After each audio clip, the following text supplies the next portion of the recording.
standing in a black coat amidst the raindrops. This guy is the undisputed kingpin of Beiwan's underworld. Wang Hao, a force before whom everyone bows. But would you believe that this terrifying boss was once the biggest loser in school? The story takes us a few years back. Wang Hao's dream was just to get admission to a good high school. While studying in class, the teacher asks him to solve a math problem. Wang Hao gives the correct answer. But as he starts to sit down, a boy suddenly pulls his chair from behind. Wang Hao falls to the ground. He falls down, and the whole class starts laughing at him loudly. This wasn't anything new for him. For the past 3 years, he had just become a joke for everyone. Just then, a bully comes over, hits him on the head, and scolds him, telling him to sit quietly. Wang Hao's anger was now reaching the sky, and this time he couldn't hold himself back. He turns around and punches the boy hard in the face. But his courage alone doesn't last long against those bullies. In the very next moment, all the bullies' friends attack Wang Hao. Together, they brutally knock him to the ground and beat him up. Hurt and crying in pain, Wang Hao keeps asking himself what he did wrong. Why can't he get out of this hell? But his troubles don't end there. When Wang Hao wants to play football alone on the ground, even then, those goons would show up there and insult him by calling him Panati and chase him away. A few days later, those goons themselves had torn up the football, but they forcefully blame it all on Wang Hao. Wang Hao screams that he didn't even touch the ball, but no one in that crowd of goons listens to him. He finally realizes that in this weak world, it's not truth but strength that matters. With his last hope, he goes to his teacher and tells him how those boys beat him for no reason and falsely accuse him. But instead of helping, the teacher, while looking at his phone, taunts him back, saying that if everyone together is troubling just you, the problem must be inside you. The teacher scolds him and tells him to leave. Full of anger and helplessness, Wang Hao returns to his seat. A different fire lights up in his eyes. He furiously scribbles in his book, tearing the page in the process. He decides that no matter what, he will get out of this mess and go to Qingnan High. He would go to school so that he could start a new chapter in his life. But he had no idea at all that this new journey would take him down such a terrifying path. One day, Wang Hao was standing in front of his teacher at school, while the teacher was looking for his admission notice. Even after rummaging through all the drawers in the cupboard, when the notice was not found, the teacher got worried. He said it was strange, it was just there a moment ago. Then he remembered that a little earlier, the biggest bully in the class, Ziyang, and his friends had also come to collect their notices. The teacher suspected that maybe they had taken Wang Hao's notice as well and asked him to go check. As soon as he heard Ziyang's name, Wang Hao panicked. He knew very well that those bullies would never help him. He realized that they probably wanted to tear up or burn his admission notice, which was his last hope for a new future. Crying, Wang Hao quickly thanked the teacher and ran away. Outside on the ground, Ziyang and his gang were standing by a manhole cover, laughing. In their hands was Wang Hao's admission notice. Haft reached there, begging and pleaded, saying, "Zuyang, give me back my notice." But Zuyang teasingly raised the notice high into the air and said, "If you have the guts, try to snatch it." All the boys started clapping and mocking Wang Hao because, being short in height, he couldn't reach it. Seeing his last hope slipping away like this, Wang Hao was completely broken. Tears flowed from his eyes, and he started crying with folded hands. He begged, "Zuyang, I'm begging you. Please give me back my notice." Seeing his helplessness, everyone laughed even harder.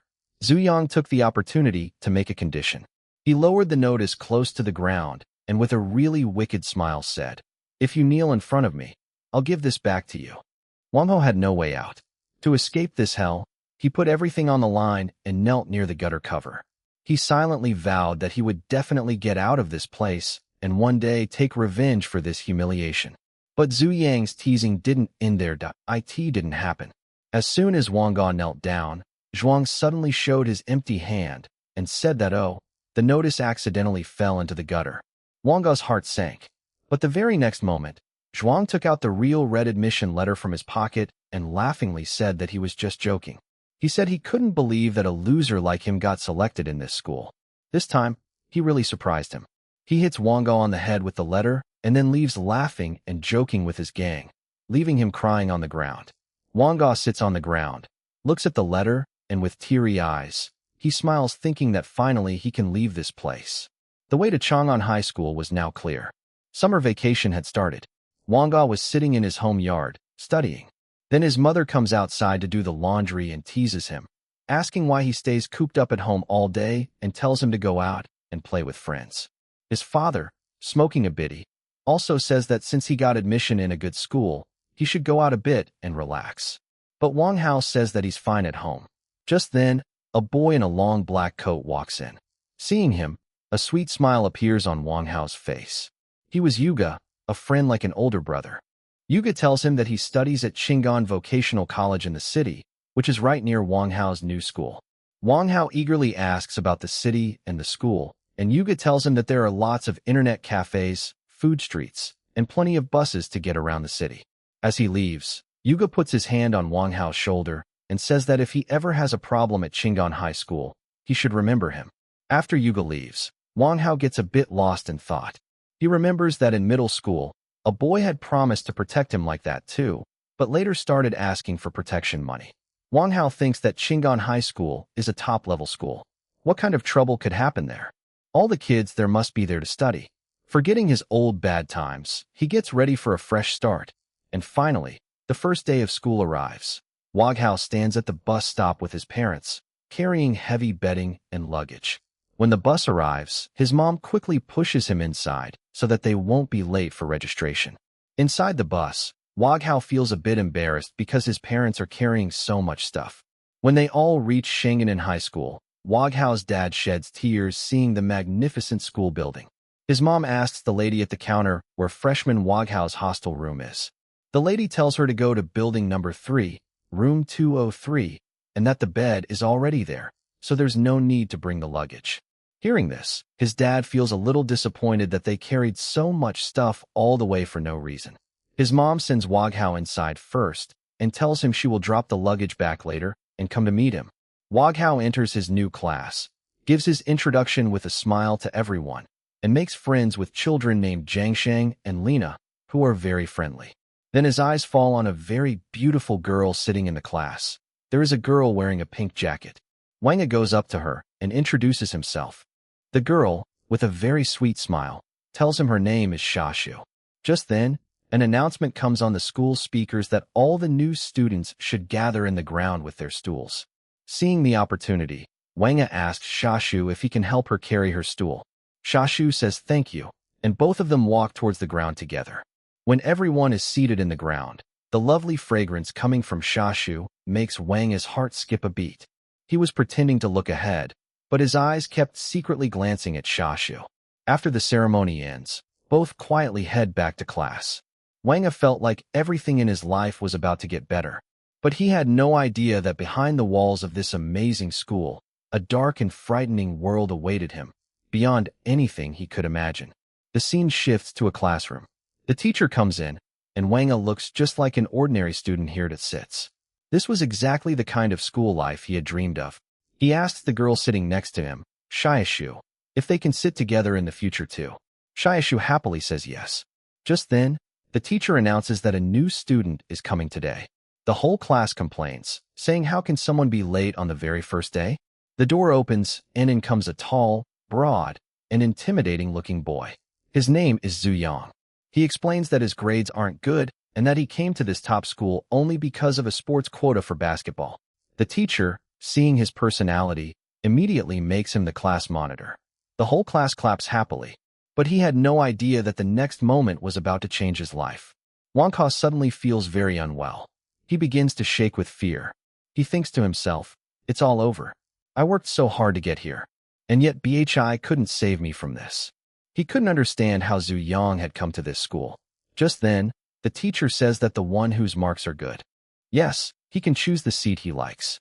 Wang Gao picks up his stuff and, avoiding Ziyang's gaze, goes to the boy with glasses sitting at the back, near Louis Hong. They both tell each other their names and become friends. As soon as they get free time, Zuyang offers to treat everyone to lunch on his side to celebrate. Hearing this, the whole class cheers with joy. But the real trouble is about to begin. Zhuang suddenly points his finger at Wang Kao and says in front of everyone, "Accept him." He says that he is not worthy to eat with us. He explains that we are from the same town, and I know very well what kind of person he is. He promises everyone that during lunch he will reveal all the truth about Wang Hao. The whole class starts laughing loudly at Wang Hao. Wang Hao feels very humiliated, but he quietly keeps looking down. After a while, Shashva comes to him. Angrily, she asks why he didn't reply to Zhuang. Wang Hao says he doesn't have the courage because if he says something, the outcome will be even worse. Hearing this, Shashva feels a little disappointed. She explains that if you don't stand up for yourself, no one else will help you either. She says firmly that next time if he troubles you, you must retaliate, and if you don't, I will stand up for you because I cannot watch you being disrespected. Hearing this, Wang Hao is a little surprised, but it gives him courage. He says he doesn't need that help. I'll handle him myself. Hearing this, Shizu smiles happily. But will Wang Hao really be able to face Zuyang without fear? Or during lunch, will Zuyang reveal some secret of his that will ruin Wang Hao's first day at this new school? Shizu's words give Wang Hao a little courage, and a peaceful smile appears on his face. But he had no idea that the next moment Zuyang would come there with his gang of friends and stand in front of him. Zuyang angrily asks what Shashva was saying to him. Wang Hao a little. He nervously says that it's nothing. But how could Zuyang be convinced? He mocks Wang Hao and says, "Do you think you're some kind of hero?" Then he punches hard on Wang Hao's table and, looking into his eyes, says, "Looks like your bones are itching again." Terrified, Wang Hao immediately gets up from his seat and starts running down the corridor. While running, he thinks to himself that even though it's cowardly, staying quietly and getting beaten would have been better. But then, when he looks back, he realizes something big. A friend of Zuyang, Li, stops him from going further, and Zuyang listens to him. Seeing this, Wang Hao realizes that the real boss of this group isn't Zuyang, but Li. After this incident, Wang Hao was completely broken. He sits alone in the cafeteria eating his meal with the remaining fear. At night, even in the dorm room, he doesn't find peace. All his roommates are praising Zuyang, talking about how rich and cool he is. One of the guys laughs and says that Zuyang had Wang Hao's secret has been revealed. He shares that he was the most bullied and cowardly boy in Wanga Middle School, and now even here the class monitor isn't going to let him off. Hearing insults about himself from his own friends, Wang Hao quietly lies on his bed. Tears start rolling from his eyes. He asks himself why he is so cowardly. Will anyone come and save him from this hell? But suddenly, his fist clenches in anger. Wiping his tears, he decides that no more. No one else will come to save him. He will have to save himself. And this is where the story takes a new turn. The next day, when Wang Hao enters the class, his way of walking and the look in his eyes show a new confidence. Ziyang smirks at him, as if thinking he'll be his prey again today. But Wang Hao, without any fear, quietly goes to sit with his friend Jihong. Jihong also notices that Wang Hao seems a little different today. But before long, the class chaos starts again. The teacher is teaching on the board, and Ziyang sitting at the back is having fun. He is eating chicken. He deliberately starts throwing fake chicken bones at Wang Hao. One bone falls straight on Wang Hao's head. In front of the whole class, Ziyang starts laughing loudly at him. This time, Wang Hao's fear turns into anger. His blood starts boiling, and gripping his pen tightly, he thinks, "Don't force me." He is about to get up in a fury to teach Ziyang a lesson when the teacher loudly shouts, "Keep quiet in the class." Because of this, Wang Hao stops. After class ends, Shashu comes over to Wang Hao worriedly and asks if Yung has bothered him again. Zuyang is standing right behind them, watching them angrily. But this time, there is no sign of fear on Wang Hao's face. With a calm and confident smile, he says, "It's okay, I'll deal with him myself. Just watch." Seeing this new fearless side of him, both Shashu and Zuyang are surprised. And to tease Ziyang even more, Wang Hao lovingly starts stroking Shashu's head in front of everyone. Sitting at the back, that bald bully was eating chicken very comfortably and glaring at them angrily. As soon as the class ends, the hero gets up from his seat. He quietly picks up a heavy pot placed near the window. Seeing his action, the entire class and that girl were shocked. Before the bald bully could even realize what was happening, the hero suddenly hits him right in the face with the full force of the pot. The pot breaks badly, and the soil starts flying in the air. The hero doesn't stop there. In anger, he kicks over a desk to the side and attacks that bully. Tears were flowing from his eyes, but his anger was out of control. He begins to punch the bully's face repeatedly, yelling loudly. He throws him to the ground and screams in pain and rage that he won't let him live today. Seeing this terrifying side of the hero, the whole class was scared. Then the other boys come forward and somehow manage to hold the hero and pull him back. But the hero is still struggling with full strength and yelling in anger. The bully was lying on the ground. Blood was coming out of his mouth, and he was completely in shock because he had never even imagined in his dreams that the hero would turn around and strike so brutally. The hero calms himself, straightens his clothes, and starts to leave. As he leaves, he gives him one last warning that he will be back in the afternoon and will beat him up even worse. Walking down the hallway outside, the hero's adrenaline cools down, and he starts to cry. He knew that what he had just done would come at a great cost. The bully's friends were probably waiting for him in the hostel. Crying, he wonders if a boy named Yukingfi, a well-known delinquent from a vocational college, would help him. But for now, staying in school was not without danger. So the hero quietly heads to the back of the school, climbs over a high wall filled with broken glass, and jumps outside. After landing on the grass, he laughs at himself because he never thought that someone like him, a studious and quiet student, would ever jump over the wall to run away from school. He sets off alone towards the city streets. At the beginning of the story, Wang Hao stands outside an internet cafe. But today's Wang Hao is not a king. He's just an ordinary scared boy. Inside, there's a lot of smoke and crowd, and two very dangerous-looking guys are sitting there. One with white hair named Yun Xiao, and the other wearing a black shirt named Meng Liang. Wang Hao nervously goes inside because he's looking for Yukingfi. When he looks around, he doesn't find him anywhere. He goes to the counter and asks the cafe boss if he's seen Yukingfi from Chang'an School. The boss says that he's been gaming all night and is probably asleep in his dorm right now. Hearing this, Wang Hao loses hope. But the real trouble is just about to begin. Summoning his courage, Wang Hao asks those dangerous guys if they know Yukingfi, because Yukingfi is his elder brother and he has an important matter with him. As soon as they hear this, the whole cafe bursts out laughing. Everyone starts making fun of him. Yin Xiao laughs and says that this is such a strange thing. Who here doesn't know Yukingfi? His reputation is so huge in the whole school that everyone knows his name. Seeing everyone laughing like that makes Wang Hao angry. He speaks with a touch of attitude, saying, "If you know, just tell me straight out. Otherwise, I'm leaving." Yin Xiao finds his antics amusing. He asks, "What kind of trouble have you gotten into? Did someone beat you up?" Wang Hao replies with great innocence, "Not yet, but I'm definitely going to get beaten up by this afternoon." Hearing this, all the boys present burst into loud laughter again.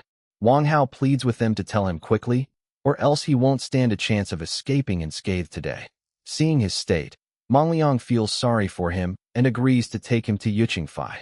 The two leave the cafe and start walking. On the way, Meng Liang asks what the matter is.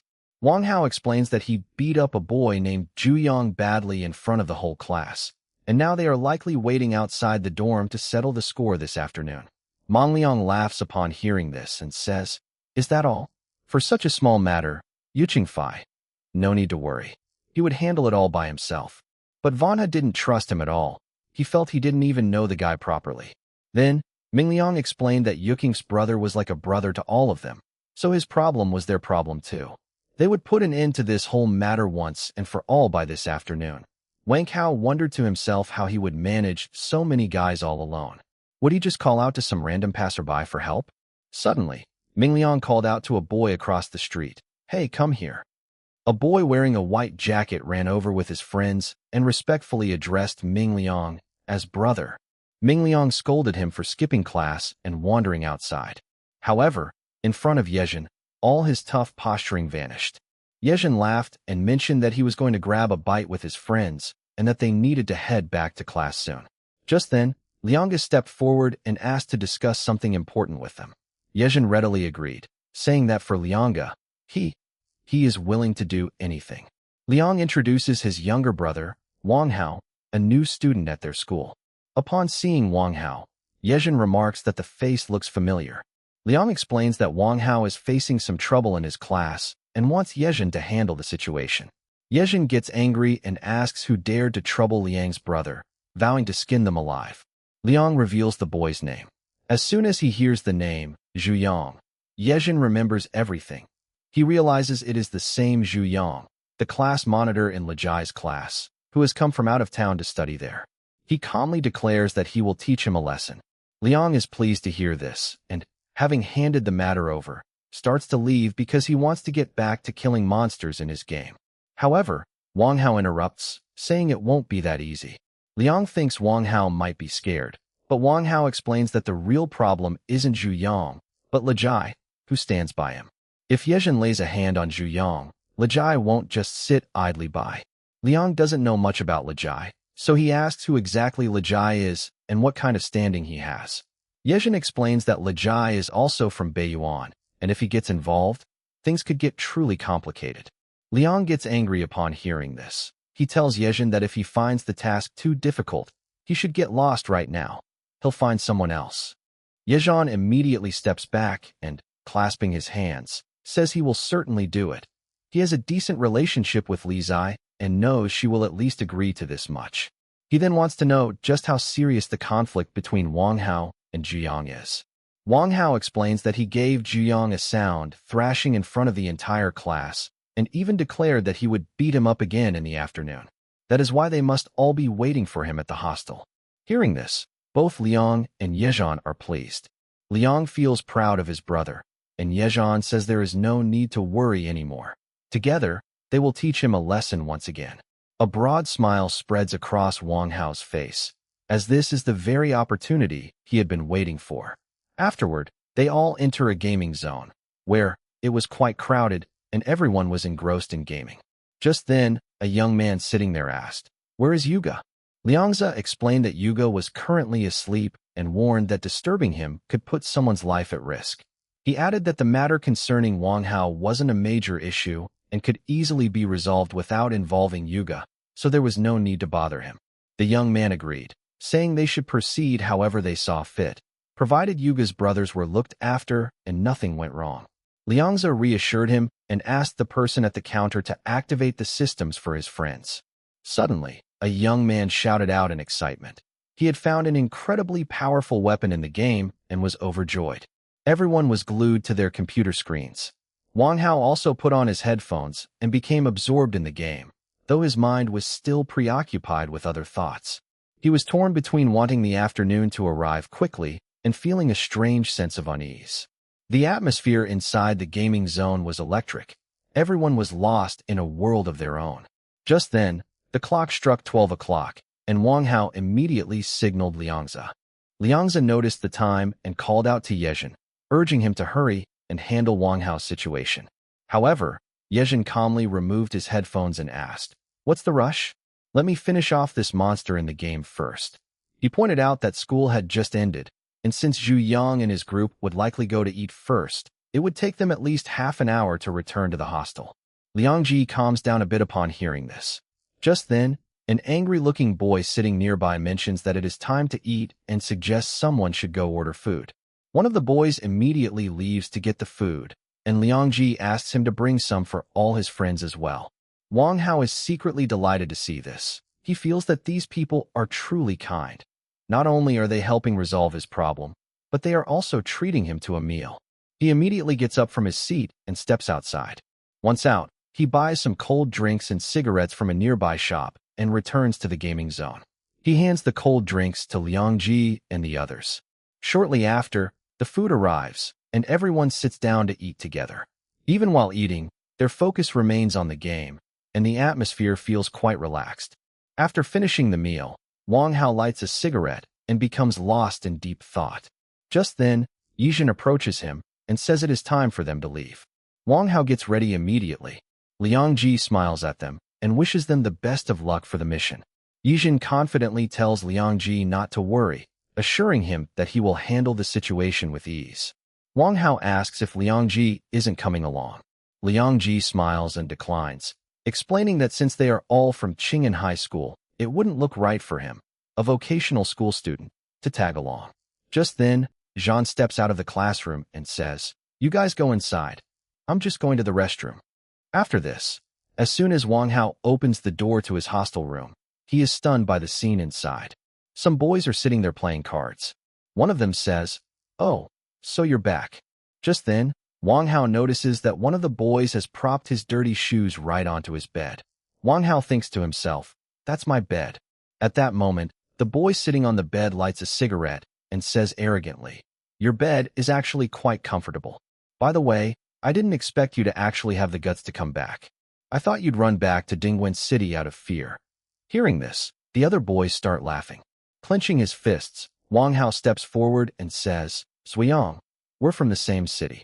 So, is it right for you to keep harassing me like this?" Taking a drag from his cigarette, Zuyang replies, "So what if we're from the same city? I enjoy harassing you. Just because.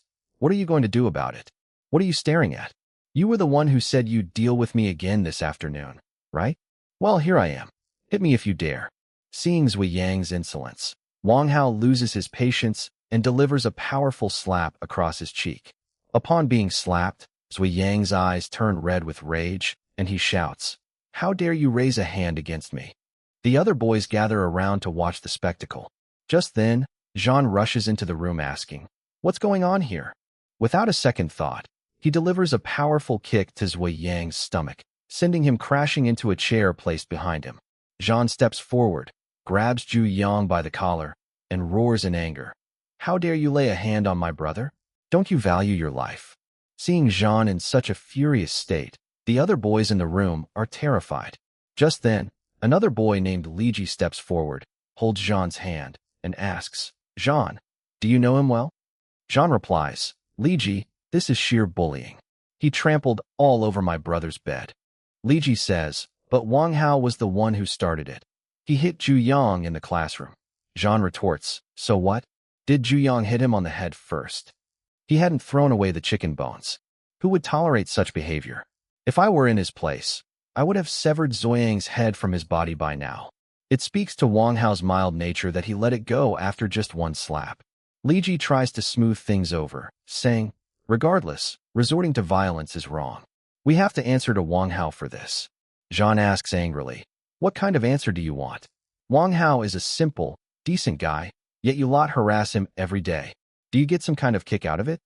Liji retorts, "When did we harass him? Zuyang was just joking around with him, and he lost his temper."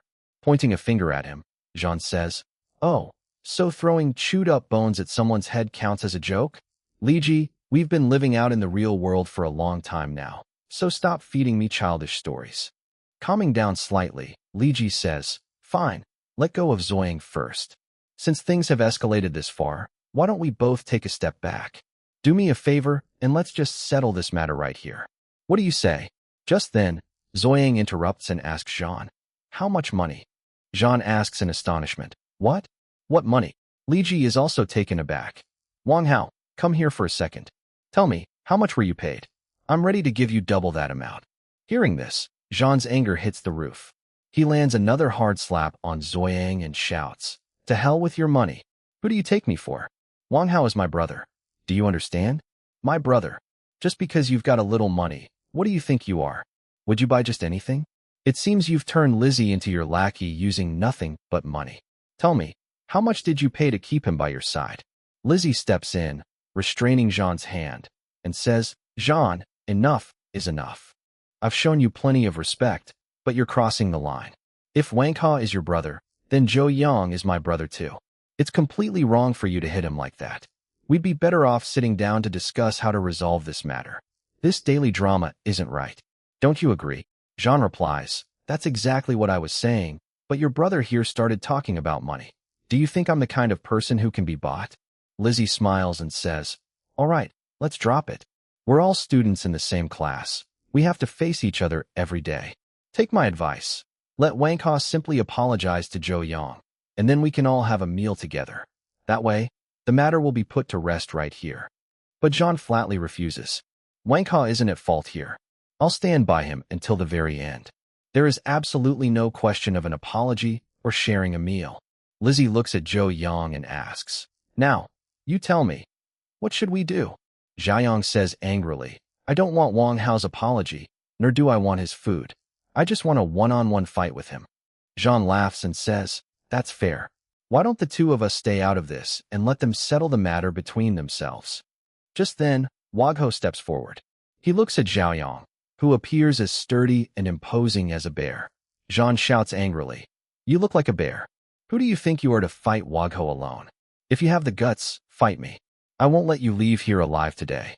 Xiaoyang replies, "I won't fight you. I'll only fight Wagho. Unless, of course, he lacks the courage." Wang Hao takes a deep breath and says, "I accept." He knew that in the past, he had always been tormented because of his perceived weakness. If he truly wanted to become strong, he had to show the courage to stand up to this powerful adversary. He had to take this step. Jean, looking worried, grabs his shoulders and says, "Wang Hao, there's no need for you to fight him alone." But Wang Hao smiles, gently removes Jean's hand, and says, "Let me fight him alone." The two boys stand facing each other in the middle of the room. Everyone else steps back. Jean comes forward to set the rules of the fight. First rule, no hair pulling.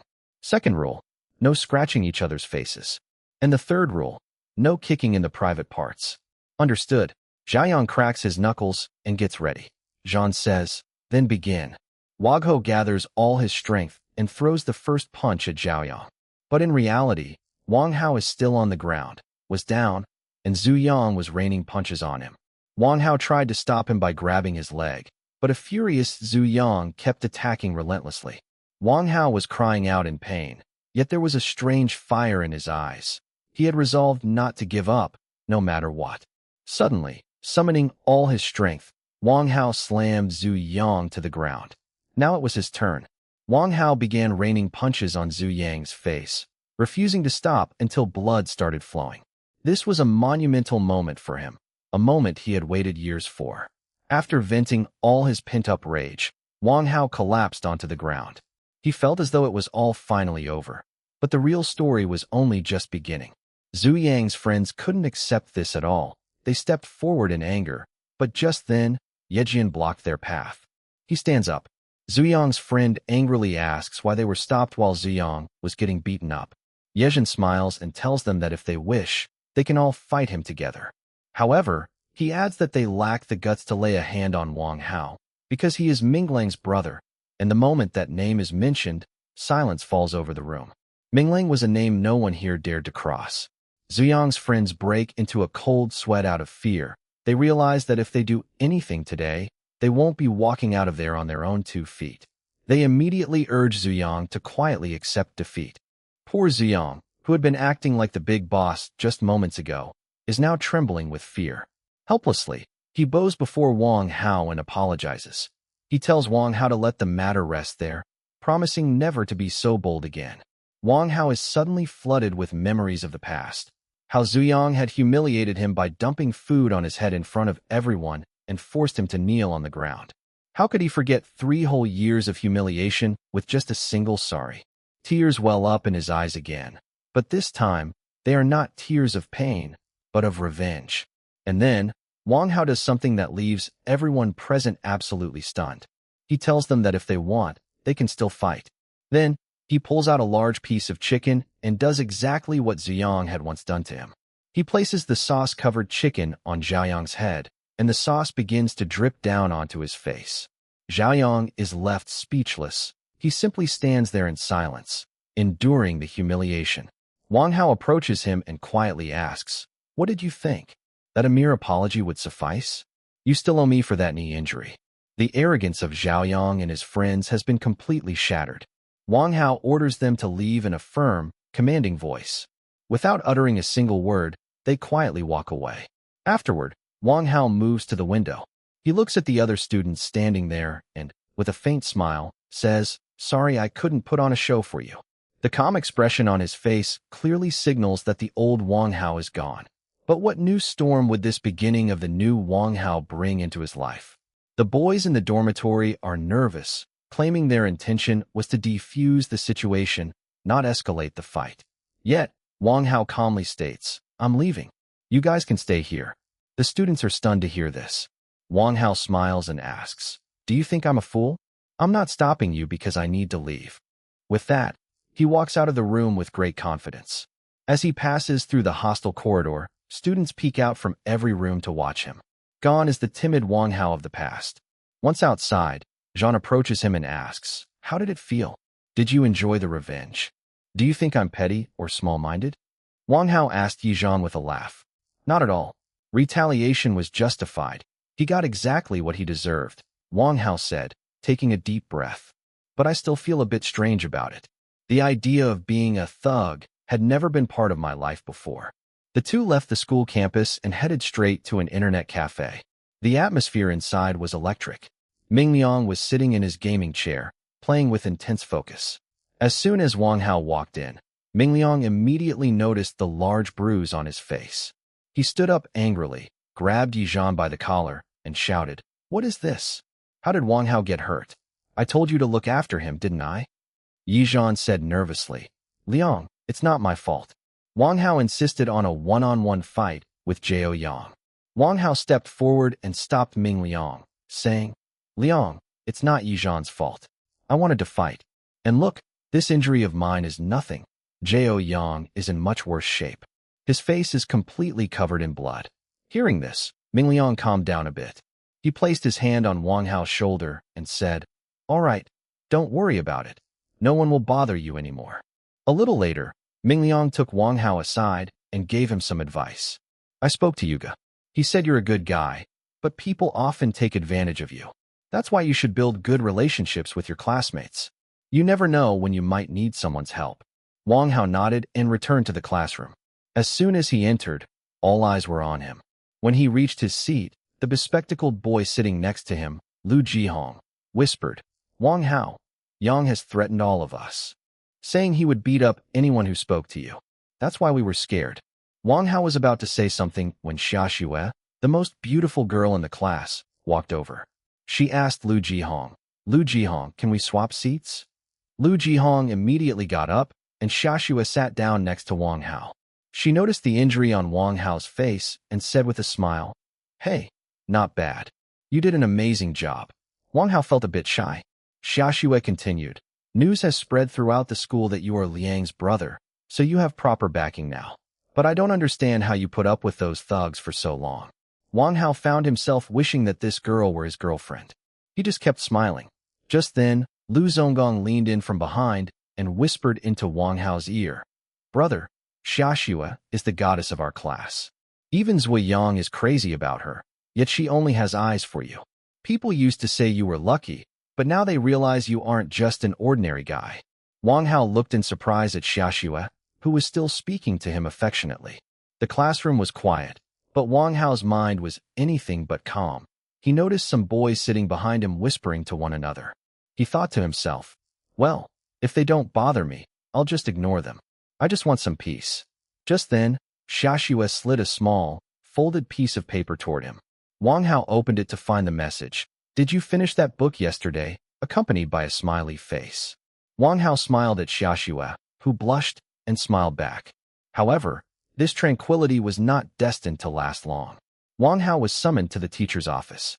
The teacher asked angrily, "I heard that you hit Zui Yang on the head with a flower pot during English class." Wang Hao cleverly lied. "Sir, that's not true. Zui Yang and I are both from Dongguan Town. We just had a minor misunderstanding, but it's been resolved." The teacher accepted his explanation and let him go. A week passed. One day, Lu Zonggong, the bespectacled boy sitting next to Wang Hao in class, whispered, "Wang Hao, be careful. Zhou Yang and Li Jia have started rounding up people to go after you. Zhou Yang is threatening everyone, saying he won't spare anyone who speaks to you." Wang Hao was stunned. Just then, a tough-looking boy with a buzz cut, who had been sitting behind him, suddenly stood up. He pulled a gun from his pocket and pointed it straight at Wang Hao's head. Silence fell over the entire classroom. But, unafraid, Wang Hao simply pushed the gun's barrel aside with his finger. The teacher shouted, "What are you two doing?" The scene shifts to the hallway. Yi Zhan was standing with Wang Hao. He said, "Zouyang isn't going to stop anytime soon. I'm going to talk to Li Jia right now. Stay alert. If there's any trouble, call me." They both went to Li Jia's classroom. Li Jia, the boy with blonde hair, came out. Yi Zhan asked, "Why haven't you called off the plan yet? I heard you've been recruiting people to go after Wang Hao." Li Jia started laughing. "Oh, Yi Zhan, what are you talking about? We already settled things. Li Jia, keep my word. We're on different paths now." Hearing this, Wang Hao felt he might have been mistaken. Perhaps he was just being paranoid. Back in the classroom, Xiaxue asked, I heard Zoyang has rounded up people to target you. Wang Hao reassured her. No, Yizhan has spoken to Li Jie. These are just rumors. Xiaxue said, That's good, but take care of yourself. Little did he know, however, that the real storm was yet to come. Suddenly, the classroom door burst open. A heavily built guy with white hair and a black leather jacket walked in. There was anger in his eyes. He shouted, Who is Wang Hao? And strode straight toward Wang Hao's desk. A boy pointed him out. Without saying a word, the muscular guy delivered a powerful kick to Wang Hao's desk. Wang Hao fell to the floor. The muscular guy stood over him and planted his heavy boot on Wang Hao's hand. He shouted, How dare you? Who laid a hand on my brother? Everyone knows Zoyang is my, Hongli's, younger brother. The entire class was shocked. Even Li Jie was stunned. Lying on the floor, Wang Hao thought to himself, I didn't even know Zoyang had an older brother. Hongli spoke angrily. My brother came here to Qingnan High School to study in peace. That's why he didn't tell anyone we were related. But that doesn't mean you get to bully him. And when he was in trouble, why didn't he call me? Legay stepped in and said nervously, Brother, take this 1,000 yuan. Let's just end this. Hongli ignored him. He planted his boot on Wang Hao's face and said, Money isn't everything in this world. Sometimes, might makes right. Wang Hao was groaning in pain. Only one thought was running through his mind. I am so weak. I can't do anything. I just have to wait for Yizhan to arrive. Just then, the classroom door burst open, and Yizhan came running in. His eyes fell upon Wang Hao lying on the ground, and he was shocked. He finally realized that Hongli, the muscular guy in the leather jacket, was actually Zhaoyang's older brother. Lying on the floor, Wang Hao thought it was all over. His luck had run out. Yizhan immediately tried to reason with Hongli. Brother, this is Wang Hao. He's Mengliang's sworn brother. There was just a small misunderstanding between them. But Hongli was furious. He shouted, Misunderstanding? Did I ask you to mediate, or did I tell Wang Hao to throw chicken bones at my brother? With that, he punched Yizhan so hard that he fell straight to the ground. Yizhan groaned in pain, but he looked at Wang Hao and whispered, Brother, I'm sorry. I can't cover for you today. Hongli was just about to risk his life when Legay suddenly jumped in. Flustered, he said, Legay, stop. Legay didn't know that Zoyang is your brother. Otherwise, he would never have done such a thing. Hongli shoved Li Jie aside and advanced towards Wang Hao. Just then, Yi Jian, who was lying on the ground, grabbed Hongli's boot to prevent him from reaching Wang Hao.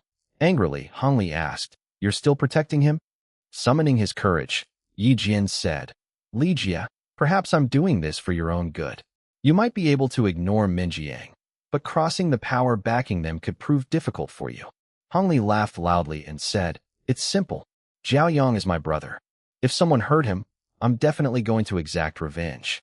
Even if Meng, throat-clearing sound, Liang or Yushishao themselves showed up here, I wouldn't back down. Just then, a new character entered the classroom, wearing a golden jacket, sporting long, stylish hair, and a confident smile. It was Suxio Bai. Hongli asked in surprise, Brother Suxio, what are you doing here? Suxio Bai smiled and said, A friend sent me to see if I could put in a word for Wang Hao. Hearing this, Wang Hao, lying on the floor, realized this was the work of Yukingfei, Yuji. He thought to himself, It seems Yuji knew trouble was coming. Yi Jian breathed a sigh of relief and made a request to Suxio Bai. Suxio Bai told Hongli, This time, I've been sent by someone whose request I can't refuse. Hongli, do me a favor and let's settle this matter. Hongli thought it over and agreed, as he owed Suxio Bai a favor. He said, Fine, I won't beat him up today, but I need 1,000 yuan by noon tomorrow. Xiaxue approached Wang Hao and whispered, Anyone who gets beaten by Hongli usually ends up spending a week in the hospital. You saved your life by paying up, consider that a win. With that, he walked away. As he left, Hongli warned Wang Hao, If you go near Ziyang again, I'll kill you. After the gang left, Xiaxue and Yizhan helped Wang Hao up. Xiaxue asked anxiously, Do you have the money? Should I lend it to you? Wang Hao refused, saying, No, I have my own way. It was evening, and Wang Hao and Yizhan were walking along the road outside the school. Wang Hao was still thinking about the beating he had received from Hongli, but Yizhan's attitude was completely different. Smiling, he said, "Man, what's the big deal about getting beaten up? Is there any guy who hasn't taken a beating at some point since childhood? For people like us, it's practically a daily routine." Wang Hao was surprised by how open-minded Yizhan was. Yizhan explained, "No matter how powerful we look now or how we throw our weight around in the high school corridors, the truth is we all started exactly where you are now. Everyone has had to take a beating. Look at Li Jiao. He's been beaten up so many times since childhood, and even now, a new fight could break out at any moment." Yizhan continued, "Not everyone has backup. My life was the same way. I moved forward by taking hits at every step. I gradually gathered my own people and started beating others, and only then did people begin to respect me. Some people break under this pressure, while others become even tougher." Wang Hao kept thinking about what Jian had said. He reflected on how 3 years of bullying in middle school had made him weak and timid, but Jian's words had ignited a new ray of hope within him. Jian had said that getting beaten up wasn't the main issue. In fact, they should consider themselves lucky that Su Xiaobai had shown up. Had he not arrived, their condition might have been far worse. Hongli wasn't just any ordinary thug. He was the most dangerous boy in the 11th grade. Someone even Meng Liang couldn't easily handle. Xiaoyang had found the right person to exact revenge, but Hongli was greedy for money and would certainly extort it from Xiaoyang. The two of them headed straight to an internet cafe. The owner shouted as soon as he saw them, "Meng Liang's 2 little brothers are back again. They look small in stature and face. Looks like they got beaten up once more." Inside, Meng Liang was waiting for them. He asked angrily, "What happened? Did you get beaten up again?" Wang Hao nodded and explained that the matter wasn't over yet. Xiaoyang had called for backup, and this time, both of them had taken a beating. Meng Liang grew even angrier. "Who hit you?" Hongli spoke up, and the brat Meng Liang shouted, "I'll tear your skin off right now." Yizhan explained that the man claiming to be Yang's brother was involved in a complicated situation. Meng Liang realized Hongli was only fighting for money. Otherwise, he would have handled him personally. Just then, Wang Hao stepped forward and said, "Thank you for sending Su Xiaobai. We were saved because of him. But I don't want to end this matter here, and I won't be paying that 1,000 rupees either." Meng Liang replied, "We'll never take that money from you." Wang Hao asked, "But you didn't send Su Xiaobai, did you? If it wasn't you, then who sent him to help me?" Suddenly, Yu Xiaoxiao, Yuga, turned angrily towards Yizhan and shouted, "Yizhan, you couldn't even resolve a single issue properly. How dare you show your face to us? You deserved a beating. Get out of here." Silence fell over the entire cafe. Everyone was shocked that Yuga was suddenly scolding Yizhan. With a mischievous smile, Meng Liang said, "Why are you still standing there? Do you have a brain or not?" He then took Wang Hao and walked out. The 3 of them reached the building's rooftop, where it was quiet. Meng Liang said, "Yizhan is a good guy. He looks out for everyone." Lighting a cigarette, Yu Xiaoxiao remarked, "He couldn't do anything against Hongli this time." Meng Liang asked Yu Xiaoxiao for a cigarette, and the two began some light-hearted banter. "Wang Hao," he interrupted and stopped him. "Finish what you're saying first. The fighting can wait." Looking serious, Meng Liang asked Wang Hao, "First, tell me, are you just going to let this matter drop?" Wang Hao immediately replied, "No. If I give up, Xiaoyang will crush me for good." Taking a drag on his cigarette, Yu Xiaoxia revealed the real truth. "Listen, we scolded Yezhan and chased him away because Hongli has gotten involved. The situation isn't simple anymore.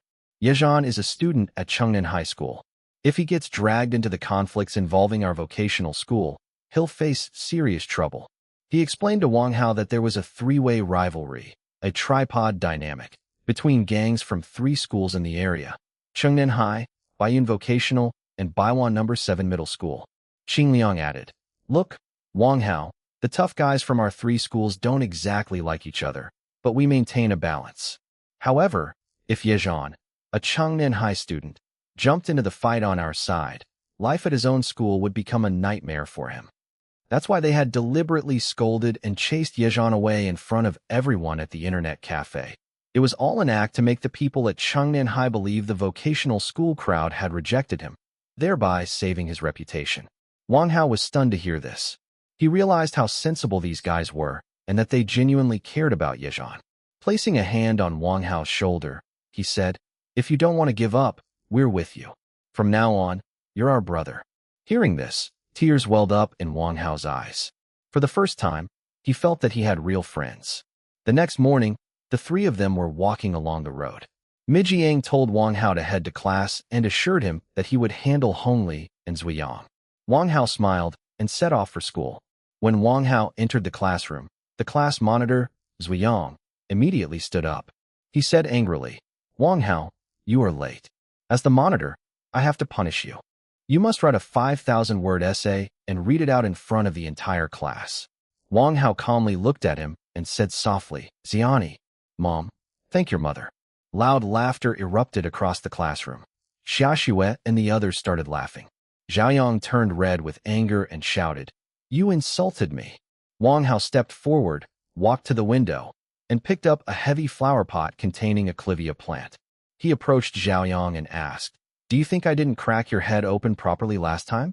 If you ask me to write an essay, I'll smash this flower pot right onto your head. Tell me, what should the essay be about?"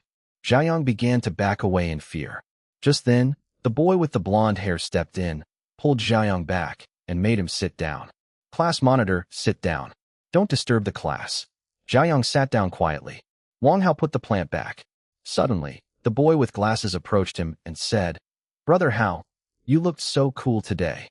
Wang Hao was astonished. He thought to himself, "When I was a quiet, well-behaved boy, no one called me brother. But now that I fight, curse, and threaten people, they call me Brother Hao. This world has truly gone mad."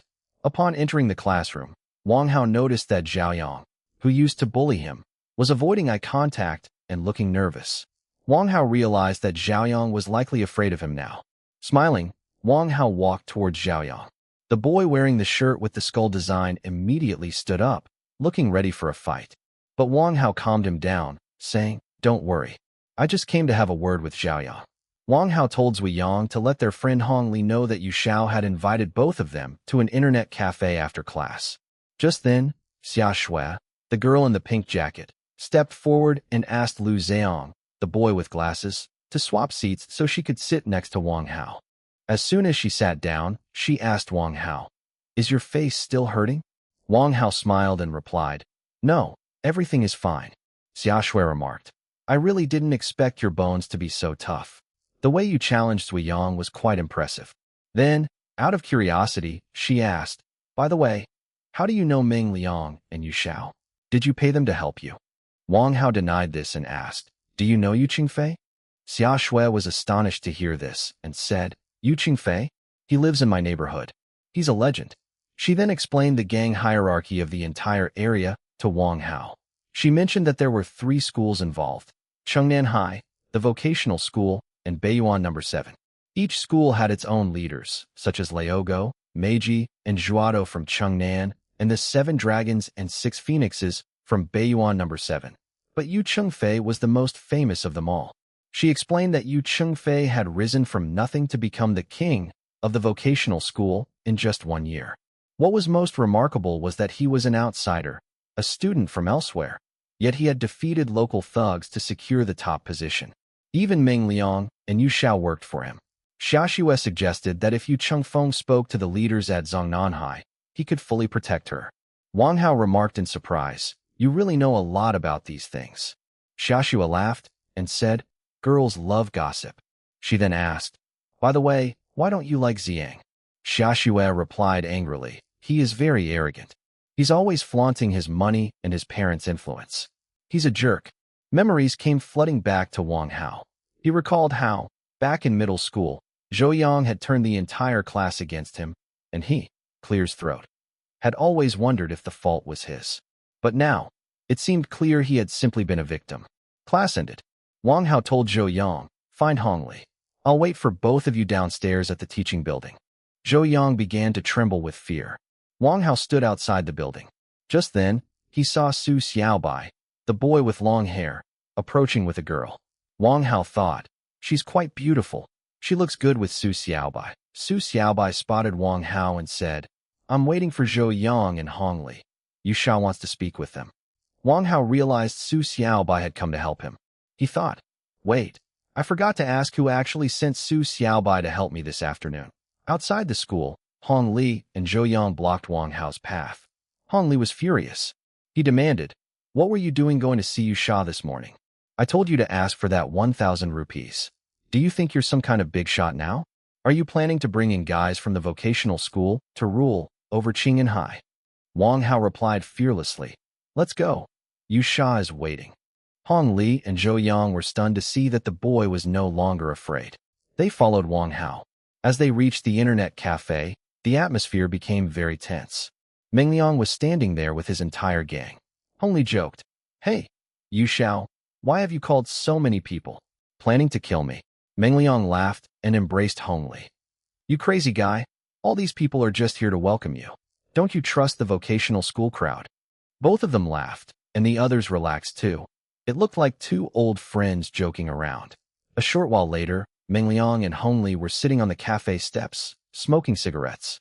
Wang Hao was standing behind them, listening. Hong Li asked, "Where is Yu Chengfei, Yu Xiao?" Meng Liang replied, "He was gaming all night. He's asleep in the dorm right now." Then the conversation turned to the real issue. Meng Liang said, "My suggestion is to end this matter right here. I sent Zijian specifically to help calm things down. I heard Zijian and Li Jie get along well. They could have resolved it. I heard both parties had agreed to a settlement. So why did Wang Hao get involved?" Hong Li said angrily, "Yu Xiao, watch what you're saying. It would have been fine if the matter had been settled, but your little brother Wang Hao crossed the line. He threw chicken bones at Zhao Yang's head. That was an insult." Wang Hao stepped forward and said, "First of all, Zhao Yang was the one who threw chewed-up chicken bones at my head. Secondly, when I went to the dorm in the afternoon, he put his feet on my bed. And thirdly, Zhao Yang bullied me for 3 years in middle school. I couldn't take it anymore." Hearing this, Meng Liang looked at Hong Li. "So, you heard that? Bullied for 3 years." Hong Li laughed loudly. "Yu Xiao, I've never seen anyone who was bullied for 3 years turn out this tough. How can a guy who took beatings for 3 years change so drastically all of a sudden? I think he's lying." Meng Liang explained while taking a drag from his cigarette. "There's nothing to be surprised about. Times change. 30 years on this side of the river, 30 years on that side. Meaning, fortunes shift. No one stays a victim forever. Look at our Yu Changfei. A year ago, he was just an ordinary kid at vocational school whom everyone used to beat up. But today, he's a king. Wang Hao is doing the same thing." Hong Li stared at him and said, "Don't compare a small-time guy like Wang Hao to Yu Changfei. He doesn't deserve it." Meng Liang smiled. "A year ago, people used to tease Yu Xiao just like that. Even today, plenty of people badmouth him. But he rose to the top." Then Meng Liang made a request to Hong Li. "Hong Li, we're good friends. Do me a favor, stop tormenting Wang Hao. Let's end this matter right here." The atmosphere outside the internet cafe was heavy. Meng Liang gestured to Wang Hao and said, "Wang Hao, come here and call brother Hong Li brother.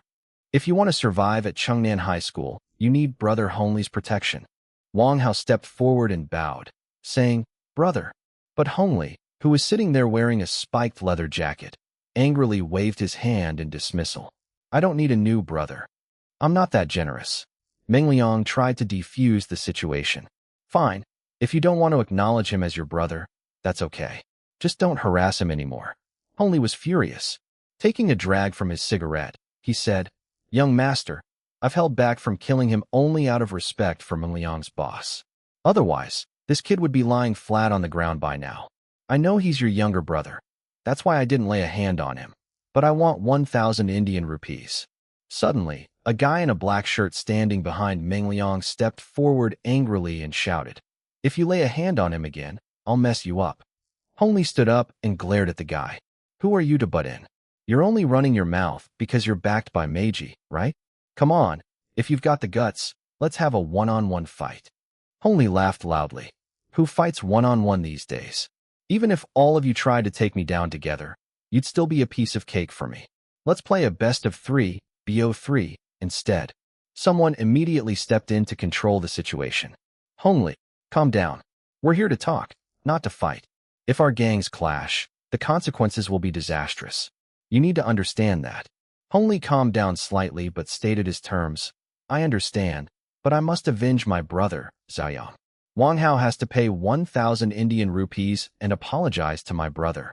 Meng Liang asked in surprise, "Do you really have to be so harsh?" Hong Li laughed. "Yu Xiao, Look at the situation. Wang Hao is just a younger brother to you. Why go to such lengths for him? That's when Ming Liang dropped a bombshell. Actually, Wang Hao isn't my brother. He's Yuga, Yukingfei's brother. Hong Li burst into loud laughter. Don't lie. Yuga wouldn't need to bring Yukingfei into a matter like this. If Wang Hao were really Yukingfei's brother, would he be standing there after taking such a beating? Just then, a brick flew through the air and struck Hong Li squarely on the head. Blood began to flow from the wound. He screamed in pain and rage. Who the hell is it? Who hit me? Everyone's gaze turned toward the street. A tall figure emerged. It was Yukingfei, wearing his signature trench coat. Meng Liang and the others were instantly overjoyed. Yuga had finally arrived. Hong Li's face turned pale with fear. Yukingfei stepped forward and smiled at Hong Li. Hello, Rat.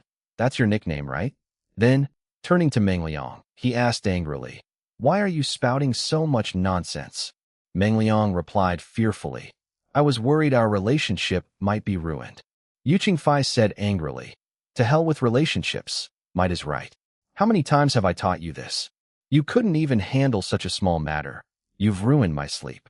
Yukingfei picked up the brick from the ground, the very one that had been used to strike Hong Li. Clutching the brick in his hand, he looked straight at Hong Li and smashed it onto his head without a hint of hesitation.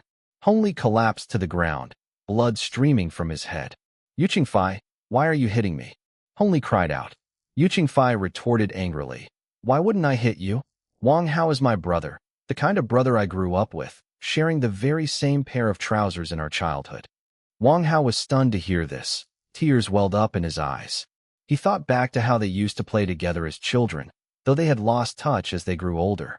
Yet today, in front of so many people, Yukingfei had saved his dignity by calling him his brother. Hong Li began to tremble with fear. Clasping his hands together, he pleaded, Brother Yu, please forgive me. I didn't know he was your brother. Yukingfei then turned his attention to Zoyang. He walked over to him and asked, We've met before, haven't we? I hit you once before, didn't I? Wang Hao was shocked. He finally realized that Yukingfei had beaten Zoyang in the past as well. Yukingfei asked Zoyang, Tell me, why did I hit you back then? Zoyang broke into a cold sweat. Trembling, he replied, You told me never to trouble Wang Hao again. Wang Hao was taken aback. He realized that Yukingfei had. I had warned Zhaoyang about this months ago. But even after that, Zhaoyang bullied me even more. Yukingfei said angrily, It seems you didn't heed my advice. He picked up another brick from the ground. Do you still have anything to say? Zhaoyang wept and said, We are from the same town. Please don't hit me. Yukingfei replied, Bullying Wang Hao is tantamount to a death sentence. Terrified, Zhaoyang cried out, I made a mistake. Please let me go. Yukingfei asked, What's the problem? Did I not hit you hard enough before, or have you grown too bold? Saying this, he smashed the brick straight into Zhaoyang's face. Zhaoyang was so terrified that he wet his pants. Everyone standing there began to laugh at him and point fingers. Yukingfei turned to Wang Hao and said, See? He bullies you because he isn't afraid of you. If you want to change this situation, you have to teach him to fear you. Understand? For the past 3 years, while he was bullying you, I imagined beating him up thousands of times in my head.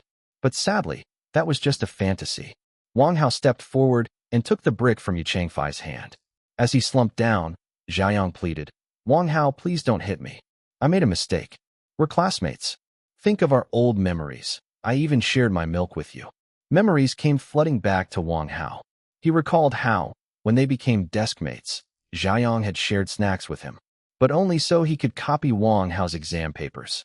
Wang Hao said angrily, Kneel down. He smashed the brick onto Zhaoyang's head. Zhaoyang screamed in pain and fell to his knees on the ground. Blood began to flow from his head. Wang Hao had finally taught his bully a lesson. Zuyang was kneeling on the ground, blood streaming from his head. Wang Hao looked at him and wondered if forcing someone to bow before you was truly a matter of pride. You might have conquered his body, but you will never win his heart. Wang Hao knew exactly what was going through Zuyang's mind. He had bowed only out of fear and was likely plotting revenge deep down. Yet, Wang Hao gestured for him to get up and said, Get up. I don't want to hit you. It would only dirty my hands. If you think you can take revenge, come back anytime. Zuyang was stunned that Wang Hao was letting him go. He scrambled to his feet in fear and fled the scene. Li Jie asked Yu Xiao, should we really let him go? Yu Xiao smiled and replied, don't worry. Hongli came here specifically for you. If Zoyang leaves now, Hongli will definitely beat him up later.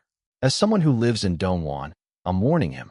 Then, Yasha turned to Wang Hao, placed a hand on his shoulder, and asked, how was it? You feel relieved, right? Wang Hao smiled and said, I feel so much relief. Thanks for today, brother Yu. Yasha replied, oh, you silly guy. Brothers don't say thanks to each other, do they? He then asked, by the way, had you ever hit Zoyang before? Wang Hao looked confused. Yasha explained, your mother told my mother that you were being bullied at school.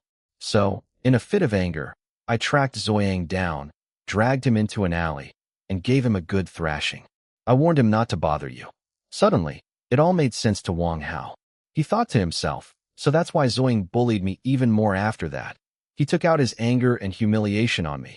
Yasha said angrily, I guess I didn't hit him hard enough back then. No matter, our schools are close now. If you run into any trouble in the future, just come straight to me. Suddenly, Yasha remembered something and panicked. Hey, where did everyone go? Who's going to level up my game account? I told them my account had to stay online 24 hours a day. Meng Liang calmed him down, saying, don't worry, brother Yu. I've already spoken to Lala Zhang, and he's grinding, leveling up, right now. Yu Xiao breathed a sigh of relief. He told Wang Hao, I'm not angry with you this time, but next time you run into someone like Hong Li, just pounce on him without a second thought. I'll take responsibility for the rest. I'm here to handle things, after all. Everyone burst into laughter. Meng Liang apologized to Wang Hao for not handling the situation well. Wang Hao said it didn't matter. Everyone had looked out for him, and Su Xiaobai had even stopped Hong Li. Yu Xiao asked about Su Xiaobai and advised Wang how to maintain a good relationship with him, as his help might be needed in the future. Then, Yu Xiao suddenly asked Wang Hao a serious question. Wang Hao, when you picked up that flower pot to hit Yang, did you think about what you would do if you didn't find me there? Wang Hao answered honestly, yes, I thought about it. If I hadn't found you, I would have gone straight home and transferred schools. At least I wouldn't have had to endure bullying for the next 3 years. Yu Xiao patted Wang Hao on the back and said, well done, you have the courage of a real man.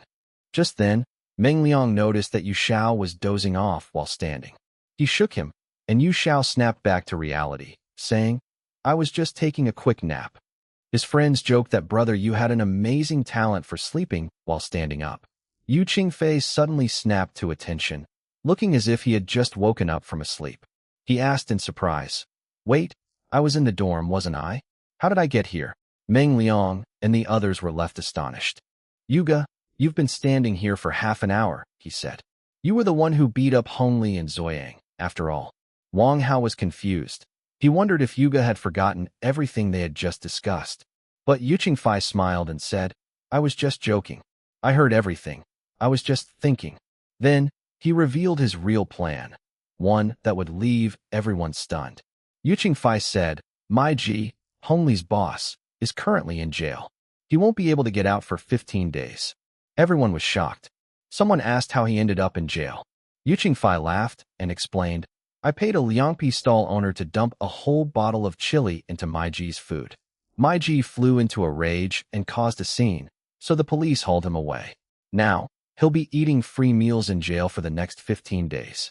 Wang Hao understood. That was why Yu Qingfei had beaten Hong Li so severely. Since his boss, Mai Ji, was already in jail, there was no one left to seek revenge.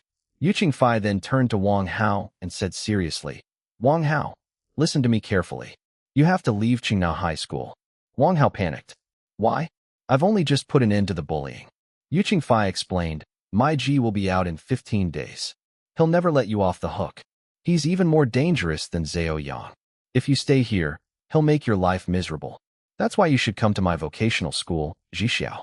You'll be safe there. The principal will welcome you and even offer you a scholarship. Tears welled up in Wang Hao's eyes. He thought to himself, I joined this school to escape bullying, but now it seems I have no choice but to leave. Mi Jiang and the others moved in to hug Wang Hao. Come join us, brother. We'll protect you. Wang Hao burst into tears. He wondered if they were only with him because of Yu Qingfei, yet for the first time, he felt like he had found real friends. Afterward, They all went to an internet cafe to play games. Yu Qingfei was incredibly excited.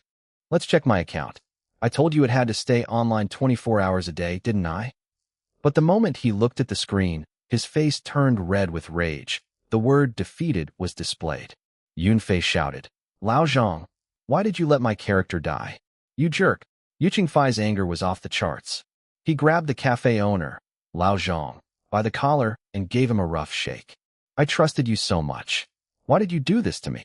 Terrified, knowing just how important the account was, Lao Zhang pleaded. I'll provide compensation.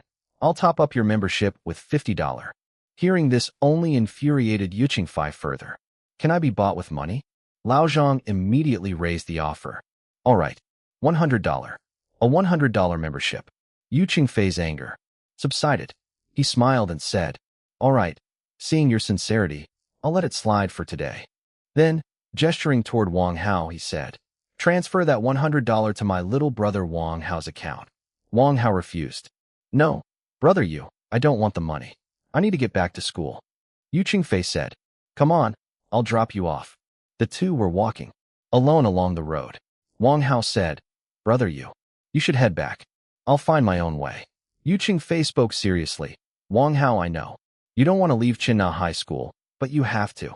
The rival gang leader is currently in detention. He has 15 days left. After 15 days, he'll be out and will come for revenge. That's why you only have 15 days to arrange a transfer. Wang Hao nodded. Okay. Wang Hao was walking alone now. He thought, I'm used to walking alone, so I don't feel lonely. Instead, I find peace and can think about many things. He reached the school gate. He thought about how excited he had been when he first arrived, but he hadn't imagined that in less than a month, he would have to say goodbye. While eating in the cafeteria, he realized the food tasted like nothing. Am I overthinking things? He thought, I still have a few days left to eat here. He observed how carefree the other students were, having fun. Why can't I enjoy a normal school life like them? Why can't I live in peace? It was all because of Zhaoyang. If it weren't for him, I wouldn't have made it this far. I had provoked him, yet he wasn't willing to let me go. During the evening self-study session, Wang Hao stormed into the classroom in a rage. He kicked Zhaoyang directly, sending him crashing to the floor. Blood began to flow from Zhaoyang's head. Standing over him, Wang Hao shouted, Move aside, you bastards. Anyone who gets in my way today will end up just like Zhaoyang. He started beating Zhaoyang again. A thought crossed his mind. Asterisk, is this my comeback? The person who bullied me for 3 years is now helpless before me. Asterisk, back in the classroom, Xiaxue said to Wang Hao. At first, I thought you were a simple, quiet guy, but seeing your anger today has scared me a little. Wang Hao apologized immediately. Smiling, Xiaxue replied, It's okay. I still have a good impression of you. Just don't do this again. Acting a bit playful, Wang Hao tried to hold her hand. But Xiaxue stepped back slightly and said, Wang Hao, I didn't know you were like this. My opinion of you is changing. Just then, Teacher Jilaoshi entered the classroom. Seeing Zoyang with a bandage, he asked, Zoyang, what happened to you? Zoyang nervously lied. Sir, I fell down the stairs. The teacher scolded him for being so clumsy. Then, the teacher noticed Xiaxue sitting next to Wang Hao and asked, Xiaxue, what are you doing here? Xiaxue quickly covered for herself. Sir, Wang Hao didn't understand a question, so I was helping him. The teacher was delighted and said, Wow, helping others even during self-study time? Xiaxue, you truly are an ideal student. The 3 Good Students Award for this semester is yours. Then, the teacher called Wang Hao out into the hallway. There, he said sternly, Wang Hao, do you think I don't know anything? Early dating, puppy love, is strictly prohibited in school. Your behavior is far too blatant and open. When Wang Hao returned to the classroom, he was smiling.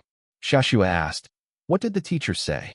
Wang Hao whispered, The teacher thinks we're dating. Hearing this, Xiaxue blushed. Wang Hao thought to himself, I want to make Xiaxue my girlfriend. This feeling is growing day by day. If I leave school, this will be my biggest regret. I have to propose to Xiaxue within these 15 days, so I won't have any regrets. The next morning, Wang Hao brought breakfast for Xiaxue. Xiaxue was delighted. Wang Hao even helped her find books in the library. Meanwhile, Wang Hao noticed that Su Xiaobai was out with a new girlfriend every day. First Tang Xiao, then Li Aaron the next day. Wang Hao felt a twinge of jealousy. He thought to himself, I don't have a single girlfriend, yet Su Xiaobai is out with a new girl daily. Life is so unfair. While walking across the campus, Wang Hao ran into Su Xiaobai, who was with his new girlfriend. Wang Hao greeted him, saying, long time no see. He mused, Su Xiaobai has managed to get a new girlfriend in just a few days. It looks like I need to pick up the pace too. I really need to take things further with Xia Shui. Back in the dorm, Wang Hao shared his plan with his roommates. I'm going to arrange candles into a heart shape outside the teaching building. I'll hold a bouquet of roses, and you guys need to cheer loudly for me. His roommates were thrilled. That's a great idea.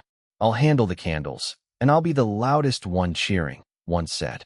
Wang Hao smiled to himself, thinking, oh well, I'm leaving Qing'an soon anyway, so I might as well create a little drama for the last time. It was night. A large heart made of candles glowed on the grounds, with Wang Hao standing in the center, holding a bouquet of roses. Students had gathered all around, and overhead, people were watching from the balconies, too. The students were scared. Getting caught meant certain suspension, and their parents might even be summoned. But Wang Hao didn't care. After all, he was leaving anyway. Wang Hao shouted loudly, Xiaxue, I love you. Please be my girlfriend. Just then, Xiaxue emerged, parting the crowd. She looked stunning in her pink blazer. Wang Hao's heart began to pound. Could there possibly be any greater joy in the world? He went up to Xiaxue and said, Xiaxue, you're here. We spend every day together, and I really enjoy it. Please be my girlfriend. I will love you so much. Suddenly, security, guards and teachers arrived. Hey student, public confessions aren't allowed here. Grab him and take him to the office. Xiaxue stepped forward and said, Wang Hao, thank you. You put so much effort into this. But Wang Hao panicked. But what? Xiaxue softly said, but I already have a boyfriend. Wang Hao was stunned. What? How is that possible? Wang Hao flew into a rage. He shoved the teachers aside and shouted, Get out of my way. Who is it? Tell me, who is it? His eyes had turned red with anger. Tell me, Xiaxue, who is he? Xiaxue started to cry and said, It's Su Xiaoyu. Wang Hao was shocked to hear this. Su Xiaoyu? What? He remembered the day Hong Li had hit him and Su Xiaoyu had come to his rescue. Wang Hao thought, I had assumed Yu Qingfei sent him, but maybe Xiaxue was the one who sent him. Otherwise, what business would a rich guy like Su Xiaoyu have with me? I was such a fool to think Xiaxue liked me. Compared to Su Xiaoyu, I'm nothing. It was all just a dream. I feel like laughing at myself. Wang Hao was taken to the office. There, a man angrily asked, Which class are you in? Wang Hao was sitting on the floor. He said in a sarcastic tone, You guess. The man got angry and grabbed Wang Hao by the collar. What did you say? I'll give you 3 chances to guess correctly. Wang Hao said with a laugh. Are you going to expel me? Go ahead. That's what I want anyway. At the office, Wang Hao stated his case to the teacher. I want to join a vocational school. The teacher got angry. Have you lost your mind? That place is a den for thugs and hooligans. Why do you want to go there? Wang Hao insisted. I just want to go. The teacher said in surprise. You're the first student who actually wants to leave Shengnan High. I'm curious about you. He let Wang Hao go but was left deep in thought. Wang Hao returned to the classroom. Xiaxue asked anxiously, Wang Hao, are you okay? Did the dean say anything to you? Wang Hao didn't answer. He simply sat down in his seat. His mind was racing with one thought. If she doesn't like me, why is she so worried? Does she see me as just a friend? Suddenly, he looked at Xiaxue and asked, Don't you have even a shred of love for me? Tears welled up in Xiaxue's eyes. She was frightened by his intense gaze. Please, don't look at me like that. You're scaring me. Suddenly, Wang Hao grabbed her hand and pulled her up. Come with me. He dragged her out of the classroom, running through the school grounds. The security guard recognized them. Hey, isn't that the boy who proposed with candles? They exited the school gate and headed straight for a lake in a nearby park. Wang Hao was panting. He stopped Xiaxue and proposed. Again, Xia Shui, be my girlfriend. I'll take really good care of you. Xia Shui refused. Wang Hao, I already told you I have a boyfriend, Wang Hao said angrily. Su Xiaobai, do you even know what kind of person he is? He gets a new girlfriend every day. The truth Xiao Shui revealed left Wang Hao stunned. Xiao Shui said, no, Wang Hao, he doesn't change them every day. He is all of our boyfriend. And the other girls you saw, we are all his girlfriends at the same time. Wang Hao was shocked. How is that possible? Xiao Shui explained with a smile. Being with Su Xiaobai is a status symbol. When he is with me, all the girls envy me. I become popular. Girls willingly accept sharing him because Su Xiaobai is perfect. He has a certain magic that attracts girls. Wang Hao got angry and shouted, you girls have lost your minds. So, Su Xiaobai is a bit handsome. That doesn't mean you should do this. It's just your ego and vanity. He doesn't love you. He grabbed Xiao Shui by the shoulders and shook her to snap her out of it. Xiao Shui started crying out of fear and confusion. Let go of me. Would Wang Hao be able to make Xiao Shui understand? Would she remain trapped in Su Xiaobai's web? Wang Hao asked Xiao Shui a direct question. Don't you feel jealous when Su Xiaobai goes around with other girls? Xiao Shui replied in surprise. No, that's only natural, isn't it? Su Xiaobai is so handsome. Every girl wants to be his girlfriend. Wang Hao tried to explain, love means wanting to possess someone completely.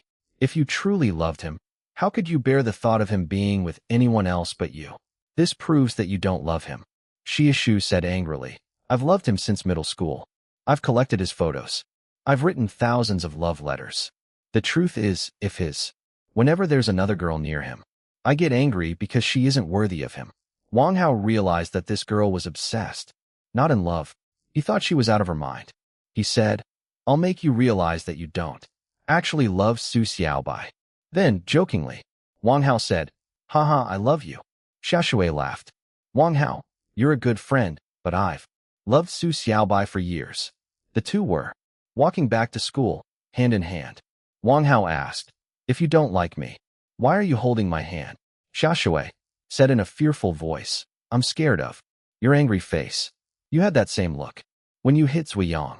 As soon as they entered the classroom, all eyes were on them. A boy whispered, bro, you beat Su Xiaobai. When are you treating us? Wang Hao said, my pockets are empty. Ask Su Xiaobai. Wang Hao had become famous at school by now. Everyone stared at him in the hallways, and boys offered him water on the sports field. He wondered, have I turned into a hooligan like Chun and Li Jie? I really don't like this label. That evening, Wang Hao was drying his clothes in the dormitory when his roommate walked in, crying. Hao Ji, someone hit me. He explained that he had accidentally stepped on someone's foot in the cafeteria. I didn't apologize. An argument broke out, and he dragged me into the bathroom and beat me up. He showed the bruise on his cheek. Look how hard he hit me. Wang Hao was reading a book in his room when the roommate, the one in the red jacket, entered, looking terrified. Weeping, he fell at Wang Hao's feet. Hao Ji, please help me. That guy says he'll beat me up every time he sees me. Wang Hao closed his book and went with him to the other dorm room. There, a muscular bully was soaking his feet in a wash basin. Wang Hao looked at him and thought to himself, I can't beat him in a fight. He told his roommate, you know what to do. Hearing this, the roommate thought Wang Hao was signaling him to fight. He immediately attacked the bully and kicked the basin. Now see what happens to you. Hao Ji is with me. The bully was stunned, and the roommate soundly defeated him. The bully pleaded, sorry. Wang Hao thought to himself, I was actually just going to tell him to apologize since I couldn't beat that guy, but it seems he misunderstood and thought I was backing him up. The roommate happily grabbed Wang Hao's hand. You're coming? Thank you. What would I have done without you? You gave me confidence. Wang Hao smiled quietly. The next morning, Wang Hao walked through the school corridor. Students stepped aside as he passed, whispering to one another. He was the one who had stood up for someone the day before. He simply sat there, remaining silent. Wang Hao had become a legend at the school. In the cafeteria, Wang Hao was eating with his bespectacled friend. Suddenly, a girl in a ponytail approached him and asked, You're Wang Hao, right? If Xia Shui doesn't want to be your girlfriend, I will. Food fell from Wang Hao's mouth. He was stunned. Then, his gaze fell upon a girl sitting in the corner. wearing glasses and a ponytail, eating alone.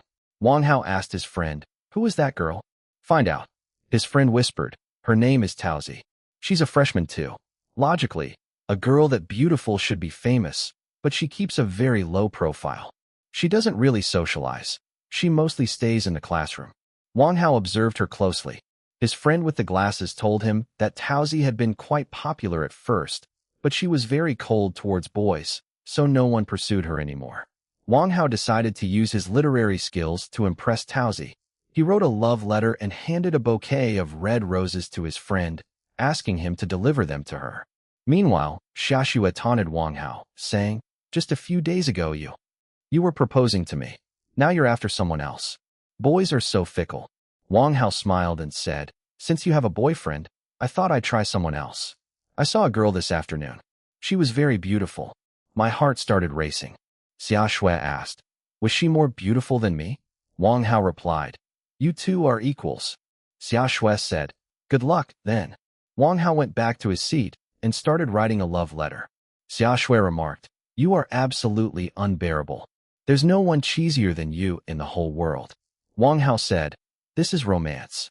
Last time, I took a risk by proposing in front of the teaching building. That proves how romantic I am." Xiaxue said, "Fine, you're the most romantic one. The girl who gets a boyfriend like you would be lucky. But I love Sushiabai. Otherwise, I might have been with you." Wang Hao thought to himself, "In a few days, I'll show you that you actually love me."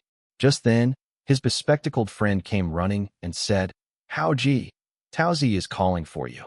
Wang Hao got up and left. Xiaxue thought, "Wow, things are moving fast. Girls these days aren't shy at all." Wang Hao went to the other classroom where Taozi was sitting. He walked up to her and said, "How are you, beauty? Will you be my girlfriend?" Taozi was shocked and asked, "How can you talk like that?" Wang Hao said, "I wrote you a love letter. If you aren't interested, don't joke about it. I genuinely want to be with you. Give me a chance." Taozi blushed and asked, "Can't we take things a bit slower?" Wang Hao replied, "All right, we'll go slow, just as you say. Tonight, we'll just hold hands, nothing more." He reached out, but Taozi stepped back and stood up. "You really are a bit of a hooligan," she said. Wang Hao asked, "So what do you want?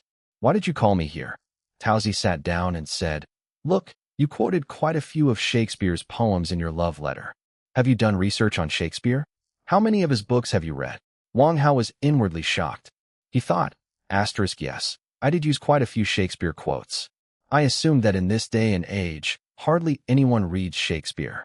I had no idea she was such an expert." She had recognized at a glance that those poems were by Shakespeare. Blushing, Taozi said, "Don't look at me like that. I'm very interested in Shakespeare's work, but I don't quite understand it. Some plays seem so long and boring, while others are incredibly sad. That's why I wanted to ask an expert. When I saw you quoting Shakespeare in your love letter, I thought you must have deep knowledge about him." Exuding confidence, Wang Hao said, "Yes, I know Shakespeare's 4 great tragedies and 4 great comedies by heart." Taozi replied, "I like the tragedies. But what touches me even more are his 154 sonnets." Wang Hao immediately nodded in agreement. Taozi asked, "Could you explain them to me in detail?" Wang Hao smiled and said, "I can. But there's a condition. You have to become my girlfriend. Think about it. I'm leaving now. I've been researching Shakespeare for 10 years. I don't just share this knowledge with ordinary people." Saying this, Wang Hao started to walk out of the classroom. Taozi panicked and ran after him. "Hey, wait. Don't go." Wang Hao stopped. Taozi said, "Did you say yes?" "I haven't said yes yet. But you're an educated guy. Yet, you're behaving like some petty hooligan." Wang Hao immediately turned around and replied, "A hooligan can't be cultured. Even the Shijing states that a gentleman pursues a lady. And Shakespeare said not to put things off until tomorrow, because youth passes so quickly." Taozi was astonished. Wang Hao continued, "This is the time of youth. Don't waste it. Be with the person you like." Taozi thought about it and said, "You're right. During my youth, I should be with the boy I like." Seizing the opportunity, Wang Hao asked, "So, will you be my girlfriend? I'm going back to read Shakespeare now." Taozi immediately called out, "Wang Hao, wait. Okay, I agree. I'll be your girlfriend. But mind you, don't try to fool me." Wang Hao was shocked internally. He wondered, what just happened? According to Lu Jing's report, This was the kind of girl who... She wouldn't even say more than a couple of lines to me. I just recited a few lines from Shakespeare, and she agreed. Happiness arrived so suddenly that I couldn't quite process it. Wang Hao came back and, trying to act cool, said, "That's great. Now that you're the girlfriend of a cultured guy, we can discuss Shakespeare together." Taozi said, "But I've never been in a relationship before. I don't know what it feels like. Besides, you liked Xiaoxue, didn't you? You even proposed to her in front of the whole school. Why are you dating me all of a sudden? It feels a bit suspicious." Wang Hao tried to sound romantic. "I'm a romantic wanderer looking for a warm harbor. Love is like fire. If it isn't controlled, it burns the heart. That's why I need you to cool it down." Taozi was impressed. "Wow, you really use Shakespeare's words beautifully. You have a deep understanding of them." Wang Hao smiled and said, "Of course. I remember copying Shakespeare's poems back in middle school. The time Yang called me onto the stage and bullied me. His words are still stuck in my mind, even though I just hung my head in shame back then." In the classroom, Wang Hao was impressing Taozi with his knowledge of Shakespeare. He mentioned that he had memorized Shakespeare's 4 great tragedies and his sonnets. Taozi was deeply impressed and asked him to explain them in detail. That evening, Wang Hao walked Taozi back to her dormitory. As they parted, he affectionately stroked her hair and promised to pick her up for breakfast the next morning. Taozi happily agreed. Wang Hao felt wonderful deep down. The thought that someone was waiting for him at school gave him a distinct sense of warmth. When Wang Hao returned to his dorm room, his roommates crowded around him. Excited, they asked, "Hao Ji, did you ask Taoji out?" Wang Hao smiled and confirmed it.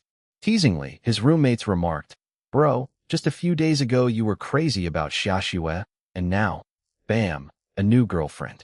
You turned out to be a real player." Wang Hao just smiled. Later that night, the atmosphere in the dorm shifted. Yi Chun, the guy with silver gray hair and a varsity jacket, walked in. The other roommates, intimidated, quietly stepped aside or left the room.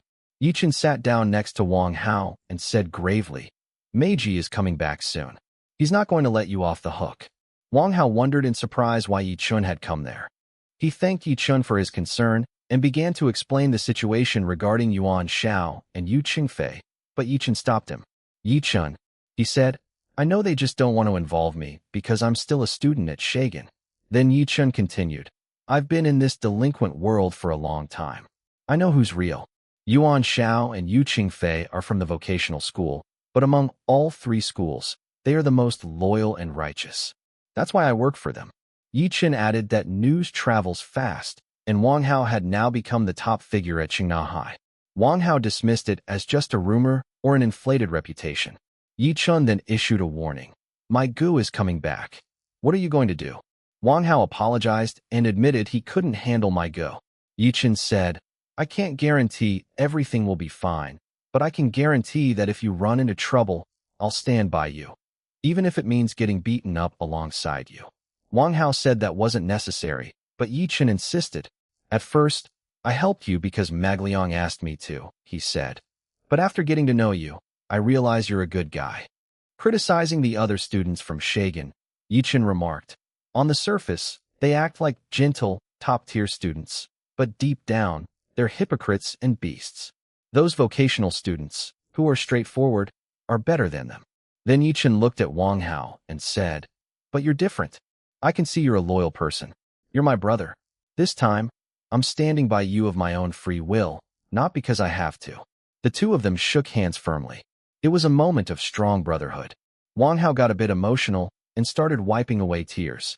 Yi Chun laughed and said, Hey, we're men. Why are you getting so emotional and corny?" Back in the dorm, Yi Chun told Wang Hao that brother you actually wanted him to transfer schools. Wang Hao explained, "He says that if I stay in Chung Village, Meiji will beat me to death. That's why he wants me to go to a vocational school." Yi Chun agreed, saying, "Brother Yu is right. Staying in Chung Village isn't a wise decision. You really should go to the vocational school. Under Brother Yu's protection there, no one would dare lay a finger on you. But it's a shame. Now I get why you were so relaxed, chasing after girls because you already had a backup plan ready." Wang Hao replied, "I don't have a choice." As he was leaving, Yi Chun said, "Have some fun for a few more days until Meiji comes back. But it'll be hard to meet up after the transfer. So, Get the transfer sorted quickly to avoid dragging it out. Wang Hao thought to himself. I need to woo Xiaxue as soon as possible.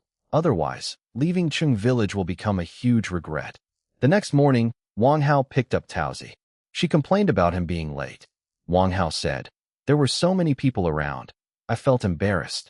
Taozi said, this is school. Don't do that. What will people say? Wang Hao held her hand and said, let's see who dares to laugh. Come on, let's go get something to eat. In the classroom, Wang Hao's friend praised him for a job well done and noted his impressive speed. Wang Hao thought to himself, I found true love this time. Xiaxue looked at Wang Hao, who was sleeping at his desk, and woke him up. Wang Hao asked why she had come. Xiaxue was excited. Can I share some good news? Tomorrow, I'm going to be Su Xiaobai's girlfriend for a day. Wang Hao said casually, that's great. Congratulations. Xiaxue asked, Wang Hao, does it bother you? Wang Hao replied, why would it bother me? I have a girlfriend too. You've seen Taozi? She's very beautiful. Xiaxue said sadly, but when I saw you with Taozi, it really hurt deep down. Wang Hao thought to himself, Xiaxue is jealous. That means she still loves me. He immediately took action and grabbed Xiaxue's hand. Be with me, Xiaxue. Xiaxue was confused. Wang Hao, I don't understand. I'm so confused. It really hurt when I saw you with Taozi. But maybe it was because you changed so quickly. Until yesterday, you were crazy about me, and now you're with someone else. It makes men seem so scary. None of them are reliable. Wang Hao got angry. This is interesting. It's fine for Su Xiaobai to get a new girlfriend every day. That's acceptable. It's fine for him to have so many girlfriends at once. But if I didn't get any warmth from you, am I not allowed to find a new love? You have such a double standard. Wang Hao continued. That's right. I am not as handsome as Soyabai, nor am I as graceful, nor do I have a charming smile like his. But this discrimination of yours is too much. Xiaxue, I am very disappointed with you. Truly disappointed. You are being completely unreasonable about this. You've gone too far. Tears welled up in Xiaxue's eyes. She started to cry. Wang Hao's anger melted instantly. Hey, don't cry. I didn't mean to say that. Please don't cry. He took out a tissue and handed it to Xiaxue. Fine, it's my fault. I shouldn't have said all that. Xiaxue wiped away her tears. Wang Hao walked away. His bespectacled friend arrived. What happened, Haoga? Wang Hao replied. What's it to you? Just let it be. Wang Hao was holding Taoji's hand in the park, and Xiaxue was standing in front of them.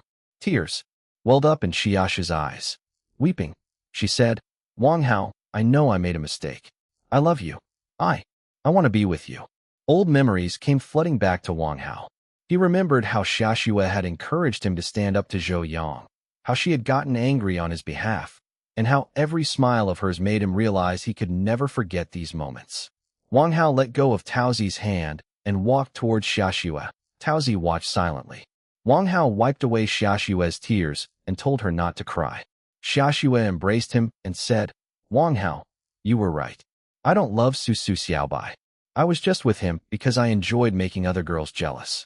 I want to be with someone who truly loves me and will stay by my side for a lifetime. Wang Hao hugged her tightly in return and said, when I saw you and Taozi together, it felt like 1,000 knives were cutting through my heart. I hadn't even realized when I fell in love with you. Tears welled up in Wang Hao's eyes as well. Xiaxue said, thank you for coming back. I won't be like that anymore. Wang Hao replied, that's good. That's good. Taozi felt sad watching this scene and walked away. Wang Hao watched her leave and felt a pang of guilt. He thought he would explain to Taozi later that he had only been with her to understand Shakespeare. Wang Hao asked Xiaxue, what about Xiaobai? Xiaxue replied, I'm not his girlfriend anymore. He has so many girlfriends. I was just one of them. I want to be with someone who truly loves me and will stay with me for life. Wang Hao smiled. He felt that today was his day. She had dealt 2 blows to Taoji. First, Taoji rejected her friend request, and now, Xiaxue had left her. Now, she could transfer without any regrets. The two returned to the classroom, hand in hand. Their classmates saw them and, in shock, began to cheer. Wang Hao announced to everyone, from today on, Xiaxue and I are together. Everyone clapped and shouted teasingly, let's run away together. Sitting at their desks, Wang Hao held Xiaxue's hand under the table. He wrote a note, don't worry. I used Taoji on purpose just to make you jealous. I'll explain it to her later. Xiaxue read the note and smiled. She wrote a reply. Yes, go see her after class. Taoji is very upset. It's obvious she likes you. Wang Hao wrote another note. The most important thing I had to do before transferring was to propose to you. That's why I staged that crazy scene with the candles. Would Wang Hao be able to make Taoji understand? And would he really be able to transfer? Wang Hao entered the classroom where Taoji was sitting. As soon as he approached, Taoji stood up and slapped him hard across the cheek. Wang Hao was shocked and clutched his cheek. There were tears in Taoji's eyes. Gathering his courage, Wang Hao took out his notebook and handed it to her. Taoji, here. I spent the whole day analyzing Shakespeare's works. He admitted his mistake. I'm sorry I used you just to make Xiaoshu jealous. In a mix of anger and pain, Taoji threw the notebook onto the floor. She shouted, Wang Hao, get out. I don't want to see you again. Wang Hao bent down and picked up the notebook. Overcome with emotion, he said softly, Taoji, I'm sorry. This is the only way. He walked out of the classroom. Thoughts raced through his mind. I don't hate Taoji, but Xiaoxue is the girl I love the most. I'm not someone like Suyabai who can handle multiple girlfriends. I can only be loyal to one girl. Night had fallen. Wang Hao returned to the classroom, where Xiaoxue was studying alone.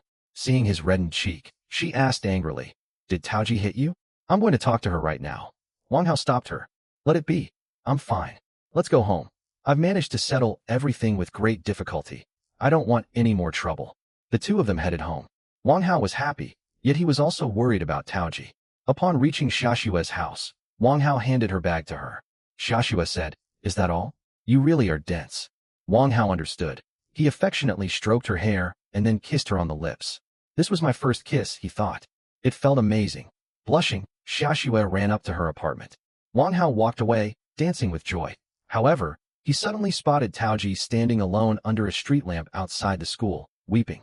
He was astonished. What was a boarding student doing outside the campus at night after self-study hours? He walked up to her and asked, Taoji, why are you here? In the classroom, Xiaoxue handed a note to Wang Hao. The note stated that he didn't need to transfer schools. She suggested she would speak to Su Xiaobai and Mai Ji to get them to stop harassing Yu Qingfei. Wang Hao read the note and reflected that money couldn't solve everything. Otherwise, Yu Qingfei wouldn't be in such deep trouble. He held Xiaoxue's hand to comfort her. Then, Wang Hao took out his notebook and began jotting down notes on Shakespeare's works. Xiaoxue asked, What are you writing? Wang Hao explained that these were Shakespeare notes for Taozi. She needed them. Xiaoxue felt a pang of jealousy. Angrily, she said, I'm so upset, yet you're still thinking about Taozi. She got up and walked away. Wang Hao reflected on the fact that he loved Xiaoxue and was happy with her. However, Taozi was his first intellectual soulmate, someone with whom he shared a matching interest in literature. He thought he would convince Xiaoxue later. Wang Hao went to the teacher and asked for a transfer application form, explaining that it was his family's decision. The teacher gave him the form. Then, Wang Hao went to the internet cafe where Yuga was gaming and showed him the form. Yuga signed in the space meant for a parent or guardian and jokingly said that if the teacher had any doubts, Wang Hao should leave a phone number so the teacher could call. Wang Hao returned to the classroom and finished his notes. Xiaoxue came back and asked if the task was done. Wang Hao said yes, adding that the notes were to reassure Taozi. After tonight, they would be able to be together properly. Wang Hao told Xiaoxue to go home, but she refused, saying, No, I have a boyfriend now. I'll wait for you. Wang Hao insisted it was getting late and told her to go home. He then took his notebook and left the classroom. In the hallway, he saw Taozi standing near the door. She stepped forward, stopped him, and placed her hand on his chest. Give me a chance to explain, she said, looking emotional. Then, she ran back into the classroom while the other students watched. He met Taozi later that night. She was crying. She said, Wang Hao, you have a girlfriend now, so you can't touch me. She pushed his hand away. She explained that she had been heading back to the dorm, but saw him walking Xiaoxue home. She had followed him, and when she realized the two of them were dating, she stopped. However, she didn't want to go back to the dorm, so she had waited there for his return. I thought to myself that Taoji was in no way inferior to Xiaoxue. Love is truly a strange thing. Had I met Taoji first, the outcome might have been completely different. Taoji asked if I was still in pain. I joked, If you want to hit me some more, go ahead. Then I said, Come, let me walk you there. On the way, she said, I read your notebook. Your analysis of Shakespeare is excellent. I replied, They're just some personal thoughts. Upon reaching the dorm, she stopped me and said, Now that you're with Xiaoxue, treat her well. Don't let your eyes wander. She started crying again. I asked what happened. Weeping, she said, It's true that you aren't my boyfriend anymore. My heart is heavy. You were the first boy to win my heart. I took courage and confessed my love, just as you had suggested. But now, I'm reminded of those Shakespeare lines I taught her. I've realized that Taoji's love is truly as deep and pure as what Shakespeare wrote. Taoji wiped away her tears and said, "At least you gave me that notebook. I had thought I would never speak to you again. Wang Hao, I hate you. You trapped me in this web of love and now left me all alone. Go away and don't come back." Saying this, she ran inside the dorm. I went back to my room, lay on the bed, and stared at the ceiling. My mind was in turmoil. The next morning, I went straight to Teacher G and handed him a transfer application. The teacher immediately called my guardian, Yuga. The teacher said, "Chung Village isn't an easy school. Transferring out of here isn't simple." Yuga said over the phone, "Learning a trade at a vocational school is good. He'll get a job in the future." The teacher was surprised, but agreed. The teacher had just hung up the phone. He was looking at me in astonishment. He said, "I've never seen parents who want to take their child out of a good school like Chung Village and send them to a vocational school, and all just because he's young and should learn a skill." The teacher couldn't understand me, but I just asked, "So, teacher, tell me when I can transfer." The teacher said the process wasn't easy. The school principal's signature would be needed, and my parents would have to come in person. I thought, looks like old Zhuang will have to run around again. But I was short on time. May was about to end. There were only 3 days left. I told my friends in the classroom that I was transferring. I ran into Yi Chun and the others in the hallway. They looked surprised. These were the people Zhou Yang used to bully, but they had been safe since joining forces with me. I thought they didn't help me, but at least they didn't join Zhou Yang in harassing me. I'm grateful for that. That evening, the four of us friends, me, Yi Chun, the boy with blue hair, and the bespectacled friend, were drinking beer at a small restaurant. The atmosphere was a bit. I got emotional. Tipsy on beer, Chin started to cry. He said, "Hauga, to be honest, a lot of people used to bully me too, but ever since I started hanging out with you, no one has dared to." The guy with blue hair chimed in. "Hauga, I wish you weren't leaving. What will happen to us once you're gone? We'll become targets all over again." My bespectacled friend added, "Apart from you, no one in class respects me." We drank beer together and hugged. On the way back, we were completely wasted, leaning on each other and singing De He Xiang Tong Yu, A River Flows East. We were happy, even though we were parting ways. But suddenly, some people blocked our path. It was dark, but I recognized that face, my G. He was holding a baseball bat. He struck me right on the head with it. Whack! My head split open, and blood began to flow. He shouted, "Go to the vocational school and call Yuga." I collapsed to the ground. His thugs grabbed my friends and started beating them up too. I was groaning in pain, but I didn't give up. I shouted in anger, "You bastards! If you've got the guts, come at me one-on-one. Fight! Today I'll beat you so hard that." But just then, a muscular boy with white hair stepped forward. It was Hongli. He slammed me to the ground and started beating me. "Come on, boy, show me what you've got," he shouted. I was lying on the ground, but I raised my hands. The first time Zoyang had hit me, I was scared and couldn't muster the courage to fight back. But today, I retaliated. I made Hongli's nose bleed. My G rested his bat against my face and smiled. "I hear you're planning to transfer. That's a good idea. It's in your best interest to leave 6 villages. But it's too late now." I had left early that day. In the woods, my G attacked Yechin with his baseball bat. He shouted in anger, "I'll handle both of them." Yechin fell to the ground. Wang Hao was in shock. He ran toward Yechin, calling out his name. My G raised his bat and said, "Disrespecting superiors. Everyone deserves to die." He was about to strike when a silhouette appeared. Wang Hao thought, "This person isn't Yu Qingfei. I grew up with Yu Qingfei. I recognize his silhouette." A muscular boy, whom my G called Brick, arrived. My G asked, "Brick, what are you doing here?" Brick said, "I need a guy," and pointed at Wang Hao. My G was confused. He asked, "Who sent you?" "We're both from 6 villages. Why are you helping someone from the vocational school?" Feigning ignorance, Brick asked, "Who is Yu Qingfei?" My G thought he was acting. "Don't make a scene, Brick. Didn't Yu Qingfei summon you?" Brick stated clearly, "I didn't come for Yu Qingfei. I've come to take Wang Kao. Just tell me, are you going to hand him over or not?" My G got angry. "Did we ever give you any trouble? Why are you turning against your own brothers for the sake of an outsider?" Brick said coolly, "I am not your brother. I don't know Yu Qingfei." Just then, a young man wearing a trench coat walked up, smoking a cigarette. Wang Hao saw him and wondered if this was Yuga. My Ji smiled and asked, "Did the rat Wang Hao die?" Brick replied, "No, but he's suffocating." Yu Qingfei laughed. "It's good that he's still alive." My Ji looked at Brick and said, "So, Yu Qingfei has called for backup?" Yu Qingfei retorted, "Backup? Do I need help to defeat these people? I saw Hongli lying outside." My Ji asked Brick, "Are you saying you didn't call Brick?" Yu Qingfei studied Brick closely and said, "Oh, so this is Brick from Chung Village." Brick said, "I am Yu Qingfei." He might have said this as a joke, or perhaps it was a subtitle error, because he said something else in the very next line. Brick continued, "I've heard that Yu Qingfei from Chung Village roams alone." Then Brick explained, "I'm from the vocational school. I study with my Ji and Hongli." Yu Qingfei asked, "Who are my Ji and Hongli?" Brick replied, "I only know Old Dog, Laogo, from Chung Village, and my Ji." My Ji got angry. "Brick, who did you call dirty?" Brick issued a challenge. "If you don't let Wang Hao go, we can fight right here." Wang Hao, lying on the ground, watched it all. He thought, "My Ji implies that Brick isn't here to help me. So why did Brick come to me?" Yu Qingfei realized that the muscular guy named Brick was also there to save Wang Hao. He arrived and said with a laugh, "So, you've come to get Wang Hao too? That means he has a protector in Chong Village. In that case, I don't need to arrange for his transfer." He asked Wang Hao, "Why didn't you tell me earlier that you knew Brick?" Wang Hao, lying on the ground, said in surprise, "But I don't even know Brick." Brick stated clearly, "I didn't come to rescue Wang Hao. I just have some private business with him." Yuga laughed, "Private business? No problem. After all, we share the same goal, to get Wang Hao out of Meiji's clutches. That puts us on the same side." He noticed that Brick had defeated Hongli and his gang.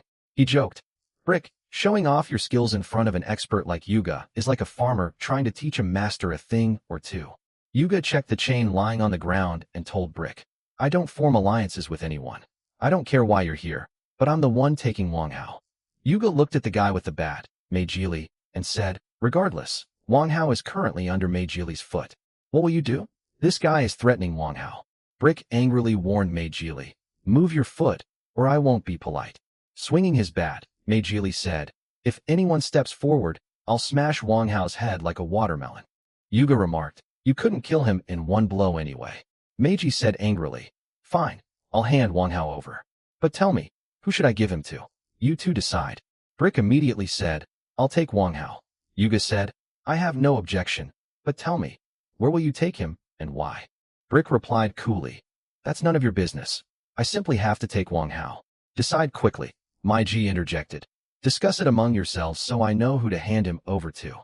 Yuga realized that Meiji wanted to pit them against each other. He tried to reason with Brick. "Save Wang Hao first. We can sort out our personal issues later." Brick called Yuga an idiot. Yuga grew frustrated, thinking, "It's impossible to talk to this guy. If we fight, Meiji will take advantage of the situation, and Wang Hao won't survive." Brick reiterated, "I didn't come here to save anyone. I'm just here to do a job."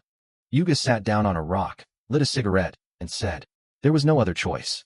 Meiji laughed and said, "Give Wang Hao to me." He asked Yuga if he should hand him over. Yuga told him not to go to sleep yet. Meiji urged him to hurry, or else he would give Wang Hao to Brick. Yuga agreed. "Fine, give him to him." He warned Brick, "If anything happens to Wang Hao, I will burn down Chung Village School." Meiji was surprised that Yuga let Wang Hao go so easily. He wondered if Brick had malicious intentions. What if he took Wang Hao away and minced him into pieces? Yuga said, "Forget it. Whatever happens, it's better for him to be with someone else than with you." Yuga told Brick to hurry up and take him away before he changed his mind and challenged him to a duel. Brick hoisted Wang Hao onto his shoulder. He looked at Yuga and said, "I'll remember this, Yu Qingfei." Wang Hao said to Yuga, "Yuga, please save Chun and the other friends." Yuga replied, "Don't worry. Meiji can't threaten us anymore. We'll handle the rest." Brick left with Wang Hao. Wang Hao asked, "Are you going to?" Brick brandished a brick near his head. Terrified, Wang Hao stammered, "Yuga?" Yuga is mighty, though his eyes were wide with fear. Wang Hao wakes up screaming from a terrifying nightmare. His heart is pounding. Right in front of him, the muscular guy, Brick, is calmly eating noodles. Terrified, Wang Hao asks, "Why are you hitting me? Did I offend you somehow?" Brick says nothing. He looks furious and picks up a large hammer. But the very next moment, the scene shifts. Wang Hao sees Brick reading a book by Shakespeare. Wang Hao is astonished. He can hardly believe that such a rough, muscular man is interested in classics like Shakespeare. Wang Hao begins to worry about Taoji. He quietly slips off the bed and tries to crawl away across the floor. However, he accidentally bumps into a cup, making a noise. Brick immediately turns around, hammer in hand. Terrified, Wang Hao quickly lies back down on the bed. Just then, he notices Taoji sleeping beside him and is shocked. He realizes that Brick must have kidnapped Taoji as well. I have to save her from this thug's clutches at any cost, he thinks. Wang Hao tries to feed Taoji some noodles to wake her up. Taoji opens her eyes. Wang Hao immediately covers her mouth and whispers, "Be quiet, we've been kidnapped." But just then, Brick descends, hanging upside down from the ceiling. Instead of being surprised, Taoji calls him Brother Go. Wang Hao finally realizes that they are siblings. Taoji scolds Brick. "Why did you beat Wang Hao up so badly? Look, his head is split open." Brick complains, "I was just reading Shakespeare, but the language is really difficult. I can't understand it." Wang Hao and Taoji are left stunned upon hearing this. Brick picks up a brick again and says, "I think I hit it too lightly." Hearing this, Taoji angrily steps in front of Wang Hao and warns Brick that if he even lays a finger on Wang Hao, she will stop speaking to him. Taoji told her brother Brick not to interfere in her affairs, but Brick angrily retorted, "I certainly will. I absolutely hate seeing you cry." He explained that ever since their parents passed away, he had promised himself he would never let Taoji cry, nor would he allow anyone else to make her weep. Wang Hao finally understood why Taoji lived in the school dormitory despite being a local. In reality, she lived in a small rented room with her brother. One can only imagine the hardships they must have faced while supporting each other. Sadly, Taoji said, "But Wang Hao already has a girlfriend. I don't want to come between them. I don't want to be a homewrecker." Smiling, Brick said, "The solution is simple. Wang Hao just needs to break up with that girl." He then turned to Wang Hao and threatened, "If you get back together with my sister and promise never to hurt her, I'll let you off the hook and take full responsibility for your safety in the city." Wang Hao reflected on the situation, comparing Taoji and Xiaxue. Taoji was better in every respect, yet he still loved Xiaxue because she had given him strength during his darkest times. He didn't want to lie to Taoji, but Taoji whispered softly, "Wang Hao, don't lie. Just tell my brother. If you refuse, he won't let you leave this room alive. He would do anything for me." Wang Hao realized that Taoji was also asking him to lie just to calm her brother down. They both wanted to save each other's lives. Wang Hao held Taoji's hand and said with a smile, "All right, I agree." Brick went wild with joy. He clapped his hands and said, "My sister is the best girl in the world. You're lucky to have her." He joined their hands together. Then, he took red candles and a double happiness symbol out of his bag and set up a makeshift wedding arrangement. Brick said, "Come on, let's bow to heaven and earth right now. Once you bow, you'll be husband and wife." Both Taoji and Wang Hao were shocked. Taoji said, "Brother, we're only 16. It's too soon." Wang Hao tried to explain that a legal marriage requires a certificate, but Brick got angry. "Stop talking nonsense. In Chinese custom, bowing is the wedding. If you refuse, then right now, I'll smash a brick right onto your head." Taoji stepped in, stopped her brother, and said, "Brother, this is madness. Leave Wang Hao alone. He has promised to stay with me." Enraged, Brick picked up a brick and told Taoji, "I don't care. If Wang Hao doesn't go through with the wedding ritual with you today, I'll beat him until he's reduced to a vegetable." He tried to reason with Taoji, "Sister, I've always listened to you, but today, your brother is thinking about your lifelong happiness. So, please don't be angry with me. One day you'll learn." Then, turning to Wang Hao, he asked, "Don't you like this guy?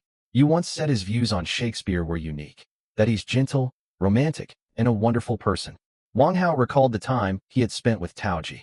He thought to himself, "Perhaps I had become a bit greedy and abandoned my habit of staying quiet." Yet, hearing Taoji praise him so highly filled him with happiness. Wang Hao mustered the courage to speak. "It's happening, but isn't it a bit too soon?" Brick immediately retorted, "What do you mean too soon? In the old days, girls would get married at 16 or 17. You two have met at the perfect time." He then threatened, "Wang Hao, hurry up and bow, or else I'll turn you into a vegetable." The room had been decorated. Symbols of double happiness adorned the walls. Brick took charge as the officiant and issued orders. The first bow was to heaven and earth. Both of them bowed low. The second bow was to the elders. Brick sat on a chair himself, and the two bowed to him.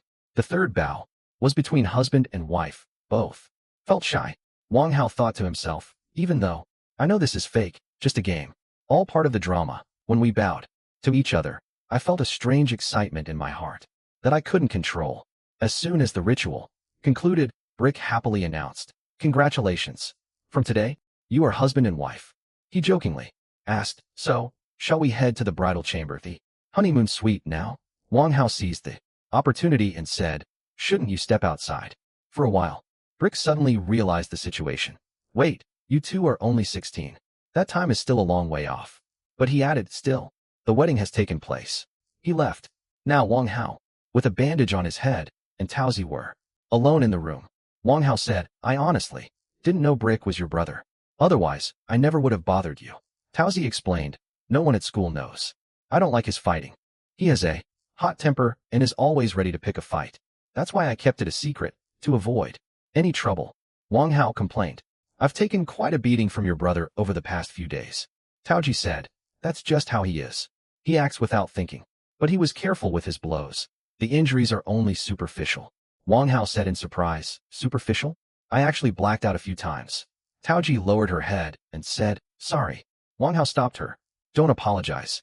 It was my fault. I had misunderstood you. As they walked down the street after leaving the room, there was an awkward silence between Taoji and Wang Hao. Tearfully, Taoji asked, Wang Hao, are you really with Xia Xue? I didn't lie. I just remained silent. She wiped her tears and said, all right, just consider what happened yesterday a charade. I'll explain everything to my brother.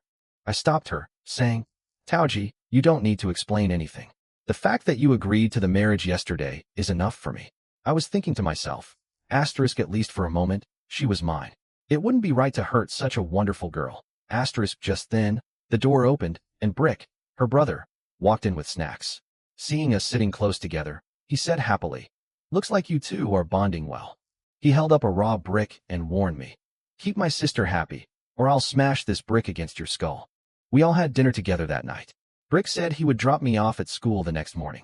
I thought to myself that even though Brick's methods were rough, he truly cared about his sister. The next morning, when I woke up, Taoji was sitting by my bed. She told me her brother had gone to get breakfast. I immediately clarified, Taoji, everything from yesterday was a lie. Please don't take it seriously.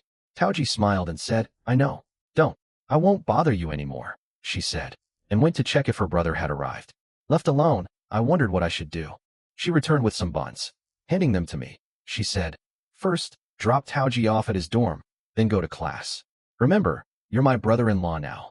As we walked along the road, Taoji said, I'm happy just having played that part yesterday. Can we still be friends? I replied, Taoji, you're the kind of girl I'll never be able to forget.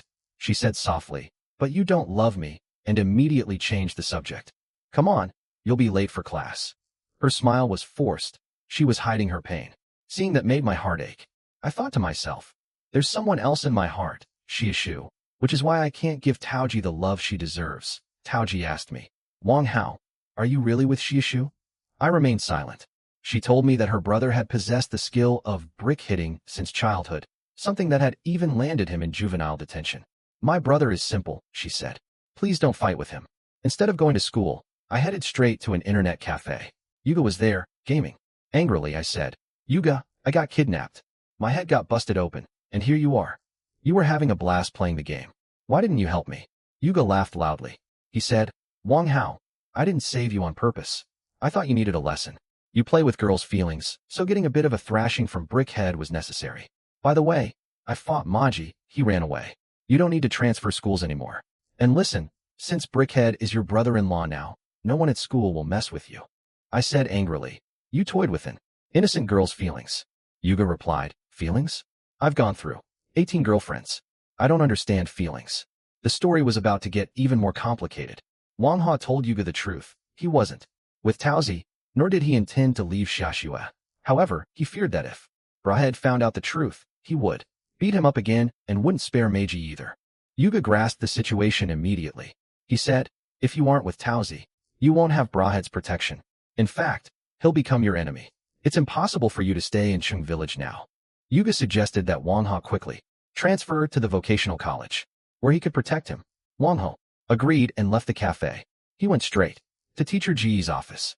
Teacher Go was shocked to see his bandages. He mentioned he was just about to file a missing person report. Wang Hao lied, claiming he'd had a minor accident, but Teacher Go didn't believe him. He asked if Wang Hao had offended anyone and assured him of the law and order situation. Wang Hao insisted he was fine but said he had to leave the school.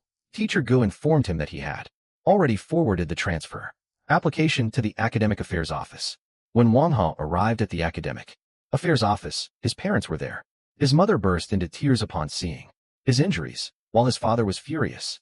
He demanded to know who had beaten him and why he had submitted a transfer application without their permission, and with the internet cafe owner's signature at that.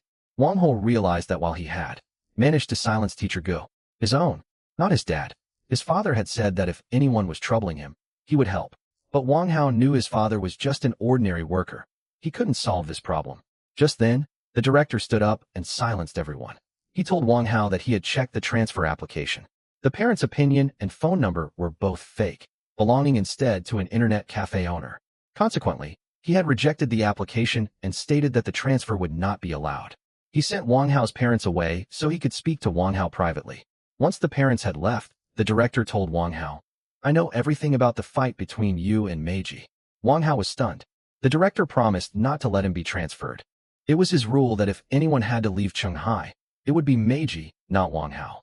The director angrily declared that he had always detested delinquents and had vowed to clean up the school the moment he took charge. For the first time, Wang Hao saw a glimmer of hope. The director explained that, initially, he had wanted to completely eradicate the school's bullies. Later, however, he realized that delinquents could never be fully eliminated. Like a forest fire that regrows after the rain, new bullies always emerge. So he changed his strategy. Instead of indiscriminate purging, he now preferred to guide them, essentially using strength to control strength. That was why the number of delinquents at Shanghai was lower than at other schools. He revealed that the rise of Brickhead, Old Dog, and Meiji to the top of the school hierarchy was no accident. It was the result of his own secret planning. He wanted the school, maintaining a certain order. In other schools, like Baiki and the vocational school, leadership changes constantly because new thugs are always trying to rise to the top, leading to perpetual chaos. But at Sheng School, the director expels any challengers who threaten the incumbent leaders, ensuring stability. Wang Hao, who was sitting on the floor listening to this, was stunned to realize the director knew everything about him and Brickhead. The director assured him that he had the strength to fight Meiji. He had his brothers. He had Chen's support. Yukingfei was out there. And now Brickhead was with him too. But Wang Hao felt this sounded a bit overconfident. He thought to himself, his brothers were cowards. Chen was loyal but weak against Meiji. And Yukingfei was at a distant school. Useless in this situation. He asked the director, "If you were the one who made Meiji so powerful, why do you suddenly want to take him down?" Lighting a cigarette, the director revealed the truth. He said that Meiji's ambition had spiraled out of control. He didn't just want to be the boss of Sheng School. He wanted to be the sole king of all three schools. This would trigger a massive war between the schools, something the director absolutely wanted to avoid. That is why he wanted to remove Meiji and make Wang Hao the new leader. To restore balance to the school, the director apologized for using the word puppet and clarified that he simply wanted Wang Hao to become a boss on par with Brickhead and Old Dog. He looked Wang Hao in the eye and asked, "Do you want to change your destiny?" Wang Hao finally nodded in agreement and asked, "So what do I have to do?" Explaining his plan, the director told Wang Hao that expelling Meiji from the school wouldn't be easy. Meiji wields immense influence and has loyal followers willing to take the fall for him. That is why the director wants a major showdown, where Wang Hao defeats Meiji. This would give the director a solid pretext to expel Meiji and install Wang Hao as the new boss without much trouble. Wang Hao asked the director a question. If Brickhead Janto is just an ordinary guy and not particularly sharp-witted, why do you support him? What benefit does he offer you? The director laughed heartily and said, "You've greatly underestimated Brickhead. The truth is, he is the most powerful fighter in the entire school. Even I, an adult, am afraid of him. He is the only one capable of keeping Old Dog and Meiji in check." The director added that Brickhead has no desire for power or the position of boss. His world revolves entirely around his sister, Taoji. Their parents died when they were young, so Brickhead stepped up to fulfill the roles of both older brother and father. He studied tirelessly and enrolled at Chung Academy specifically to protect his sister. Wang Hao was astonished to hear this. He realized that Brickhead truly was like a father figure and a protective older brother. The director noted that Brickhead's fighting skills and explosive power were top tier. He never shied away from a fight and was willing to risk his life in battle. That is why Old Dog and Meiji are afraid of him and don't provoke him, because no one wants to invite such massive trouble upon themselves. Wang Hao immediately added, So, you made Brickhead the boss to keep the other thugs in check and prevent them from becoming too arrogant? And since Brickhead doesn't care about power, only about protecting Taoji, it's a perfect win-win situation for you. The director praised his insight. Wang Hao asked, if that's the case, why didn't you just have Brickhead take my G out? The director explained that Brickhead only fights when someone harms his sister. He could have used Brickhead, but doing so would have required causing some harm to Taoji, something he didn't want to do. Wang Hao understood. He said, all right, I get it. I'll handle my G. The director called him a loyal and principled young man. Wang Hao laid down a condition. Never lay a hand on Taoji, or I'll never let you off the hook. The director smiled and agreed. He then remarked that he found it strange how a student who had been bullied for 3 years in middle school managed to develop such extraordinary resilience. He noted that Wang Hao was somewhat like Brickhead. Both possessed qualities seen in historical heroes like Gojin. People capable of enduring suffering that would be unbearable for others. The director said that such people soar to great heights when given the chance. He then took a knife out of his drawer and placed it on the table, saying, now, your moment has arrived. He told Wang Hao that if he defeated Meiji, he would become the new boss. The plan was simple. Wang Hao had to provoke Meiji into attacking first. Then, claiming self-defense, Wang Hao could land Meiji in the hospital. Meiji would be expelled during the school assembly, while Wang Hao would receive only a warning. The director wanted Meiji out of the school to maintain order, allowing Wang Hao to become the new leader and control the system. Wang Hao picked up a knife and slipped it into his pocket. The director opened the curtains and remarked that if darkness had to remain, at least the sunlight should be allowed to reach as many places as possible. Wang Hao left the office. In the schoolyard, he ran into Meiji and Hongli. Mocking him, Meiji said, you haven't transferred yet? I guess you've got the Brickade backing you now. That's where this attitude is coming from. Wang Hao replied calmly, I was just wondering when I should punch your other eye. Hongli stepped forward angrily, but Meiji held him back. Meiji said, everyone saw the Brickade kidnap you. You seem to think he's become your protector. Wang Hao retorted, I don't need the Bricade's help. I can beat you myself. Wang Hao walked away and headed straight to his classroom. As he reached the door, Xia Shui ran up and threw her arms around him. She was crying and saying, you finally came back? I was just about to call the police. The other friends were also relieved and happy that Wang Hao was safe. But in a corner of the classroom, a boy with a buzz cut, who was perhaps Meiji's ally, or rival, was smiling. He quietly said, you're laughing now, aren't you? The crying is yet to come. Wang Hao looked at him, and there was a new resolve in his eyes. Wang Hao was sitting at his desk in the classroom. A white bandage was still wrapped around his head. Xia Shui was sitting beside him, anxiously touching his head and asking if he was still in pain. Wang Hao smiled and said, all the pain vanished the moment you touched me. Just then, the teacher entered the classroom. Seeing them like that, he scolded them, asking, what are you two doing? Wang Hao immediately made up an excuse. Sir, I have a headache, so I'm getting a massage from Xia Shui. The teacher accepted this. Xia Shui asked, what happened with the transfer? Wang Hao replied, the transfer is cancelled for now. Xia Shui grew anxious and started asking about my G. Wang Hao reassured her, don't worry. We just need to keep a low profile for a few days. Don't let people see us together. Otherwise, Brihead, Taoji's brother, will get angry. Xia asked angrily, why? Should we hide out of fear of my G? I'm ready to fight him. Wang Hao stopped her and said, no, it's not about fear. Brihead is Taoji's brother, and I owe a debt to Taoji. How could I possibly fight his brother? Xia agreed but said with a hint of annoyance, fine. But if we can't be seen together, we'll have to write letters to each other. Wang Hao laughed and agreed. The scene shifted to the dormitory. Wang Hao was talking to his roommates, the boy with blue hair, the boy with silver hair, and the boy with glasses. He said, I'm going to fight my G now. What do you guys think? Everyone was alarmed. The blue-haired boy said, bro, that's a huge risk. We'll definitely lose. Wang Hao tried to motivate them. Come on, don't overthink it. Remember what happened in the forest that night? How my G rejected us all. He spat in our faces. Don't you guys want revenge? The mood shifted slightly upon hearing this. The blue-haired boy said, to be honest, I had a dream where I slapped my G in front of everyone, and he was crying and calling me grandpa. Everyone started laughing. The silver-haired boy said, I dreamt of defeating both Old Dog and Brihead. But the boy with glasses remained silent. Wang Hao asked him, and you didn't want revenge? The boy with glasses lowered his head and said, I didn't even dare to think about my G. I just wanted to beat Ligia from my class. Wang Hao asked in surprise, why Ligia? The boy explained, Remember when school started and Zhao Yang forbade everyone from talking to you? I was your desk mate, so I did talk to you a little. Li Jia saw that. After class, he dragged me into the restroom and slapped me twice. Hearing this, Wang Hao's expression darkened with anger. He demanded, all that happened, and you didn't tell me until now. Then, he made a promise to the boy with glasses. Today, we'll make that dream of yours come true. Today, we'll teach Li Jia a lesson. Everyone cheered happily. Wang Hao entered the classroom with his entire gang, including Zhao Yang, the boy with silver hair, and his other friends. They walked straight up to Li Jia. Wang Hao planted his foot on Li Jia's desk, striking an imposing, dominant pose. Li Jia panicked and asked, Wang Hao, what are you doing? Wang Hao said, Li Jia, do you take me for a fool? Today, we're settling the score. Turning to Zhao Yang, Wang Hao asked, Zhao Yang, tell me the truth. Did you hire Hongli yourself, or did Li Jia take you there? Li Jia immediately started trying to explain himself. Zhao Yang and I are alike. We're new here. Wang Hao angrily slapped Li Jia across the face and said, how dare you mention Zhao Yang's name? Have you forgotten your place? Wang Hao then intimidated the rest of the class into sitting down.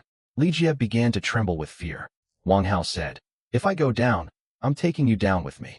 Li Jia clasped his hands in supplication and blurted out the truth. Wang Hao, honestly, I didn't take Zhao Yang to Hongli. She paid Hongli herself to hire him. I had nothing to do with it. Wang Hao told Li Jia's friends to leave the classroom, saying this was a matter strictly between him and Li Jia. Li Jia also signaled his gang to leave. Everyone gathered in the restroom, and Wang Hao's friends locked the door from the inside.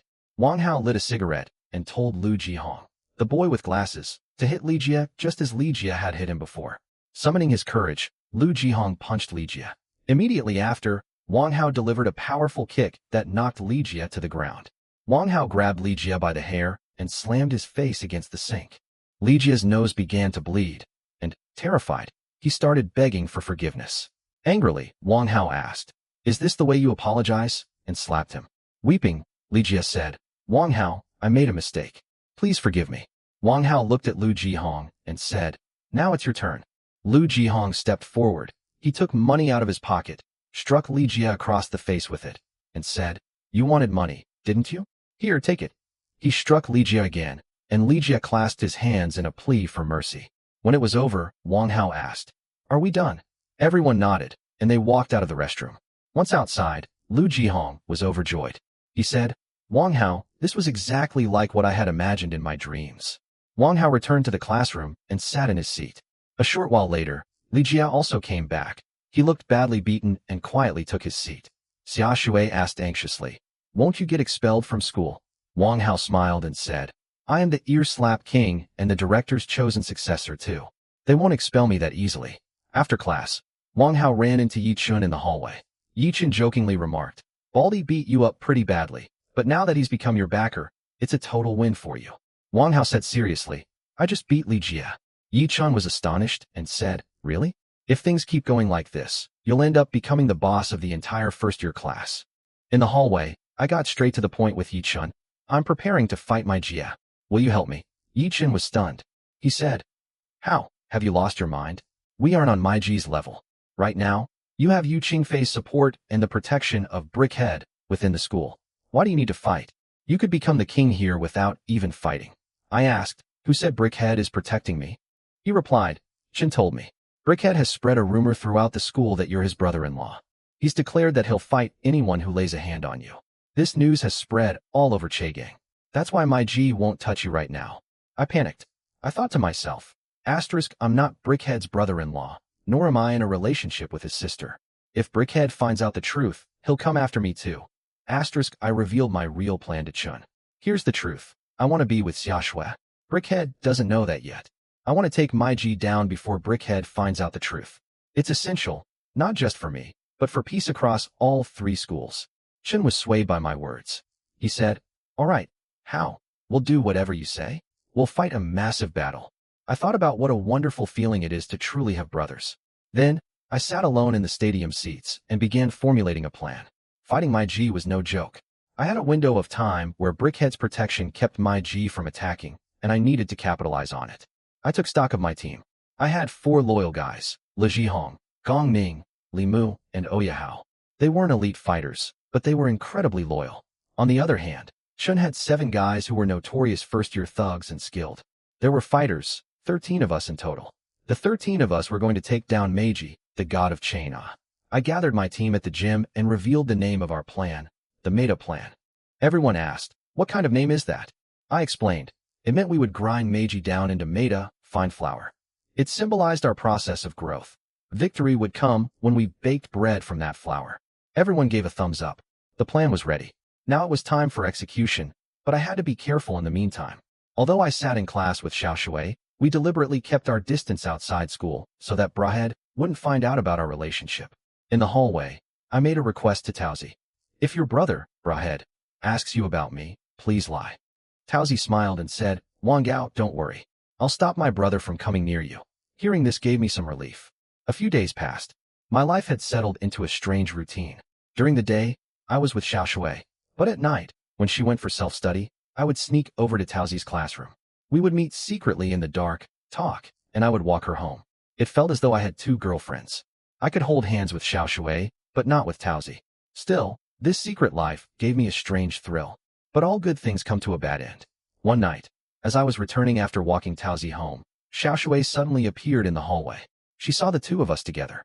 Her face filled with anger and shock. Tauzi immediately understood the situation, and she told me, "Go follow her."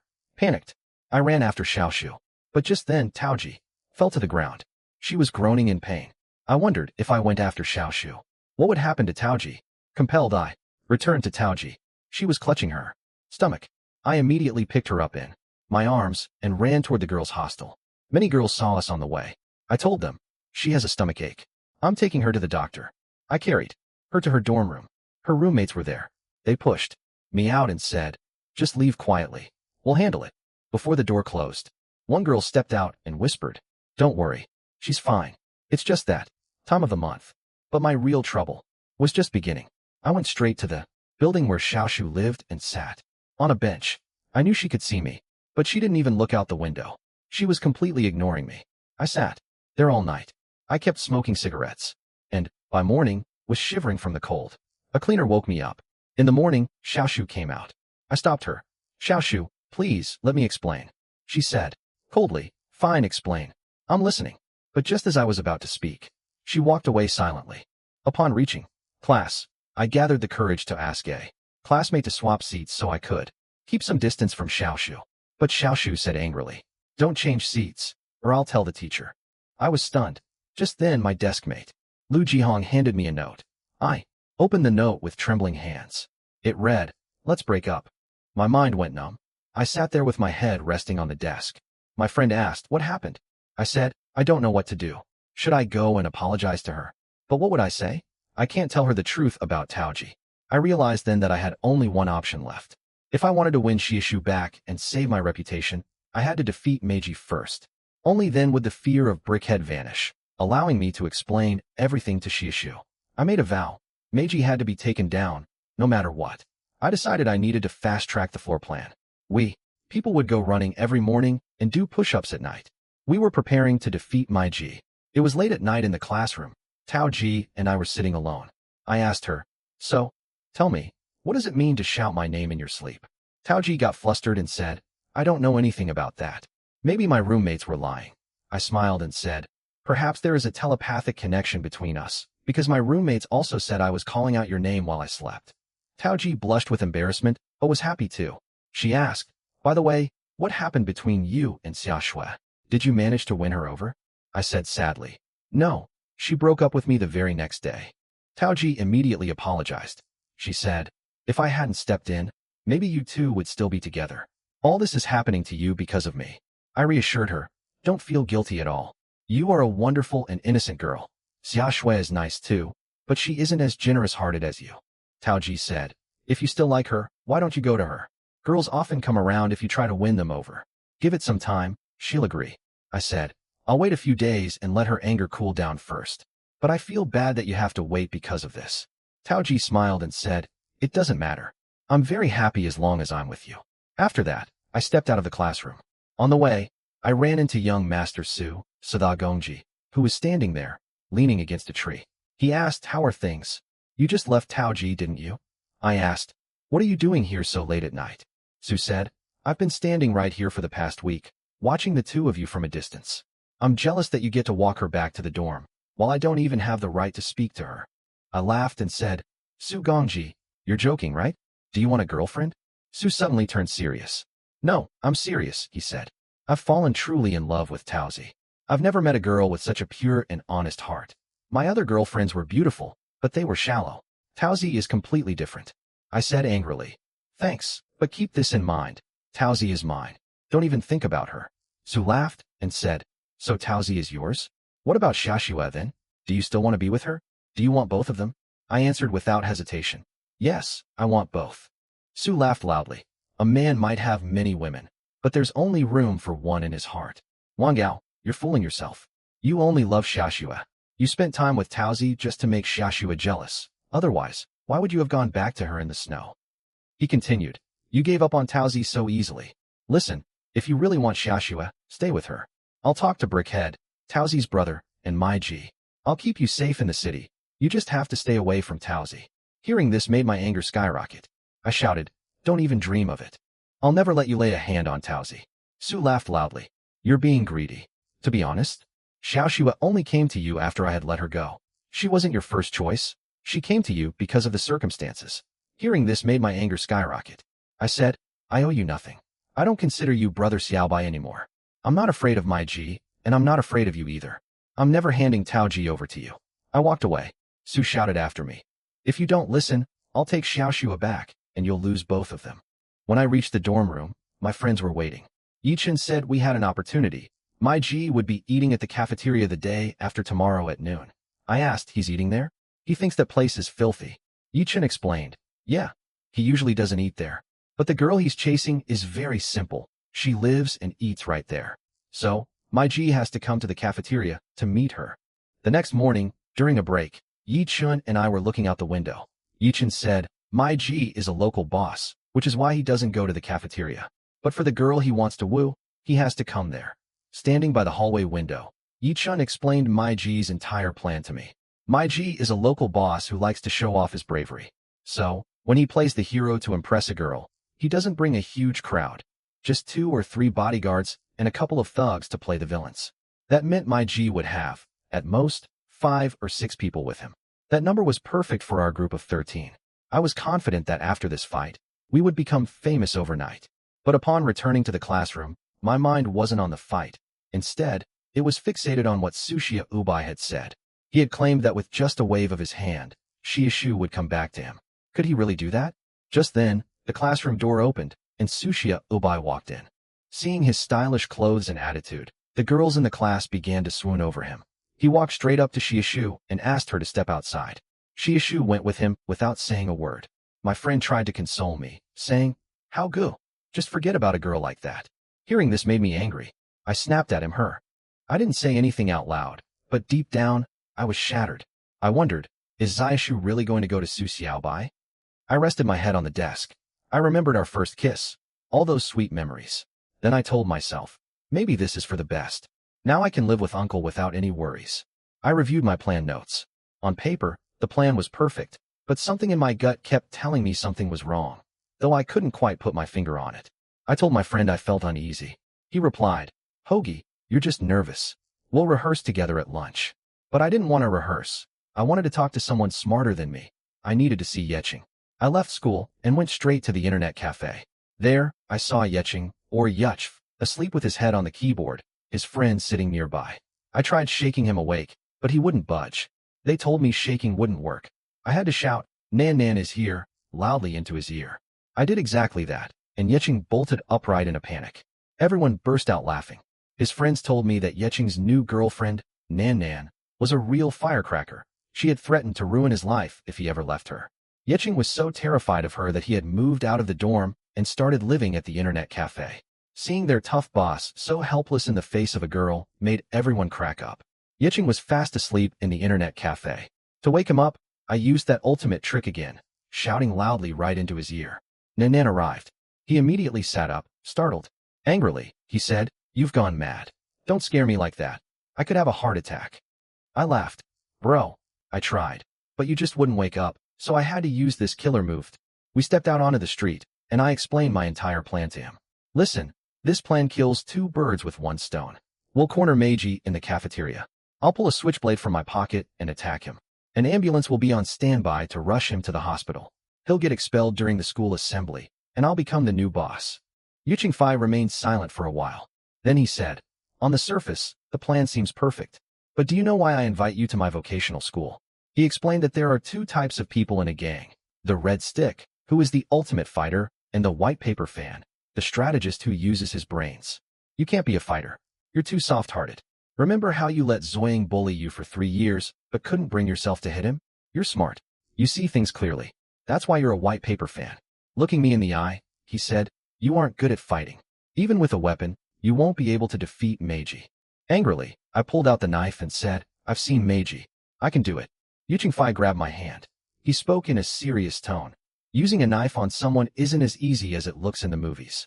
He continued, when newcomers attack someone for the first time, usually only two things happen. Either they stop halfway out of fear, or they lose control due to panic. Very few people are able to remain calm in such a situation. Looking at him, I said, you teach me what needs to be done. Yu Qingfei said quietly, I can explain it to you, but I still don't want you to use a weapon against Meiji, because killing two birds with one stone often means. Yu Qingfei stopped me on the street and explained that this whole plan was indeed a case of killing two birds with one stone. The director wants Meiji out of the school, but why did he give me a knife? The outcome of using any weapon can be unpredictable. A school director ought to know this very well. If something went wrong, could he really have saved me? Absolutely not. It clearly looked like a trap. I had sensed something was amiss all along, but I was deliberately turning a blind eye to the truth. The director had given me a weapon that could lead to any number of unpredictable consequences. Yu Qingfei said, yes, this is definitely a case of killing two birds with one stone. Your director is a very dangerous man. He wants you and Meiji to clash. Then, seizing the opportunity, he can expel both of you from the school. Later, he can pin all the blame on you too. I asked, but why did he set this trap for me? I wanted to leave the school anyway. Yu Qingfei listed the reasons. First, you are the perfect candidate to challenge Meiji. Second, he has seen your potential and is likely afraid that, in the future, you could prove to be even more dangerous than Meiji. Third, since you were leaving anyway, he thought, you might as well solve a major problem for him on your way out. Fourth, killing the rooster to scare the monkey, meaning making an example of you to keep everyone else in line. It didn't sit well with me to hear that someone was using me for his own gain. Yu Qingfei placed his hand on my shoulder and said, actually, Yu Qingfei simply doesn't want to let go. Perhaps my analysis is wrong. Maybe the director really does want to make you the new boss. I shook my head. No, your analysis is correct. What he gave me made his intentions clear. Yu Qingfei said, your director is incredibly cunning. I never imagined he was manipulating people like Old Dog, Meiji, and Briquette like puppets. They are merely pawns. I said, I'll go right now and cancel the plan. I'll return what he gave me. Yu Qingfei stopped me. Wait, the plan won't be canceled entirely. You are to become my white paper fan, my strategist. We've put in a lot of hard work. I will teach you how to turn the enemy's move into your own strength. We just need to tweak one small detail in the plan. There was a smile on my face when I returned to the classroom. My friend asked, you were so worried this morning. Why are you so happy now? I replied, tomorrow, we'll become famous. He laughed and said, Meiji might have power, but he lacks brains. From tomorrow on, you'll be counted among the big bosses of Chegan. I told her, tell Chun and the others that we'll meet at the basketball court tomorrow. We need to do the final rehearsal for the floor plan.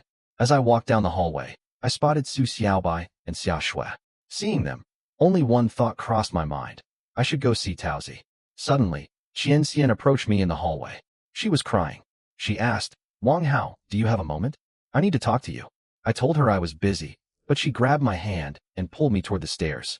We were walking outside the school at night. She was speaking angrily about Su Xiaobai. She said, Su Xiaobai is a truly terrible person. He dumped all the girls like us just so he could pursue Taozi. Wang Hao, you need to keep an eye on Taozi. Don't lose her.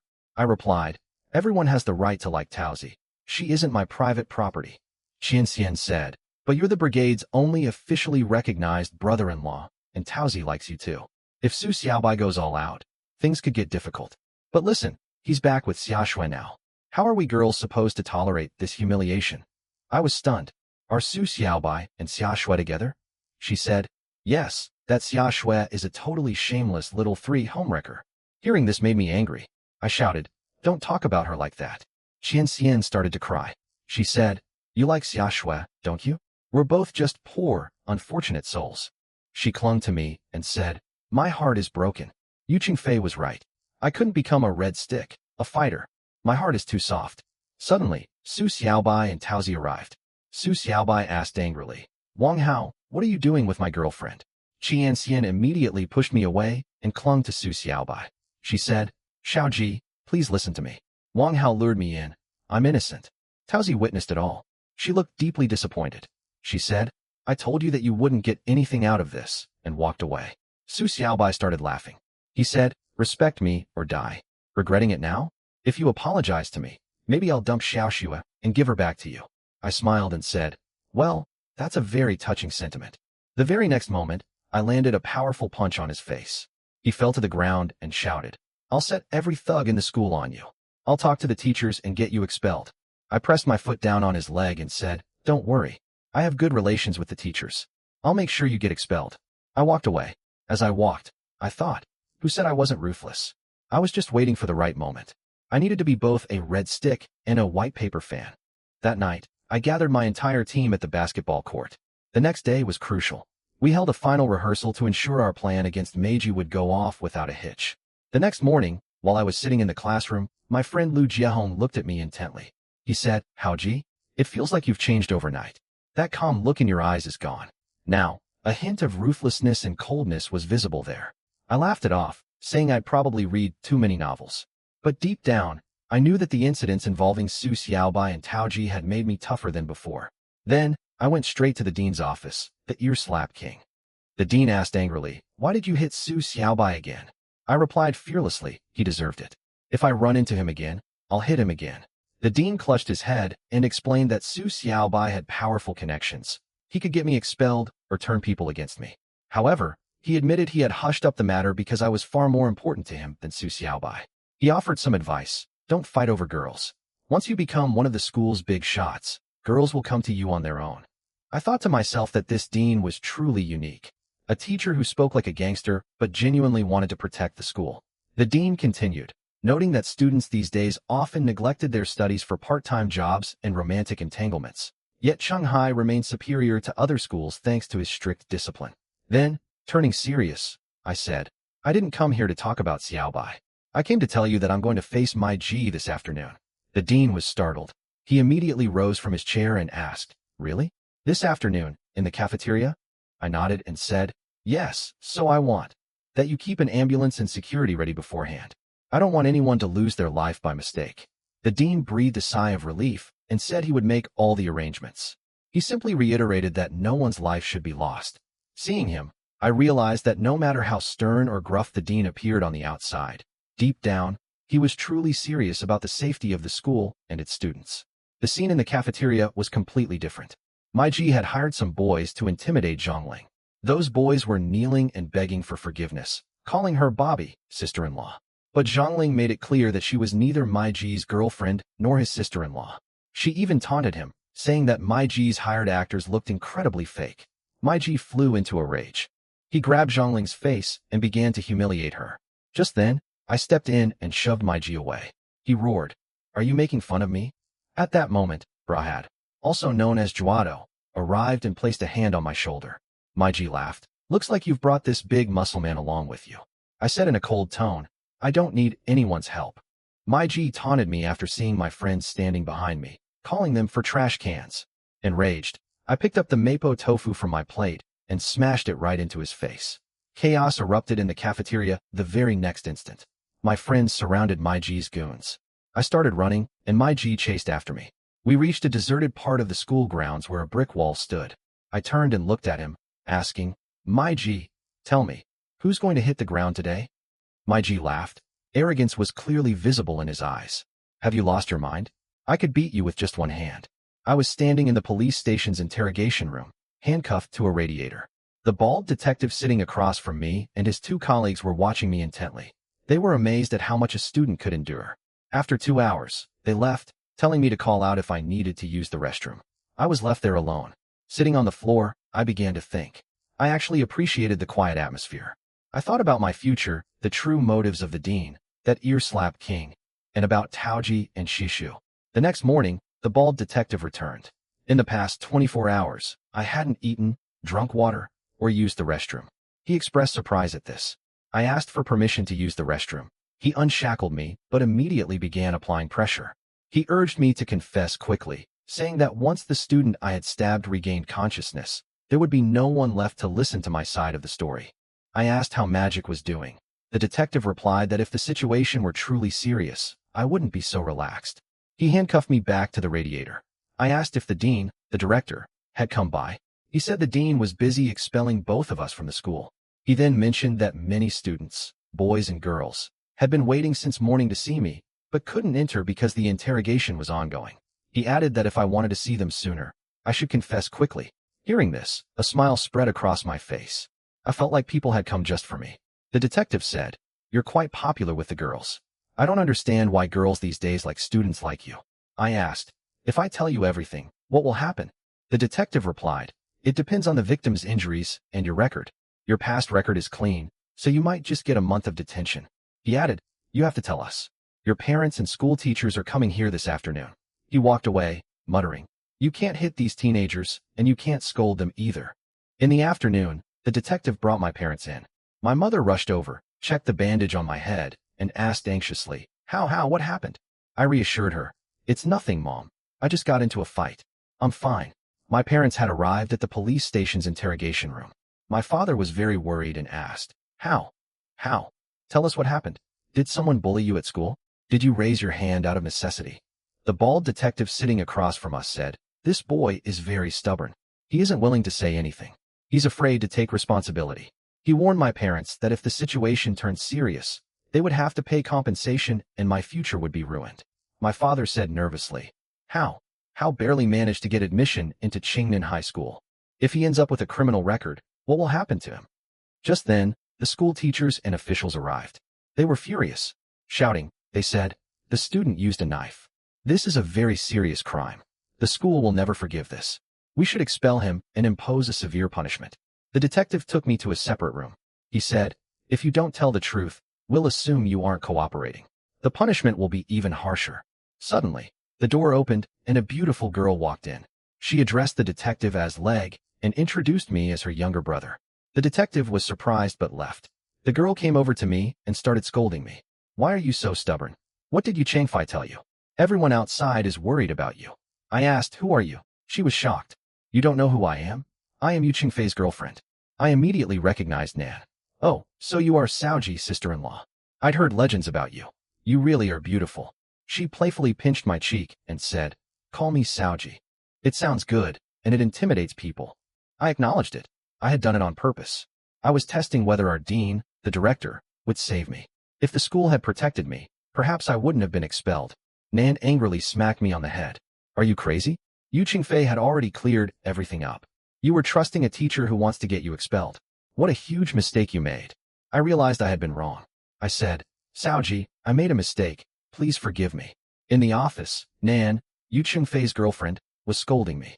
She was furious that I hadn't revealed the truth sooner. She said, "Do you realize how worried your parents are outside?" I explained the reason for my silence. I was worried about two things. First, what my parents would think if I told the truth, and second, that Yuan Sha would get arrested by the police. Nan shook her head and said, "You crazy boy, do you think Yu Chengfei would let you do this without a plan? We devised this plan specifically so you wouldn't get expelled. Yuan Sha staged the attack in a way that wouldn't seriously injure Meiji. It's just a matter of money. We'll have to pay compensation. Just go and tell the truth. We'll handle the rest." I understood. I went back to the interrogation room. My parents, the teachers, and that bald detective, Legay, were there. The detective said, "All right, now tell us, what happened? Let your parents and teachers hear it too." I started telling the story we had planned. I was eating in the canteen with my friends when I saw Maisie harassing a girl. He had grabbed her by the chin. I couldn't stand for it and went to stop him. Maisie started a fight with me because he was strong. I ran away. I reached the wall behind the canteen, but the path was blocked. Suddenly, a stranger jumped down from the wall. He stabbed Maisie, dropped the knife right there, and fled. "Putting on an act," I said. I was scared. I thought that mysterious boy would kill me too or seek revenge later. That's why I stayed silent out of fear. The detective listened carefully and asked if it was true. I nodded and said, check the knife. It will have that boy's prints on it, not mine. The detective asked everyone to leave the room. Once we were alone, he asked, did Nan tell you to say this? I denied it and said, no, I told the truth. You can investigate. A while later, the detective returned. He confirmed that my fingerprints were not on the knife. He said, you can go. I'll give a statement to the school so you don't get expelled. You're free to go now. Wang Hao, who is on the path to becoming the new boss of his school, walks out of the police station today with a bandage on his head. All his friends, Brickhead, Xiaoxue, and the rest of the gang, were waiting for him. Brickhead immediately asked if everything was okay. Wang Hao reassured everyone that he was fine and the school couldn't expel him. But Xiaoxue stepped forward to show her loyalty. She told Wang Hao that she had spoken to the school. Since Wang Hao had fought to help her, she would lead the entire class in a protest if the school tried to expel him. Wang Hao smiled. He thanked Xiaoxue, but assured her that nothing like that was going to happen. Just then, Wang Hao's father arrived. He saw that all these kids had been standing there since afternoon without eating. He thanked them for looking after Wang Hao and promised to treat them all to a meal. But before they could go to eat, Brickhead called Wang Hao aside. There was something important to discuss. Taoji was standing there too. Taoji explained that she hadn't been angry with him that night. Rather, she had already known that Bai had set a trap. Taoji herself told Wang Hao the whole truth. That night, Bai had come to her and said he had seen Wang Hao out with Yi Qingqing. Taoji felt that since Wang Hao wasn't her boyfriend, it shouldn't matter to her. Yet, deep down, she felt something odd. Wanting to see Wang Hao, she followed Bai. Bai led her straight to a deserted path, where she saw Yi Qingqing crying with her head resting in Wang Hao's lap. But the moment Taoji and Bai arrived, Yi Qingqing's tears vanished. Then, the two of them began a massive charade. Bai angrily demanded to know why Wang Hao was holding his girlfriend, while Yi Qingqing, pretending to cry, claimed that Wang Hao had entrapped her. Hearing this, Wang Hao became furious. However, Taoji calmly remarked that their acting was good. Yet, the entire situation was so illogical that she immediately realized Bai had orchestrated it all just to show her. Wang Hao asked why she had left without saying a word if she had known everything. Taoji explained that she knew Wang Hao wouldn't be able to tolerate it and would end up beating Bai severely. She disliked violence and didn't want Wang Hao to lose control of his temper because of her. That was why she had left. She had thought that the next day, Wang Hao would come himself. He would explain everything. But when Wang Hao didn't show up, she sent Brickhead. Brickhead jokingly remarked that since the two of them were like a married couple, he went to the cafeteria to break up the fight. However, upon arriving, he saw that Wang Hao was on the verge of fighting Meiji. Taozi, clearing throat sound, felt embarrassed and scolded her brother for talking such nonsense. But now that the misunderstanding has been cleared up, Wang Hao still has a plan to defeat Meiji. And Bai's antics show that he won't sit idly by anymore. Brickhead's anger hadn't subsided yet. Glaring at Wang Hao, he said, Wang Hao, you're going to regret this deeply. You have no idea how many guys I've gotten rid of over the years who wanted to date my sister. You're truly lucky to have this chance. But just then, Taozi stepped in. She mentioned that when the police took Wang Hao away yesterday, she and Brickhead had witnessed how Xiaoxue helped him. She said, Wang Hao, Xiaoxue's love for you runs very deep. You shouldn't treat her badly. That's why I've decided to step aside. Wang Hao was stunned. Taozi continued, you don't need to feel guilty. I've spoken to my brother. He won't bother you anymore. Just be happy with Xiaoxue. Then, Taozi made one final request. Wang Hao, could you hug me just once? Just this once? After that, my heart will be at peace, and I won't have any regrets. Wang Hao hugged him without a second thought. It was an emotional goodbye. But as soon as the hug ended, Brickhead pulled Wang Hao aside and said, come with me. I need to have a private word with you. Once they had moved a short distance away, Brickhead suddenly punched Wang Hao hard in the stomach. Wang Hao doubled over in pain. Brickhead said angrily, listen, I haven't actually forgiven you. You and Taozi have already gone through the wedding rituals. You're effectively husband and wife. I'm warning you. End things with Xiaoxue immediately, or else I'll never let you off the hook. And by the way, don't tell Taozi that I threatened you. The scene shifts to the dinner table. Wang Hao's parents, his friends, and Xiaoxue are all eating together. Wang Hao's father is having a drink and joking about how the kids must surely be drinking in secret. The atmosphere is relaxed. Just then, Chun, who was a bit flushed, perhaps from the alcohol, made a major blunder. He asked Wang Hao's mother, Auntie, do you know that Xiaoxue is Wang Hao's girlfriend? Silence fell over the table. Both Wang Hao and Xiaoxue were shocked. Shin realized what he had said and immediately started explaining, clasping his hands apologetically. No, no, Ani, I was lying. Please don't believe it.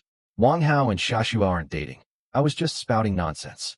Actually, Wang Hao is trying to woo Xiaoxue, but he hasn't succeeded yet. However, Wang Hao's mother didn't mind this at all. Instead, she happily seated Xiaoxue next to her and began asking about her family. Xiaoxue mentioned that her father works at the Land Bureau and her mother at the Industry and Commerce Bureau. Wang Hao's mother was delighted. She exclaimed, "Wow, what a lovely girl. She is the perfect match for our Hao Hao." The other friends joined in the banter, suggesting that the marriage should be arranged right away so this wonderful daughter-in-law wouldn't slip away. The whole table erupted in laughter, while Wang Hao sat with his head bowed, feeling embarrassed. The atmosphere at the dinner table had become relaxed and playful. Wang Hao's mother held Xiaoxue's hand and teased her husband, asking why he allowed the kids to drink but stopped her from finding a good daughter-in-law for their son. She asked Xiaoxue directly what kind of guy she liked, offering to guide her. Hearing this, Wang Hao could only smile sheepishly. An hour later, dinner ended. Wang Hao's father was completely drunk and staggering. When it came time to pay the bill, he insisted on settling it himself in his drunken state, stopping Wang Hao from doing so. As the group left the restaurant, his father warned everyone to stay clear of teachers while intoxicated. However, Wang Hao's mother pulled him aside. She openly remarked that Xiaoxue was truly a wonderful girl. She noted that Xiaoxue's grades were far better than Wang Hao's and that both her parents were government officials. She explains to Wang Hao that he should seize this opportunity, as the right wife could set his life on the right track. Wang Hao finds this conversation a bit awkward. He hushes his mother and sends her off to look after his heavily intoxicated father. Once everyone is left in a taxi, Wang Hao and Xiaoxue are left alone to walk along the street. Wang Hao apologizes for his mother's remarks, noting that she has become somewhat materialistic. However, Xiaoxue smiles and says she actually likes Wang Hao's mother very much, wishing her own mother were just as open-minded. Hearing this, Wang Hao's heart softens, and he gently takes Xiaoxue's hand. But just then, she stops. Her mood suddenly turns serious. She tells Wang Hao not to believe the rumors, clearly stating that she had rejected Su Xiaobai. She had realized she didn't love Su Xiaobai. Even if he hadn't dumped her earlier, she would have broken up with him anyway because, by then, she had already started liking Wang Hao. Xiaoxue also admits to her own flaws, acknowledging that she has a bit of a difficult temperament and gets angry over trivial things. However, all she really wanted was for Wang Hao to soothe her. She loves the feeling of being pampered and cherished. She begins to cry, asking why Wang Hao cannot give her that kind of love. Wang Hao is overcome with emotion and finally reveals his secret. She explained that when she was with Su Xiaobai, it hadn't mattered to her that he had other girlfriends, because she hadn't loved him. But when a person truly loves someone, they want to make that person entirely their own. They cannot bear to share them with anyone else. Finally, she said, Wang Hao, I love you. That's why I can't tolerate the fact that you love someone else too. We should part ways for now. Once you figure out who your heart beats for, me or Tao Ji, then come to one of us. I hope it's me. I want you to look me in the eye and tell me that you love only me. The next morning, Wang Hao was on his way to school, but Xiaoxue's question kept playing on his mind. Who do I actually love? He was confused and had no answer. Upon reaching the classroom, he saw that his desk was missing. A classmate told him the homeroom teacher had it removed because Wang Hao was about to be expelled. Wang Hao angrily retorted, I haven't been expelled yet. He immediately called out to his friends, Gongming, Limu, Luhong, and Ouyang Zhaohao, and told them to bring the teacher's desk down. To everyone's astonishment, the friends lifted the heavy teacher's desk and placed it in the middle of the classroom. Wang Hao sat on it fearlessly. Just then, the teacher entered and turned red with rage at the sight. Shouting, he said, Wang Hao, you've become far too arrogant. I already told you that you should go home. Wang Hao smiled and issued a challenge. Sir, until the official notice arrives, I am still a student at this school. Why did you remove my chair? Let's make a bet. If I get expelled, I'll crawl out of the school on the ground.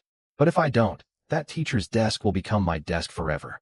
The entire class fell silent. Wang Hao asked everyone, do you accept this wager? Do you dare? Teacher Ji's anger had no effect on Wang Hao.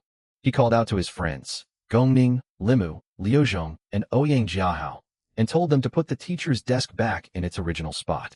Then, Wang Hao walked out of the classroom fearlessly and headed straight for the director's office. The director was sitting in his cabin when Wang Hao entered. Without a moment's hesitation, Wang Hao sprawled out on the sofa, took out a cigarette, and lit it. The director said in astonishment, You're here. I was thinking that after seeing all this, you'd be expelled. I have to hand it to you for your guts. The director asked, What do you intend to do next? Exhaling a cloud of smoke, Wang Hao said, Now that things have come this far, I'm thinking of going with the flow. I'll take over as the school's new boss in Maisy's place. The director's face turned stern. He warned, But stay within your limits. I won't help you with the succubi matter anymore. Walk the straight and narrow path at school, or else I won't hesitate to expel you. Wang Hao smiled. Expelling me isn't that easy anymore, just like it was hard to get rid of Maizy. Hearing this, the director slammed his hand on the table and stood up in anger. Wang Hao, don't get too cocky. I'm telling you for your own good to stay in line. If you cross the line, I'll do everything in my power to kick you out of the school. Wang Hao calmly stubbed out his cigarette in the ashtray and said, Well, since it's come to this, there's nothing left to say. He got up and left. After leaving the school, Wang Hao went straight to an internet cafe. As soon as he walked in, all the students sitting there looked at him. Whispers broke out. Is that the same Wang Hao? The guy who stabbed Maizy? He looks so scrawny. Can he really become the new boss? He's nothing like I imagined. Wang Hao walked in and noticed there wasn't much of a crowd around him. For a boss to have so few people around, it was a bit low profile, he thought. A few people greeted him. Hao Ji is here. Congrats on becoming the boss. Wang Hao walked further into the cafe, where neon lights were glowing. There, a girl was at a computer, was playing a game. Wang Hao addressed her as Saoji, sister-in-law. Smiling, the girl said, Hao Ji, you're here. Just then, Wang Hao noticed Yuga lying on the floor beneath the girl's chair. When Wang Hao called out to him, Yuga opened his eyes and said, Hao Ji, I'm right here. Yuga said to the girl, Baby, please get up. My brother Hao Ji is here. I need to talk to him. The girl said irritably, Oh, so now you're acting all sweet? When I arrived here, you were in such a deep sleep. I called out to you so many times, but you didn't wake up. I even sat on top of you, yet it didn't make a difference to you. Yuga was astonished. You've been here since the afternoon, 6 hours? Laughing, the girl said, How do you know it's been 6 hours? You woke up 2 hours ago and pretended, asking, Oh baby, when did you arrive? Your sense of time is amazing. The scene inside the internet cafe was quite different. Nan Nan, who was furious, was scolding Yu Qingfei, who was lying back in his gaming chair. Nan Nan said angrily, I went to the police station to save you, and here you are playing games. I called out to you so much, but you kept pretending to be asleep for 3 hours. Yu Qingfei smiled and said, I was afraid you'd get angry. Nan Nan pushed him and said, You're still acting. I know you woke up 2 hours ago. Wang Hao interjected, Yuga, can we go outside and talk? Nan Nan initially refused but agreed at Wang Hao's request. She said, All right, but be careful. If you don't bring Yunfei back, I won't spare either of you. As Nan Nan rose from the chair, Yunfei said, Baby, it doesn't hurt when you sit on me. In fact, it makes me happy. You're as light as a feather. Nan Nan smiled but said, I know you're lying. Just don't run away from me. I want to be with you. I don't want to be a burden. Yu Qingfei promised her he wouldn't, and then stepped outside with Wang Hao. The two sat by the roadside, smoking. Wang Hao asked, Brother Yu, why do you suddenly want to go to Dingguan town? Exhaling a cloud of smoke, Yu Qingfei said, Did you see Nan Nan? We should stay away from her. Wang Hao was taken aback. Why? She's a good girl, beautiful too. And she has a great personality. Yu Qingfei laughed. She is good, but you haven't been in a relationship with her. She's so clingy that she follows me even into the bathroom. I'm a free spirit. For a man like me, the burden of having a girlfriend is too much. In the world of Jianghu, who goes around with a girlfriend? Wang Hao said, You're crazy. She loves you. Yu Qingfei turned serious. Nan Nan is a good girl, but she isn't right for me. Our families aren't a match. You know how poor I am. But Nan Nan's father is the deputy mayor of Beiwan City. There is a huge gap between us. If we stay together, we have no future. Yuga told Wang Hao more about Nan Nan. He said that Nan Nan is notorious at vocational school for her temper. Like a little firecracker. She is incredibly fiery and picks fights over the slightest thing. And because her father is the city's deputy mayor, she is somewhat arrogant and has a bad attitude. But Yuga explained that this wasn't the biggest issue. The real problem was that Nan Nan is incredibly clingy. She follows him wherever he goes. No matter how hard he tries to hide, Nan Nan always manages to find him, even if she has to dig up the ground to do it. Wang Hao asked, If you don't like her, why are you with her? Yuga took a deep breath and recounted the story from the past. He explained that back when they were first forming their group, He had thought that by defeating the top boss of the vocational school, he would build a reputation for himself. However, the atmosphere at a vocational school is different. Fights there are serious, and weapons are often used. Since they were new to Baiyuan and lacked backing, they needed a strong support system. That is why Yuga targeted Nan Nan. Nan Nan was a powerful figure at the vocational school. No one dared to mess with her. Yuga wooed her to secure the protection they needed. This led to the major fight that became famous across 3 schools. After the fight, it was Nan Nan who saved them from both the school authorities and the police. Thanks to her connections, his brothers gained a reputation. Wang Hao now realized that Yuga and Nan Nan had a long-standing relationship. Yuga explained that they constantly broke up and made up. They would inevitably fight at least once a week. That is why his friends would joke that Yuga had found a new girlfriend, only for the two of them to get back together shortly after. Wang Hao told Yuga he shouldn't leave Nan Nan, given how much she had helped him. Yuga agreed. He admitted that Nan Nan was sexy and that being with her boosted his status. He acknowledged that his intentions hadn't been entirely pure at the start, but he had genuinely wanted to be with her later on. Now, however, he was troubled because Nan Nan's behavior had become unreasonable. Her temper and stubbornness were spiraling out of control.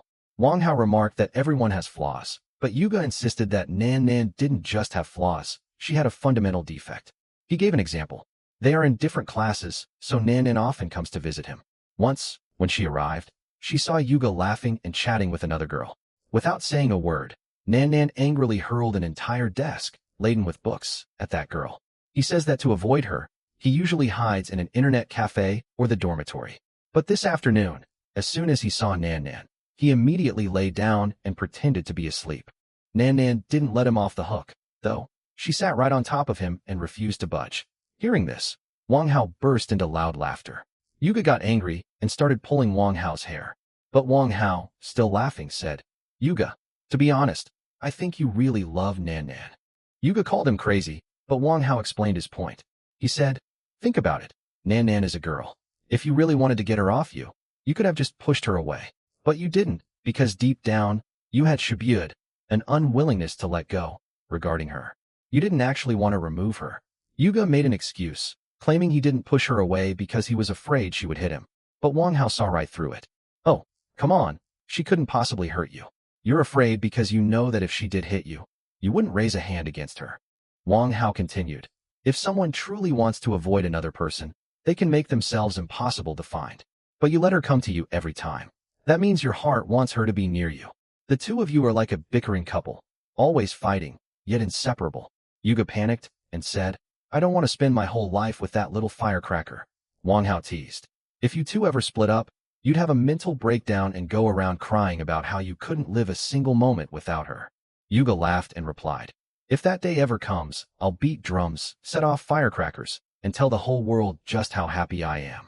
Then, changing the subject, Yuga asked what they would do about Meiji and Yuan Sha. He explained that Yuan Sha was lying low for a few days until the commotion died down, and that he was counting on Nan Nan to look after Meiji because she had powerful connections. She knew many Guan Erdai, children of officials, and Fu Erdai, children of wealthy families. Her social circle was vast, so handling Meiji wouldn't be difficult for her. Wang Hao said happily, "That's great. Nan Nan is wonderful. I really ought to thank her."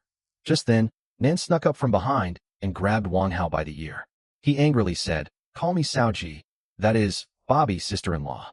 How many times have I told you?" Yuga was surprised and asked, "When did you come out?" Nan Nan smiled and said, "When you were talking about playing the drums and setting off firecrackers. Tell me, what is this happy news you haven't shared with me?" Yuga said excitedly, "I'm thinking that on our wedding day, I'll play the drums, set off firecrackers, and arrive with a long convoy of cars to pick you up." Nan Nan said happily, "Really, husband? You've promised. You simply have to marry me now." Yuga replied, "Absolutely. Would you even dare to marry anyone else?" Nan Nan laughed and said, "I won't. But you shouldn't lay a hand on anyone else either." Just then, Nan Nan pulled Wang Hao's ear and said, "Call me Saoji, asterisk Bobby Star. How many times have I told you?" Wang Hao cried out in pain. "Nan Nanji, let go of my ear." Nan Nan asked angrily, "Do you want to go to Thailand?" Wang Hao explained, "No. I feel that saying Nan Nanji shows more closeness. And if you are my sister, then if Yuji bothers you, I can openly stand up for you." Nan Nan liked that idea. She said, "That's right. Good brother. You should take my side. If Yuga bullies me, you'll have to fight for me." Wang Hao immediately agreed. No problem. If he even touches you, I won't let him off easy. Yuga laughed and said, Great, Haozi, you've betrayed me. You too are ungrateful. Then, all three of them laughed. Yuga said, Let's go eat, and pointed to a noodle shop across the street. Nan asked nervously, Is the food there actually edible? What's it like? Yuga replied, If we're eating right here. Saying this, he hoisted Nan onto his back. Nan shouted, Yuga, is your skin itching for trouble again? Do you want to get a taste of my pinching hand? They arrived at the noodle shop. The table was dirty. Nan wiped it with a tissue and said, Can we really eat here? Let me take you somewhere else. Hygiene is very important. Yuga teased, There goes the princess syndrome again. Two grown men whispering to each other. Aren't you ashamed? Yuga called out to the owner, Boss, give me 15 bowls of hui noodles. We'll eat 3 here and pack the rest. Don't put green onions or cilantro in one of the bowls, and don't make it too oily. When the food arrived, it contained green onions and cilantro. Nan said angrily, I told you not to add green onions or cilantro, didn't I? And why is it so oily? Do you realize I could wreck this shop right now? The chef came out and said, You could wreck the shop, but the recipe for hui noodles cannot be changed. If I did that, my signature dish would be ruined. Yuga stopped Nan and said, Wait, he's absolutely right. Everyone started eating. Yuga remarked, Look, it actually tastes better with the green onions and cilantro. Nan snapped, Don't you have any sense of taste? I'll never eat these things in my life. But then she took a bite and admitted, Actually, it is quite tasty. Wang Hao also tried it and said, It really is delicious. Yuga urged, Hurry up and eat, Haozi. What are you staring at? Nan said, Stop teasing me, or I'll never eat this again. Then, they all ate together. Nan confidently declared that she could become a white paper fan, a trusted advisor, to Wang Hao. But Yuga immediately mocked her, saying her brain was so small that it held more water than actual brain matter, enough to make a stew. Nan angrily grabbed his collar and shouted that she wouldn't let him insult her. Yuga, turning serious. He explains to Wang Hao that Maizi failed because he lacked an advisor. He warns Wang Hao to think carefully before making any decisions, noting that things which appear simple can often turn out to be elaborate traps. They then start eating noodles. Wang Hao asks how Maizi is doing. Nan replies that he is fine and that Yuan Shao handled the situation correctly.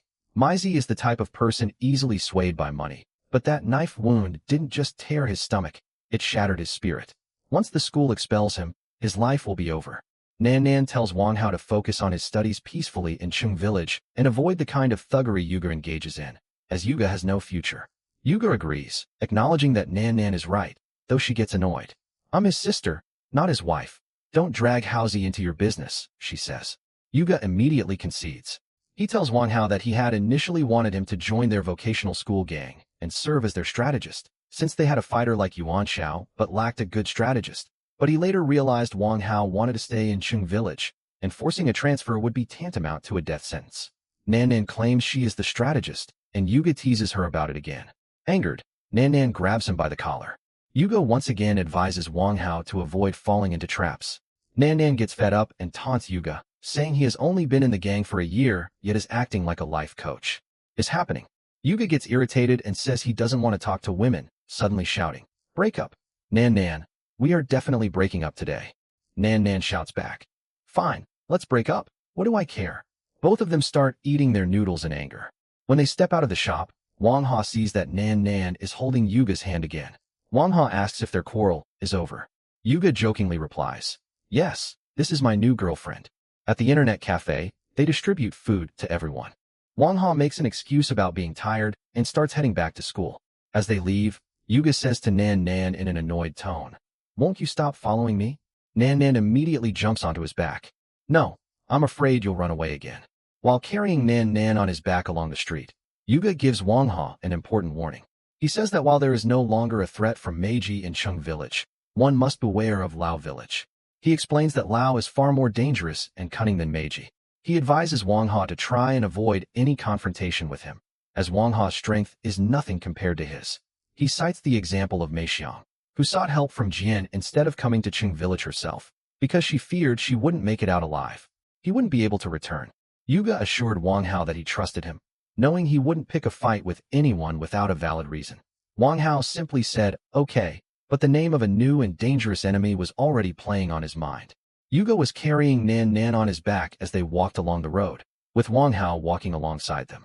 Nan Nan was playfully singing a children's song, like Zhu Beiji carrying his wife on his back while crossing mountains.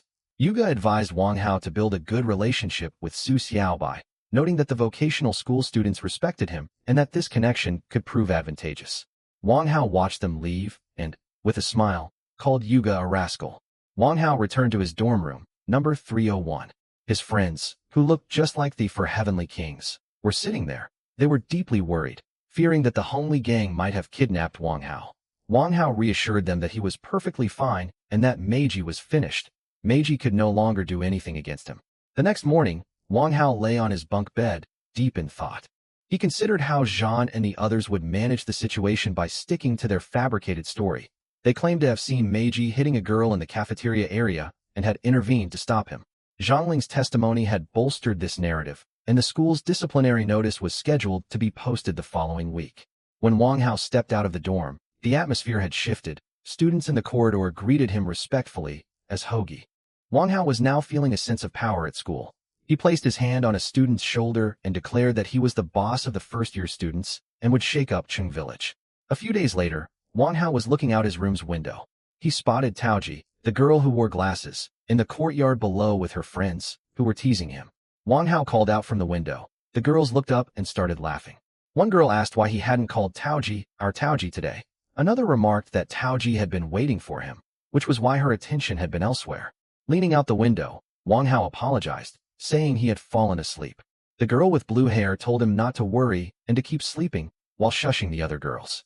She then told Wang Hao he couldn't just brush the matter off like that. She suggested he take them all out to dinner to resolve the conflict between him and Taoji.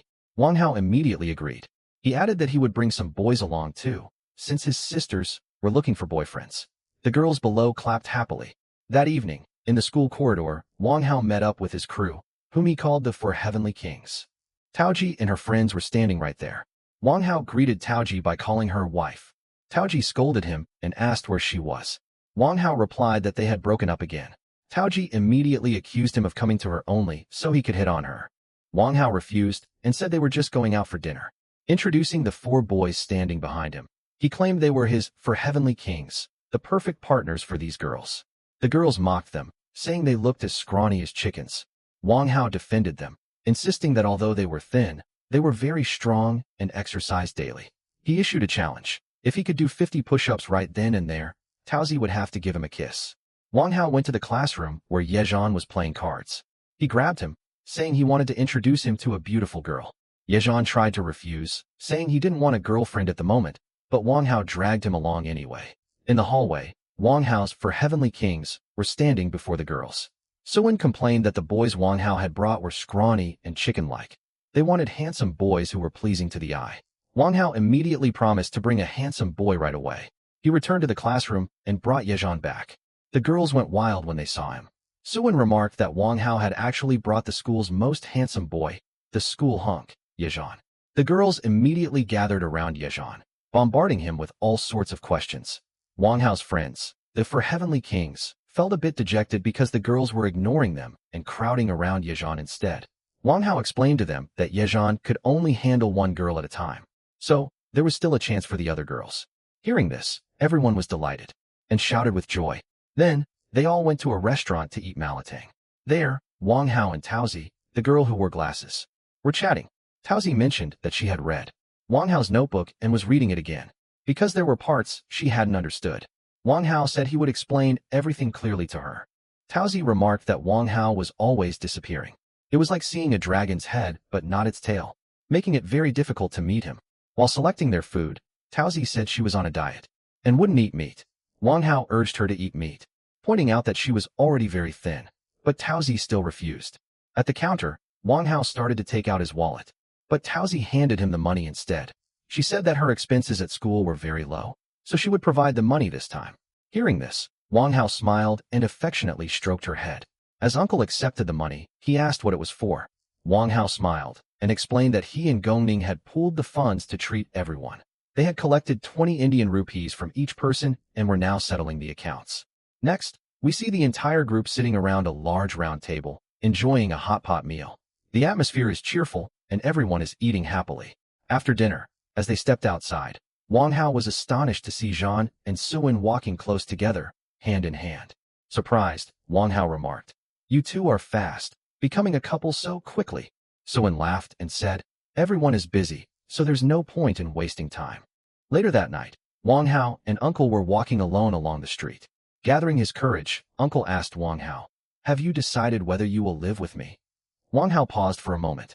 He held Taoji's hand and said, "Taoji, I'm being upfront with you. I love you. It's impossible for a girl like you not to be liked by anyone, but I'm still not clear on who truly holds the real place in my heart."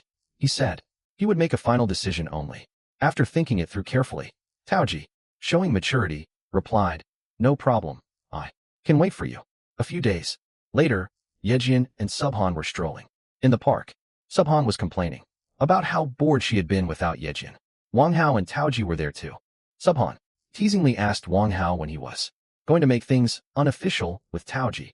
The next morning, Wang Hao was asleep in his dorm room when he heard noise from below, shouts of "How, how, how, how." Wang Hao peeked out the window and saw Yejian and the other friends standing below. They shouted up to tell him that Meiji had been expelled from school.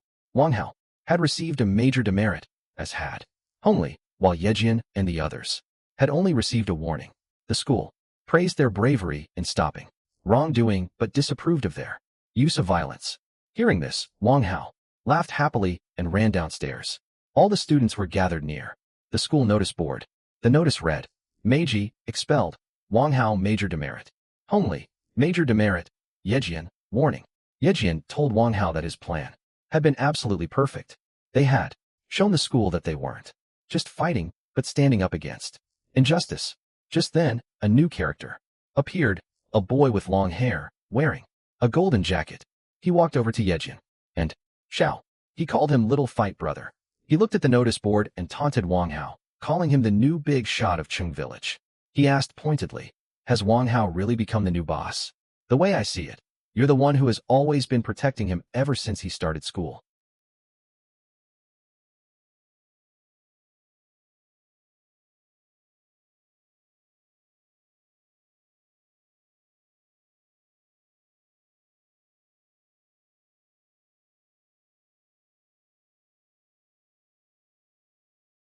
The atmosphere near the school notice board was tense.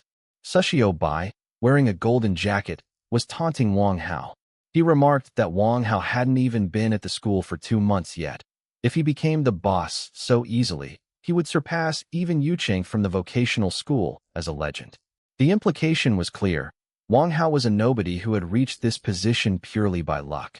Students standing nearby began whispering that Wang Hao was a newcomer and an outsider, whereas Yizhan had been there for years, so Yizhan ought to be the boss. Wang Hao's anger hit the roof. He retorted, "Who says we have a close relationship? Stop spouting nonsense. What business is it of yours who becomes the boss between me and Yizhan?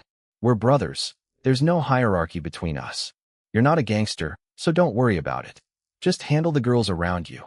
That's your job."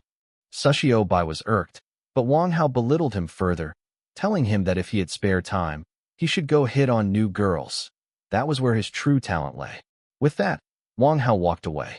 Back in the classroom, Wang Hao was sleeping at his desk.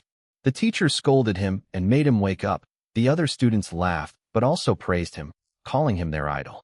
However, a friend quietly asked, "How gee, if Yizhan really does snatch the boss's seat from you?" "Well, I think he has plenty of supporters." Hearing this irritated Wang Hao even more. Just then, his ex-girlfriend, the girl in the pink jacket, arrived and asked why he was so angry. Wang Hao suddenly snapped. He shouted, "The reason I'm like this is because that ex of yours, Sushio Bai, is trying to drive a wedge between us. I couldn't care less about him. If he has the guts, let him round up every thug in the school and come after me. If I even so much as frown, then my name isn't Wang Hao. Let's see who gets the last laugh." Hearing this, the girl started to cry. She asked, "Why are you yelling at me? You know how scary you look when you shout." Wang Hao's anger instantly melted away. Seeing her tears, he immediately reached out and wiped them away. He said in a gentle voice, "Sorry, it's my fault. I shouldn't have yelled at you." He added, "There are things you don't know, and I don't want to explain them either. Tearfully, the girl said that, even though she was no longer his girlfriend, he could still talk to her. She complained about how gentle Taoji was. He never shouted at her. Wang Hao soothed her, saying, I don't shout at people. I'm not a lion. But a new worry had taken root in his mind, regarding Sushio Bai's cunning schemes and the looming danger. She reminded him of how he had once skipped class to propose to her by the lakeside. Wang Hao smiled and suggested they go back there right now. He would propose to her all over again. Just then, the teacher arrived and called Wang Hao out of the classroom, asking him to move his desk to a different spot. With the help of his friends and gang members, Wang Hao moved the desk. The girl watched from a distance and smiled. He realizes that Wang Hao hasn't made a final decision yet, but she advises him against acting impulsively. It is nighttime. Wang Hao is eating hot pot alone at a restaurant. A short distance away, Yejian and his followers are talking, or perhaps Wang Hao is listening to their conversation and reflecting on it. One follower asks Yejian, do you really intend to accept Wang Hao as our boss? Yejian replies with a mix of anger and seriousness. He says, if it weren't for Haoji Wang Hao, we wouldn't have been able to oust Meiji so easily. He was the one who devised the floor plan. Which of you has the guts and the brains to do that? If there is anyone, step forward, and I'll accept you as boss immediately. Yejian continues, listen up, everyone. Haoji is the most loyal brother I have. I've said it before, I say it now, and I'll say it in the future. Anyone who doesn't respect him doesn't respect me. If you want to show me respect, bow before him and call him Haoji. Don't badmouth him behind his back, or try to ruin our relationship. The other followers agree. They say, we get it now. Haoji isn't a bad guy. We're happy regardless of who the boss is. But to be honest, we've become famous. Thanks to Haoji. His planning is the reason we shot to fame. Yejian says, I'm glad you feel that way. Just remember, Haoji isn't an ordinary guy. Wait and see. Then, a friend asks, Haoji and Xiao Baiji were arguing at the notice board today. It seems like things aren't right between them. I don't want to see them fighting. Try to smooth things over between them. A friend asks, if Haoji and Xiao Bai became enemies, what would your choice be? Whose side would you take? Without a second thought, he replies, why even ask? Wang Hao, of course. The scene cuts. Wang Hao enters the restaurant. The atmosphere inside is chaotic. Tables are overturned, and there is trash on the floor. Wang Hao looks around in surprise. He tells the owner not to clean up just yet. Then he orders empty cups. He is summoning his gang, perhaps for a major fight or a meeting. Wang Hao sits alone in the restaurant, pouring a drink into beer glasses. He looks at the empty glasses and he silently raised a toast to his friends, especially Yi Zhan, promising to always remain their brother. Intoxicated, he stepped outside and began vomiting on the way. Suddenly, a group of boys emerged from the darkness and attacked him with baseball bats. They beat Wang Hao severely, warning him not to vie with Yi Zhan for the position of boss, as he was still too young. After leaving him badly injured, they fled the scene. Wang Hao lay on the ground, blood streaming from his mouth. He managed to get up, sat beneath a tree, and smoked a cigarette while lost in deep thought. When he returned to the dormitory, he was in a terrible state. His friend Lu Jihong and the others were furious upon seeing him. They demanded to know who had done this, vowing to teach the culprits a lesson immediately. However, Wang Hao stopped them and asked them to find Yi Zhan and bring him there, saying he would wait for him in the dorm. Lu Jihong speculated that this might be Su Xiaobai's doing, noting that Su had always tried to drive a wedge between Wang Hao and Yi Zhan and had even caused a confrontation between them at the notice board earlier that day.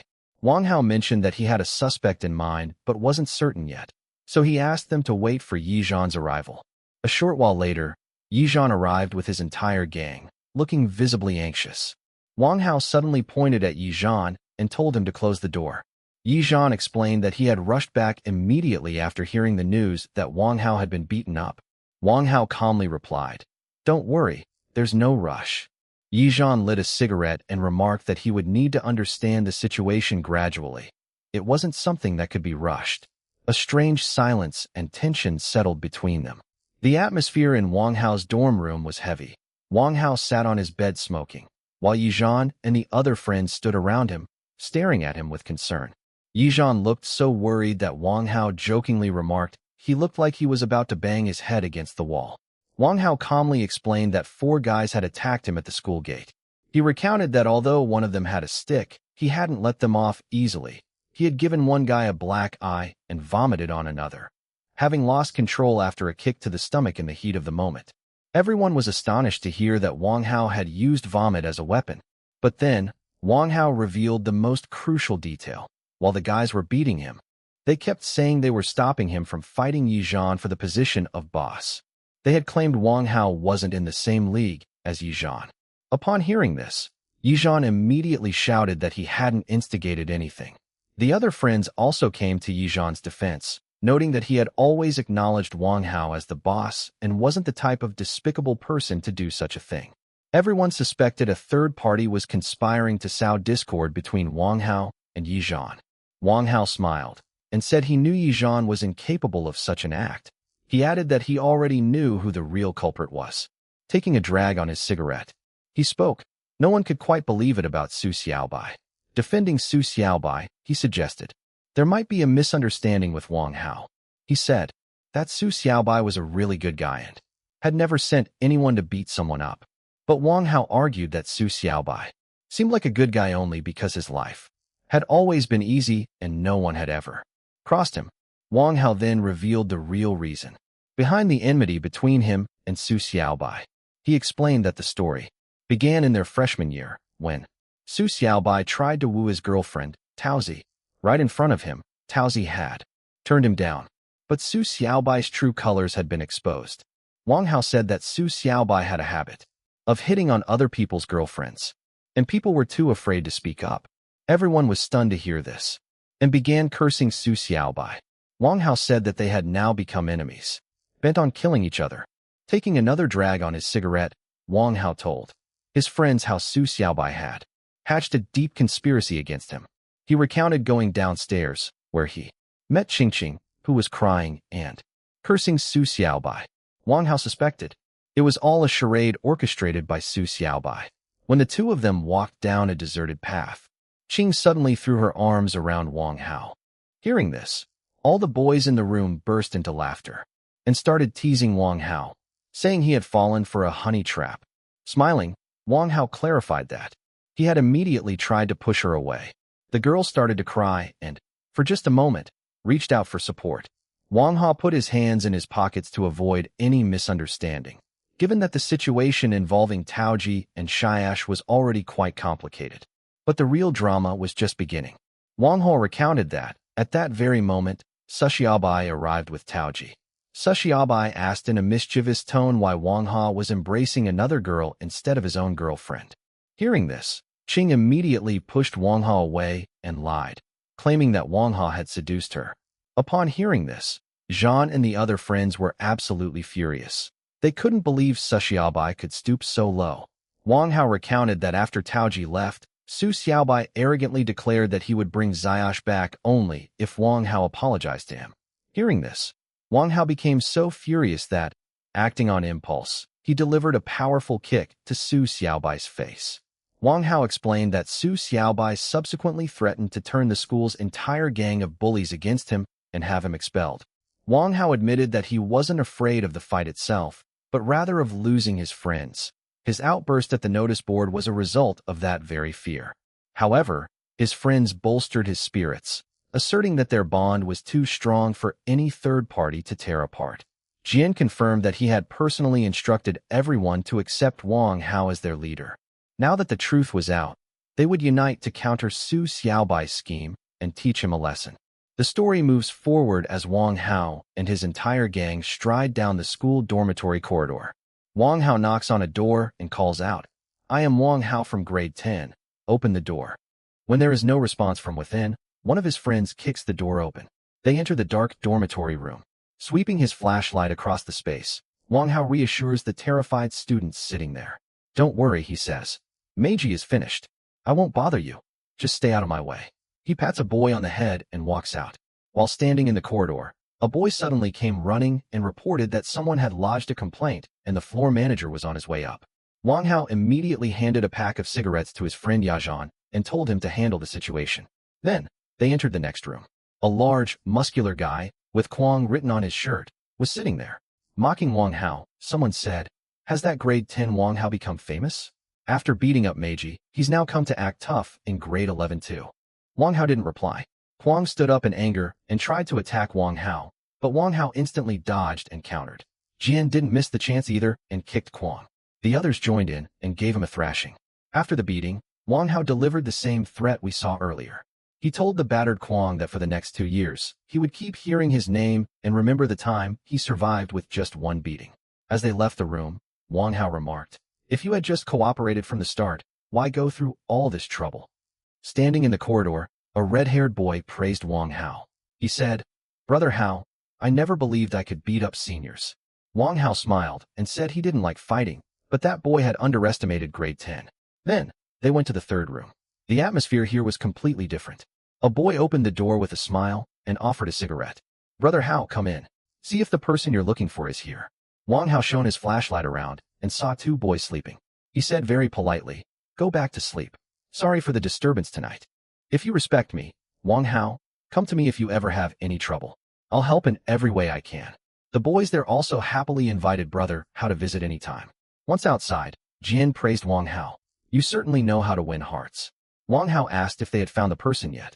Yizhan replied, "Not yet, but the major twist is still to come." He warned that grade 12 was old dog's territory and was quite dangerous. They had to be cautious because their own power was still just building up. Wang Hao and Yizhan were discussing their strategy. Wang Hao said they would go searching, but if they ran into old dog's men along the way, they would remain polite.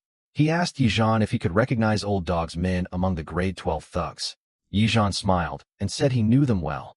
As long as they didn't act too arrogantly, there wouldn't be a problem. Just then, the red-haired boy asked an important question. He asked what would happen if the people who attacked Wang Hao that night turned out to be old dog's men. Wang Hao immediately dismissed the idea. He argued that the kind of people who attacked him and tried to drive a wedge between him and Yizhan couldn't possibly be old dog's men. Yizhan asked why. Wang Hao reasoned that if old dog really wanted to trouble him, he would have come himself, given his current power. He wouldn't stoop so low as to send his underlings to sow discord between them. Yizhan agreed that old dog didn't resort to such cheap tactics. Lu Juzhong came running and reported that he had handled the dorm manager. The manager had warned them against fighting. Wang Hao gave him a pack of cigarettes to keep the manager quiet. He told Lu Juzhong to, told them to wait, and signaled the rest of the gang to move forward. The gang climbed the stairs and reached the second floor. "If you respect me, Wang Hao, come to me if you ever have any trouble. I'll help in every way I can." The boys there also happily invited Brother Hao to visit any time. Once outside, Jian praised Wang Hao. "You certainly know how to win hearts." Wang Hao asked if they had found the person yet. Yizhan replied, "Not yet, but the major twist is still to come." He warned that grade 12 was old dog's territory and was quite dangerous. They had to be cautious because their own power was still just building up. Wang Hao and Yizhan were discussing their strategy. Wang Hao said they would go searching, but if they ran into old dog's men along the way, they would remain polite. He asked Yizhan if he could recognize old dog's men among the grade 12 thugs. Yizhan smiled and said he knew them well. As long as they didn't act too arrogantly, there wouldn't be a problem. Just then, the red-haired boy asked an important question. He asked what would happen if the people who attacked Wang Hao that night turned out to be old dog's men. Wang Hao immediately dismissed the idea. He argued that the kind of people who attacked him and tried to drive a wedge between him and Yizhan couldn't possibly be old dog's men. Yizhan asked why. Wang Hao reasoned that if old dog really wanted to trouble him, he would have come himself, given his current power. He wouldn't stoop so low as to send his underlings to sow discord between them. Yizhan agreed that old dog didn't resort to such cheap tactics. Lu Juzhong came running and reported that he had handled the dorm manager. The manager had warned them against fighting. Wang Hao gave him a pack of cigarettes to keep the manager quiet. He told Lu Juzhong to, told them to wait, and signaled the rest of the gang to move forward. The gang climbed the stairs and reached the second floor. Wang Hao grabbed the hair of the boy lying on the ground again and asked if he really hadn't heard his polite knock. Paralyzed by fear, the boy didn't answer. Wang Hao said, "Silent, are you?" "Fine."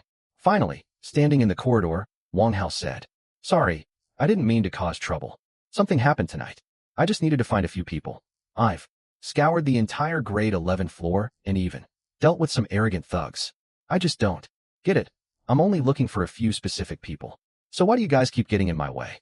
Wang Hao gripped the boy's hair tightly and, looking him in the eye, said, making an enemy of me is like making an enemy of yourself. Understood? He announced that he was going to check their dorm rooms to find those people and asked the boy if he had any objections. Wang Hao and his entire gang moved forward into the dark corridor, flashlights in hand. They checked the rooms one by one. In one room, all the students sat silently on their beds, terrified. No one dared to look Wang Hao in the eye. In the next room, someone told the students that this was Wang Hao, the new boss of Chenggang. The old days were gone. Now, new people would rule. Then, they entered a room where a muscular, tattooed boy was working out. Yizhan quietly whispered into Wang Hao's ear that these men belonged to Old Dog's crew. The guy was Shi Dong, a dangerous lieutenant of Old Dog whose strength rivaled that of Hong Li, and whom the lesser thugs feared greatly. Yizhan politely offered Shi Dong a cigarette and explained that Hao Zi had been attacked, so they were looking for the culprits. They had no quarrel with anyone else. Shi Dong replied that Old Dog's men didn't engage in such antics, and that the people they were seeking weren't in his room. He warned Wang Hao that, while he was now the leader of the 10th grade, he should keep a low profile and avoid crossing Old Dog at all costs. Wang Hao calmly remarked that he hadn't met Old Dog yet, but if he did, he would certainly have a proper conversation with him. In the next room, two students lied, claiming they had gone to an internet cafe. However, Wang Hao noticed the room smelled exactly like the vomit he had encountered earlier. Yizhan, losing his temper, grabbed one of the boys by the collar and beat the truth out of him, revealing that the suspects were hiding in the bathroom. Wang Hao and his gang cornered two boys outside the bathroom. Yizhan shouted that they had been caught, but one of the boys laughed and threatened Wang Hao, telling him to leave or face dire consequences. Enraged, Yizhan demanded to know who had ordered them to drive a wedge between him and Wang Hao. He then introduced the boy to Wang Hao. It was Song An, a notorious thug from Dongji village who wielded significant influence even among the 12th graders. Song An mocked Yizhan, saying that he used to call him brother, but had now forgotten his place by siding with Wang Hao. Yizhan retorted that had Song An not attacked Hao Zi tonight, he would still have considered him a brother. However, his actions violated the bond of brotherhood, and he was no longer worthy of being called a brother. Yizhan then exposed Song An's true colors to everyone, revealing that back in the 11th grade, Song An had tried to woo a senior's girlfriend. This had led to him being beaten for 10 consecutive days, and Su Xiaobai had ultimately been forced to intervene to save his life. The atmosphere inside the dormitory was tense. Wang Hao sat at the table with his friends and asked a crucial question. He asked Yizhan, "Bro, do you guys owe Su Xiaobai a debt?" Yizhan nodded. Wang Hao took a deep breath and said, "It's not just you, he, too, owed a debt of gratitude to Su Xiaobai." He recounted how, on the day Hong Li was about to attack him, it was Su Xiaobai who had intervened. That was why he was grateful to him. However, Wang Hao's expression remained stern. He said, "Gratitude is one thing, but that certainly doesn't mean he gets to push us around or rule over us now." He looked at his friends and added, "If we are to settle the score with Su Xiaobai, I will do it alone. I'll take the risk of being the bad guy so that you lot don't get into trouble over old debts." Hearing this, Jian and the other boys were deeply moved. They said, "Haoga, you're thinking so much about us. How could we just sit idly by? We're your brothers, and we stand with you." Together, they raised their glasses and made a toast to Wang Hao. They vowed to stand by him and become a new force in Qing village. Just then, the door opened, and Teacher Fan walked in, bringing Luz Hang along. Everyone was stunned into silence, but Wang Hao didn't lose his nerve. He calmly greeted Teacher Fan and offered him a drink. Teacher Fan looked closely at Wang Hao and smiled. He remarked, "Heroes always emerge from the youth. I thought you'd get beaten up if you clashed with the grade 12 and 13 seniors, but instead, you brought them under your control." Praising Wang Hao, Teacher Fan admitted he had expected to have to step in and rescue the boys, but Wang Hao had handled everything himself. Teacher Fan took a sip from Wang Hao's glass and said, "If any trouble arises in the future, I'm going to need your help." Wang Hao also promised that if Teacher Fan ever needed help, he would be the first to stand by her side. In doing so, Wang Hao not only won over his friends' hearts, but also earned the respect of the school's strict teacher. He mentions that Gongning had told her Wang Hao was very loyal and brave. She suggests they become friends, and that Wang Hao should call her Sister Fan. She has a drink and, as she leaves, tells him not to drink too much and to be fit by morning. After Fan Wenfeng leaves, Wang Hao's friends are amazed at how he managed to win over such an important person? Wang Hao explains that Madame Fan Wenfeng was interested in him because Gongning had praised him highly. Lu Zhazhong remarks that he hadn't lied at all. He had simply shared Wang Hao's true story and his deeds. Everyone now realizes they have a powerful ally in their corner. One boy regrets not following Wang Hao sooner. Otherwise, he wouldn't have gotten a beating from the teacher. Wang Hao advises everyone not to get arrogant now. He tells them to rely on Fan Wenfeng only when absolutely necessary, or else people will get jealous. Everyone agrees and raises a final toast. The next morning, Wang Hao and Yi Zhan are arriving at school. On the way, students whisper about them, saying this is the guy who smashed down the dormitory doors for grades 12 and 13 the previous night. As soon as he enters the classroom, Xiaoxua approaches Wang Hao angrily. She asks if he is really going to fight Su Xiaobai. Wang Hao asks if she feels sorry for Su Xiaobai. Xiaoxu says she isn't upset, not because of Su Xiaobai, but because of him. She asks if he still hasn't understood her feelings. She holds his hand and asks if it is safe to fight a dangerous enemy like Su Xiaobai. Wang Hao reassures her that he never acts without confidence and a plan. He says that while Su Xiaobai is certainly strong, he isn't afraid of him. Relieved, Xiaoxu rests her head on his hand. At lunchtime, Wang Hao and Xiaoxu are eating together in the cafeteria. Xiaoxu remarks that Wang Hao now gives off the vibe of a true leader or boss. Just then, their friends, including Zhang Lahong, arrive. They mention that the news has spread throughout the school, and out of fear, no one dares to help Su Xiaobai anymore. The scene shifts to the cafeteria, where Wang Hao is eating with his friends and Xiaoxu. His friends, especially Lahong, are praising him. They say Wang Hao has become a big name in the Chang'eo school underworld, on par with the veteran old dog Lao Gu. They no longer need to fight alone because they have a strong organization. Wang Hao smiles and says they are all brothers and should help one another. In the afternoon, the atmosphere in the classroom is a bit tense. Xiaoxu angrily asks Wang Hao about Su Wan, who might be Su Xiaobai's sister or another girl, claiming that Wang Hao and Taozi are perfect for each other, while she herself is merely a mistress. She is confused about who was with whom first. Wang Hao calmly tells her to drop the talk about who is a match for whom. What matters is who he likes. Shazwi's anger subsides, and she asks if that means he likes her. Then, she softens her tone and says she just wants to be with him. She doesn't demand to be the only one. In Wang Hao's heart, she says she knows what Wang Hao is thinking. He had used harsh words earlier to get Shazwi to come back to him, believing that she liked him. Shazwi complains that while Wang Hao used to propose with flowers and candles, he is completely indifferent now. She remarks that men cannot be trusted. At night, after self-study, Wang Hao tells his friends that he might not return today. His friends are worried because he is now a target, and Sishubai, or Old Dog, could attack him. But Wang Hao is confident. He asks who would dare mess with him now. If Sishubai gets in his way, he'll finish him off, and if Old Dog shows up, well, what's the point of them facing it together? Wang Hao is standing outside Shaju's house. Shaju asks if he is really not going back. Wang Hao jokingly says that since they are practically engaged, he should get used to the atmosphere of the house beforehand. Once inside, Shaju is surprised that he actually came upstairs. She hands him some water, telling him to drink it, and then leave.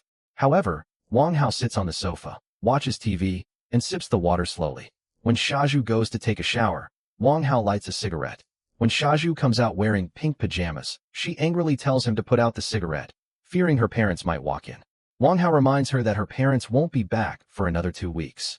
Shaju blushes and sits on his lap, saying the smell will be gone by then. They kiss again. Shaju asks if he is really not leaving.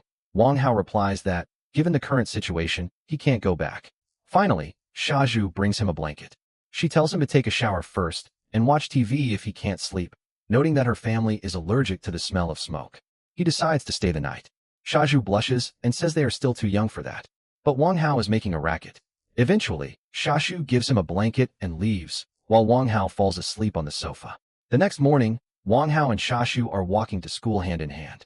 Other students are surprised to see them and whisper about Wang Hao. Everyone now knows the couple is official. However, a few days later, the atmosphere in the cafeteria changes. Wang Hao and Shaju are eating with their friends when suddenly, a brick strikes Wang Hao on the head, leaving him covered in blood. The attack comes from a muscular boy carrying a bag full of bricks, Hu Jinmin, also known as Brick Brother. Enraged, he is about to attack Wang Hao again when Shaju steps in. She screams that she will leave Wang Hao and go back to Taozi, begging him not to hit Wang Hao. But Hu Jinmin's anger doesn't subside.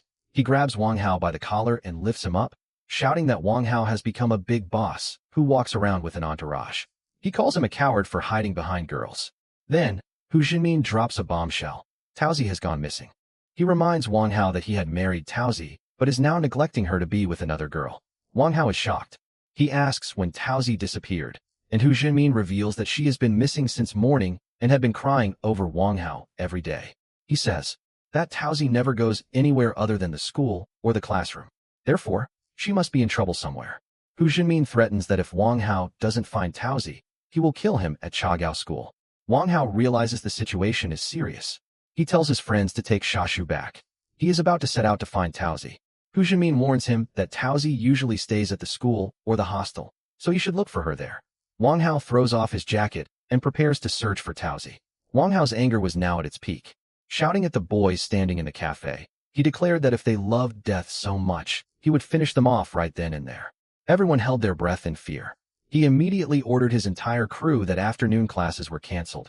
Everyone had to go out and find Taozi. He said that even if they had to dig up the entire Bayan area, Taozi had to be found.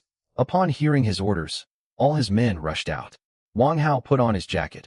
His face was smeared with blood, yet his eyes held a single, focused purpose. Just then, Yezhin and Suan arrived. Wang Hao angrily asked Yezhin why he was doing this. He told Yezhin to use all his contacts to find Taozi. Yezhin replied that he was already doing so, and that Suan had briefed him on everything. Wang Hao's anger flared up further.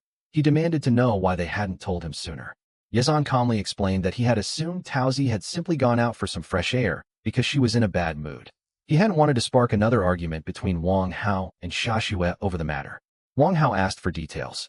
Suan, with tears in her eyes, explained that Taozi had been very upset for the past few days. Everyone in the Don group had tried to cheer her up, but nothing seemed to work. Suan tearfully said that only Wang Hao could make Taozi happy. She went on to explain that after self-study that morning, Taozi had said she was going out to eat alone. When the others tried to accompany her, she refused and left by herself. She hadn't returned since. Suan had first told Brick Brother, then Yezhan. Yezhan had been searching for her since the morning. At first, they hadn't thought it was a serious issue, so they hadn't bothered Wang Hao. But now, as she remained missing, they were getting worried. Wang Hao said he understood and was about to set out immediately to search. But Yezhan stopped him and told him to get the head injury treated first. Wang Hao refused. He said his brother and Hu Jimin's gang were already out searching. Yezhan tried to calm him down, assuring him that with so many people looking, she would be found. But Wang Hao shoved him away. He had lost control. He told Yezhan that Taozi wasn't the type of girl to disappear without a reason. She knew people would come looking for her, so she would never do something like that. Yezhan suggested that perhaps she had simply left because she was in a bad mood and would return on her own. Wang Hao shouted that even though so many people were searching, making his own efforts seem insignificant, he still wanted to go. Yezhan and the other boys forcibly restrained Wang Hao and dragged him toward the infirmary.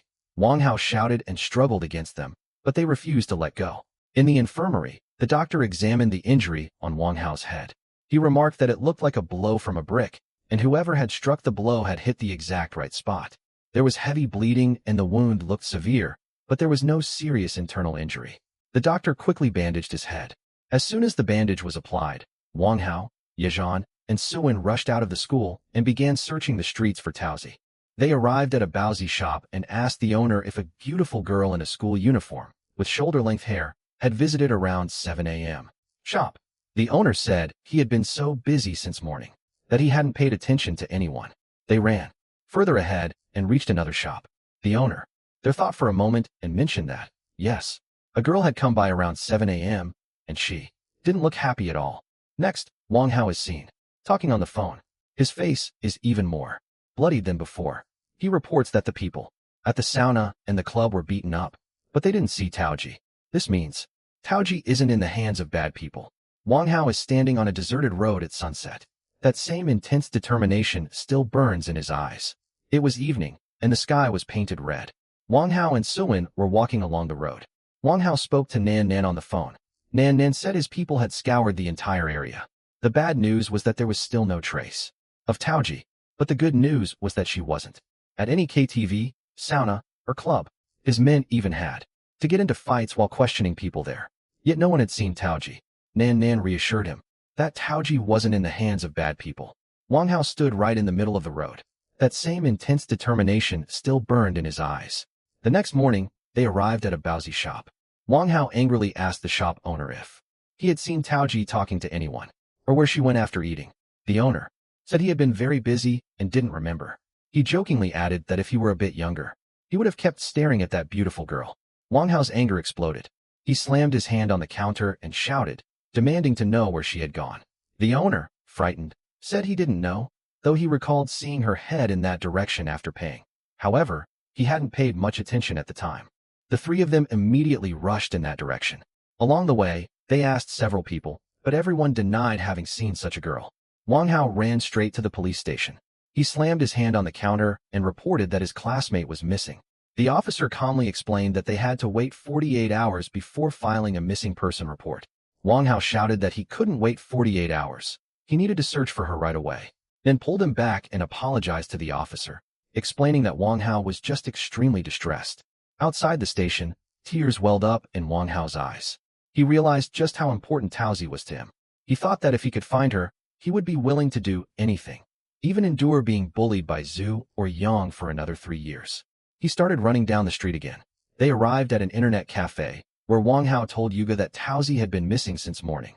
Yuga suggested she might have just gone out because she was in a bad mood, but promised to send his man, Ming Yang, to help. Weeping, Wang Hao told Nan about the police's 48-hour rule and insisted he couldn't wait even a minute. He begged them to find Taozi, explaining that she wasn't the type of girl to disappear without a reason. Nan calmed him down, saying that while she couldn't break official rules, she would seek help through her old contacts. Wang Hao thanked her. Yuga handed him a phone and told him to call immediately if there was any news. Evening fell again. The three of them were back on the streets, asking people for information. Just then, Wang Hao received a call. Nanan reported that his team had searched the entire area. Taoji hadn't been found yet, but she wasn't at any club or KTV. His men had even had to resort to violence while making inquiries. Nanan reassured him once more that Taoji was safe. Wang Hao was left standing alone on the street again. Night had fallen. He returned to the same baozi shop and grabbed the owner by the collar. He shouted, demanding to know if the owner really hadn't seen anything. Just then, Ming Lang arrived and said they had received a lead. He pointed toward a female street cleaner. The cleaner said she had seen the girl. She thought she was a very beautiful and kind girl. She had seen a young man. He blocked the girl's path. The two were tugging at each other on the street. The cleaner thought it was just a lover's quarrel, so she ignored it. But then, the boy forcibly dragged the girl away. Wang Hao asked the cleaner what the boy looked like. She said he was very handsome, just like a TV star, and looked great with the girl. That's why she assumed they were a couple. Upon hearing this, Wang Hao realized the truth. His eyes turned bloodshot with rage. He punched the wall in anger and shouted, "It's Su Xiaoba." His hand was drenched in blood. He immediately ran back to the school. Yejin and Suin followed him. When they reached the school and looked through the classroom window, they saw Su Xiaoba sitting inside. Wang Hao was about to smash the window and jump in, but Yejin and Suin held him back. Yejin explained that attacking now would be a mistake. They should wait, follow him, and then catch him. To calm Wang Hao down a bit, Yejin called Nan Nan. Wang Hao took the phone. Nan Nan explained that even though Su Xiaoba was the kidnapper, they didn't know if he had accomplices. If they attacked now, his accomplices might harm Taozi or take her hostage. So, they shouldn't disturb the snake in the grass. They shouldn't alert him, but rather wait until he led them to Taozi. Wang Hao, Yejin, and Suin sat on the stairs and waited. Wang Hao smoked a cigarette and tried to control his anger. He said that we shouldn't stop the search party, so that Sushibai wouldn't suspect that we had found out. And most importantly, we shouldn't tell Brick Brother, because he has a terrible temper and would smash a brick right on his Sushibai's head, causing our plan to fail. Just then, Sushibai stepped out of the classroom. A girl, Yi Chikian, approached him and asked if she could come to his house. Sushibai refused, saying he had work to do today. Yi Chikian walked away, looking a bit dejected. As soon as she left, Suin grabbed her and covered her mouth to prevent her from making any noise. Sushibai went back into the classroom. Wang Hao and Yejin pressed their ears against the door, but due to the soundproofing, no sound could be heard from inside. Wang Hao realized that a sound would only be audible from inside if someone screamed loudly. He immediately called Nan Nan and told her to send Legay and the others over. Wang Hao, Yejin, Suin, Nan Nan, and a few experienced individuals were standing outside Sushabai's house. One of them stealthily unlocked the door, and they all went inside. It was a luxurious apartment. Wang Hao was walking down the hallway when he suddenly heard a scream. He ran towards the bedroom. He kicked the door open forcefully. Inside, Sushabai was standing, and Taozi was sitting on the floor, trembling with fear, holding a knife in her hand. Wang Hao kicked Sushabai in anger with such force that he was sent flying and fell some distance away. Wang Hao glared at him and said that he would deal with him later. Wang Hao slowly approached Taozi. Taozi pointed the knife towards him. Wang Hao gently took her hand and said, "Taoji, it's me, Wang Hao." Tears welled up in Taoji's eyes. She asked, "Is it really you?" Wang Hao embraced her. Tearfully, Taoji said she knew he would come. Wang Hao reassured her that she wasn't alone. Suwen, Nan Nan, and everyone else were there to protect her. Meanwhile, Yezhin grabbed Sushabai and began beating him severely. Nan Nan shouted in anger, telling them to kill him. Sushabai's mouth was filled with blood. Taoji explained that she had just stepped out for some fresh air when she ran into him. Wang Hao picked her up in his arms. Taoji asked where he was taking her. Wang Hao replied, "Home. We are husband and wife, after all. There's a small garden there. There will be flowers and butterflies." With a faint smile, Taoji said, "Let's go home." A senior officer present explained that Taoji had been drugged, which was why she wasn't fully conscious. However, he praised her for summoning the courage to defend herself with a knife. Nan Nan walked over and kicked Sushabai again. The officer stopped everyone, stating that they needed to take Sushabai's statement and collect the glass on the table as evidence. The officer explained to Wang Hao that it was necessary to take Taoji for a medical examination to determine what drugs she had been given and whether she had been assaulted. Wang Hao began to seethe with anger, but the officer calmed him down, explaining that Sushabai could not be punished without evidence. Wang Hao was sitting at the medical facility, holding his uncle in his lap. When the doctors arrived, Wang Hao shouted at them not to touch him. Yezhan stopped him and explained that they were forensic doctors there merely for a checkup. The doctors took his uncle inside, leaving Wang Hao to wait alone. His face was etched with worry when, suddenly, Huijinmin, also known as Brick Brother, stormed in, seething with rage. He immediately kicked Wang Hao to the ground, grabbed him by the collar, and demanded to know his uncle's condition. Yezhan tried to calm him down, but Huijinmin grabbed Yezhan instead, roaring and asking where Sushabai was. He still wanted to kill her. With that, he stormed out. Wang Hao's other friends had also arrived, but Yezhan sent them away so that Wang Hao could have some peace. Once everyone had left, Wang Hao rises from the ground and immediately asks how Taozi is doing. Just then, Officer Li enters and brings the greatest relief. Taozi is perfectly fine. She is simply waiting to regain consciousness. Once her statement is recorded, she can be taken home. Hearing this, all of Wang Hao's tension vanishes in an instant, and he collapses to the ground in relief.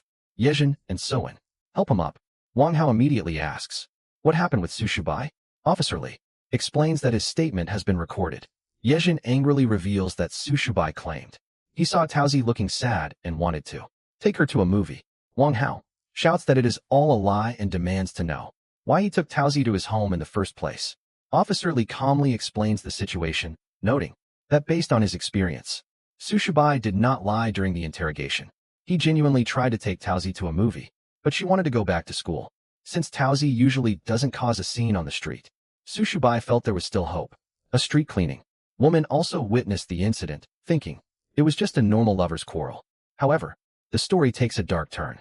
Officer Li reveals that when Sushabai forcibly pulled Taozi, she resisted. In a fit of anger, Sushabai told her that Wang Hao was now with Shashu. Hearing this, Taozi was so shocked that she went completely numb. Someone explains that Taozi often slips into such a catatonic state, especially when Wang Hao is mentioned. He tells Wang Hao just how deeply Taozi loved him, so deeply that she wouldn't be able to recover from the shock easily. Liga goes on to explain that when Sushabai took her to his home, Taozi suddenly regained consciousness and started screaming. Sushabai, who had intended to make Taozi his girlfriend, panicked, fearing the neighbors might hear. In his panic, he forcibly made her take sleeping pills that belonged to his mother, who suffered from insomnia. It wasn't a premeditated plot. He simply wanted Taozi to fall asleep so he could talk to her later. He locked Taozi in the bedroom, locked the outer door, and went to school. When he returned in the afternoon, he assumed Taozi would be asleep, but the moment he opened the door, she attacked him with a fruit knife. Terrified, Sushabai locked the bedroom door from the outside again. Liga told Wang Hao and Yi Jin that the fruit knife had already been in the bedroom, proving that Sushabai hadn't hatched a malicious plan beforehand. His only aim was to calm Taozi down and talk to her. When Sushabai returned from evening self-study, Taozi had become extremely weak due to the sleeping pills and had no strength left to fight. Sushabai did corner her, but he didn't force himself on her. He was merely trying to talk to her calmly. Wang Hao's anger boiled over. He shouted and asked why Liga was defending Sushabai at every turn. Li Ji calmly explained two things to Nan Nan's brother. First, he wasn't trying to shield Sushabai. He was simply stating the truth. Based on his years of experience, he could tell that Sushabai was being truthful. He was terrified and incapable of lying. Second, Sushabai's parents were prominent, wealthy businesspeople in Bayvin City who had contributed significantly to the local economy. High-ranking officials within the unit had personally called to insist that the impact of this case be minimized. Essentially, a serious matter needed to be downplayed. Li Ji noted that while he could fabricate charges against Sushabai and ensure he received a harsh sentence, he had no intention of doing so. Wang Kao asked if Nan Nan was aware of all this. Li Ji nodded. He explained that if Nan Nan got involved, she would have to leverage her father's influence, and her father had no desire to antagonize Sushabai's parents. In their eyes, the standing of Wang Kao and his uncle was far lower than that of Sushabai's family. Li Ji made the harsh reality clear to Wang Kao. Wang Kao asked if Sushabai would walk away without any punishment. Li Ji replied that he wouldn't. He would certainly face a period of detention, a measure to which his parents had raised no objection. Wang Kao asked for him to be sent back to school quickly so he could give him a big gift. Li Ji smiled and said that while they could do whatever they pleased at the school, the legal procedures had to be completed first. Sushabai had to remain in custody for a while to preserve the department's reputation. Just then, Yu Ji and Nan Nan walked in. Nan Nan explained to Wang Ha that it didn't matter if exacting revenge took even 10 years. There was plenty of time to fight that person in the future. Yuga tried to address her as sister-in-law, but Nan Nan angrily insisted that she was Wang Ha's sister, not his sister-in-law, and told him not to repeat that mistake. They found Wang Ha and his friends sitting in the police station corridor. A woman, who appeared to be a relative of Sushabai, was with them. She explained that Legay had informed them Sushabai would have to be detained in jail for 15 days. The woman remarked that this was deeply distressing. Wang Ha was furious at this news and began speaking about what had happened to Sushabai. There was no answer to that. However, the woman reveals something else, that Sushabai had given Taoji medicine that caused him to fall into a deep, unnatural sleep. The woman explains that Sushabai had her own plan, but Taoji had made a mistake. Wang Hao gets angry and moves to grab the woman, but his friends hold him back. Jin says that Sushabai hadn't made any mistake intentionally. Li Ji had stated that Sushabai harbored no ill intentions. Taoji begins to wake up. Wang Hao lifts him up and says he will take him home now. Taoji says that he has caused everyone trouble and wants to thank them all. But as they step outside, another girl named Shazu comes to meet them. She looks very frightened. Wang Hao tells her to go to her dormitory and look after Taoji, but Shazu insists that she wants to stay with Taoji. She says she understands that Sushabai has to be jailed for 15 days, but asks what she is supposed to do. Wang Hao tells her to go to her dorm and look after Taoji starting tomorrow. Weeping, Shazu asks if she can leave him behind. Wang Hao says she might understand, but this situation is a bit different. Shazu says she understands, and the story takes a new turn here, as she agrees to look after Taoji starting tomorrow. But will she really be able to do it? Will Sushaobai's situation improve? Will Wang Hao and his friends be able to handle all this? The answers to these questions will be revealed in future episodes. And yes, that's where the video ends. Next up is a gangster-themed segment. You can see it in the video above. But first, listen to this. It means there are still many chapters to come, so don't worry. However, we also need to continue with the previous content.